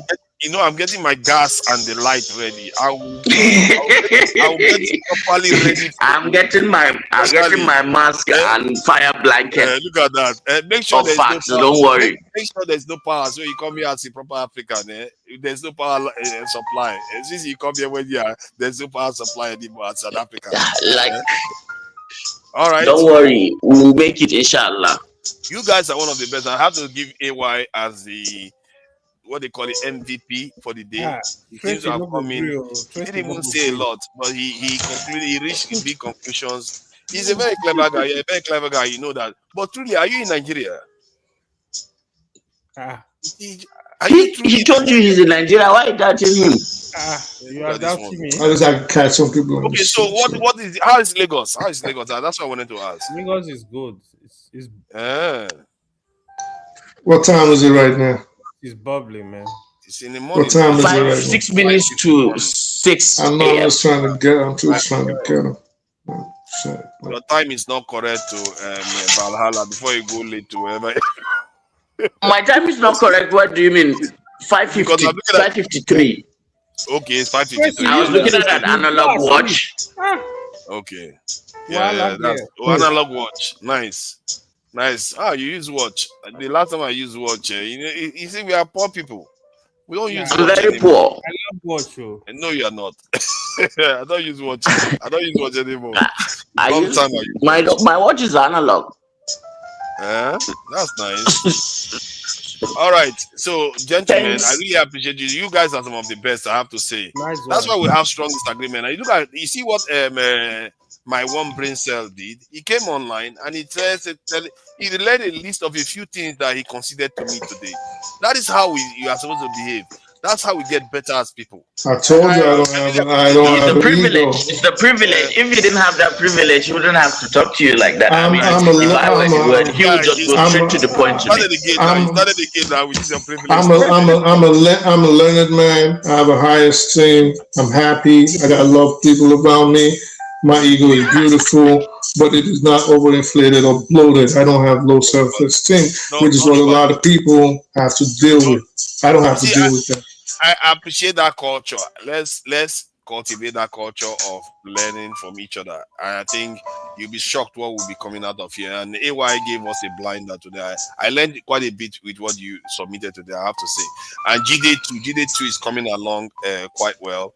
And you'll be surprised where these things can lead. And the people in the chat, they must have learned a lot. In short, I don't think these chat people they listen to any. Next time, I'm going to target Miss. Tell that handsome man, Tracy Jacobin, we want to see her on the show. I'm going to target. Tell that very handsome man, Tracy Jacobin, to come on. At the time he is here. I know.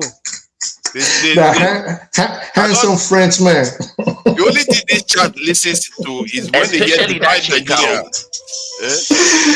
I want to talk to him. Nigeria, when they hear Fulani, when they hear Muslim, that's the only thing this chat listens to. And Nnamdi Kanu. Nigerians, listen, Nigerians. Don't listen to anything else. They just, and I know it's because we got like different outlooks on life. They're too bigoted, like too bigoted, too tribal, and they don't understand how small-minded it makes a lot of them look. Where everything is just based on tribe and religion. It's like, yeah. Well, in some ways we are not. It's so normalized in the South. It's just like if you go, they call you Aboki. Now, Aboki is supposed to mean a friend, but it's derogatory in the way they use it because it's supposed to be like you're inferior to them or something. We have discussed that before, Hassan. We had that discussion here, and so I now know it's. Now so that they do now. I was explaining sometimes they didn't want to listen to me. You see how this place educate people? They educated me now. I know how to say Abokina if I wanted to say No, it. you can say Abokina. For example, if you tell Matka Abokina, it's not going to pick up. You actually the context matters. Yeah, some people use it, just to insult. Yeah. This is why I said we need to educate Nigerians. Education matters. I'm telling you. Education teaches you tolerance. It gives you a different perspective and outlook on life and how to interact with people. I'm so focused on the next generation. I've given up with the older ones. Oh, you see, I've now come to my conclusion. We should not elect anybody over 60, maybe even over 50 into office anymore. I've always said over 45, 50. Like 50 they are max. incapable of learning. They are incapable of learning. All these people over 50, they are incapable of learning. Cap it at that. No, 6 is too old. 6 is too old. Don't cut it. I'll be off. Tracy will fight you. They are almost as old as Nigeria. What is Tracy looking for? Being a person. He will fight you. Don't cut it. I'll be off. PDOB is gone. PDOB is gone from the list already. What are you talking about? I think it should be around 65. I don't think we have under 50 in this presidential campaign. I don't think that's the problem. I hope they're going to spring a surprise and the youth will come through. Have money to run the campaign. Yeah, that's part of the problem. You have to have an elder that decides that I'm not going to run. Yeah, I'm going to spend the money. Yeah. No, maybe not. Even there's enough young people that got money. They got money. It's their organization. If Nigeria believe in you, they can contribute. Yeah, they got money. There's money. It's organization they lack. Now, even if it's not, people contributed for Peter Obi. At least people that believe in. I'm sorry. I hope that people. The money was not much though. Peter Obi need money. If he is gonna contest, he needs somebody to sponsor him, right? Yeah. All right, I think we are running out now. You guys must be scared of this one. Anybody talk? Come and see them. Thank you all for joining us. We are going to be joining you tonight. A new show. Tune in, like, share, and subscribe to the channel. And I thank you for all the support, all the donations. Dr. Damages will be grateful for it. And we really appreciate all the work you all have done here today, including the panelists. If there was money to be shared, don't worry, you will get it. When the money starts coming, we start sharing it. Yes, because you guys are quality, you are bringing quality, and especially with the culture that is being emerged, you'll be surprised. You guys will be more knowledgeable than all the people that they are paying money to go to anywhere to go and talk. Seriously, you have more fun. Some of the people you see on TV, they don't even know what AY knows. That's for sure. I'm telling you, it's real. On TV, you gotta blow. We're like, what? AY knows a lot, though. He knows a lot. He knows his stuff now. It takes his time. All right, let me enjoy our Igbo music and man. I'm telling you, man, sometimes when I keep telling people this thing, when you take time to watch Nigerian cultures and the way the richness that is Very lying rich. within. Oh my God. Very rich. You can't beat Nigeria culture.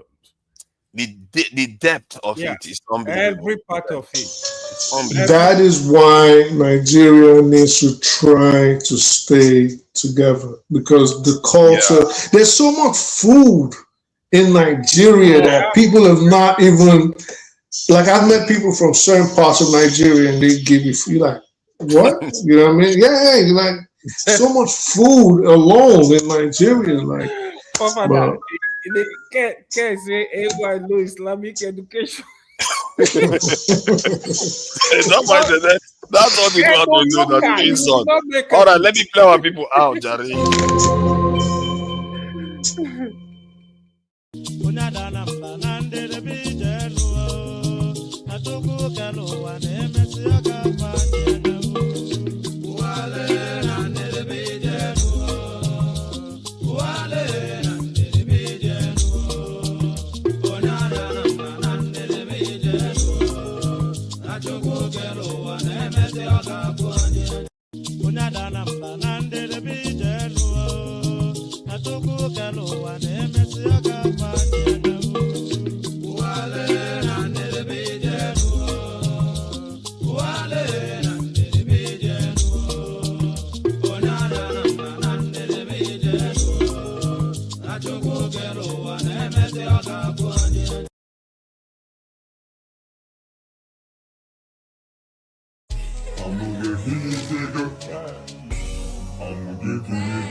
Maria egwu na mụ masị ebili ebili o ebili alịnụ iberibe igbu n'ọzọ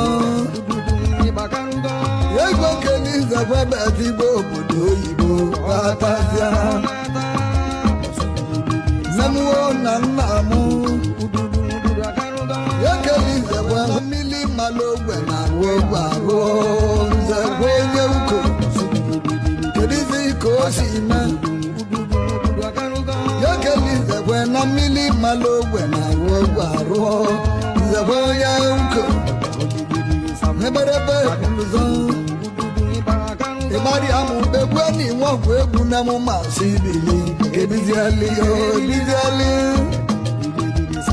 mmanwụ na nna mụ gbari amụ aka na inwegwu egwu na mụ masị ibili ebili ebiliali ibiribe igbu n'ọzọ ego keliza gwabata igbo obodo oyibo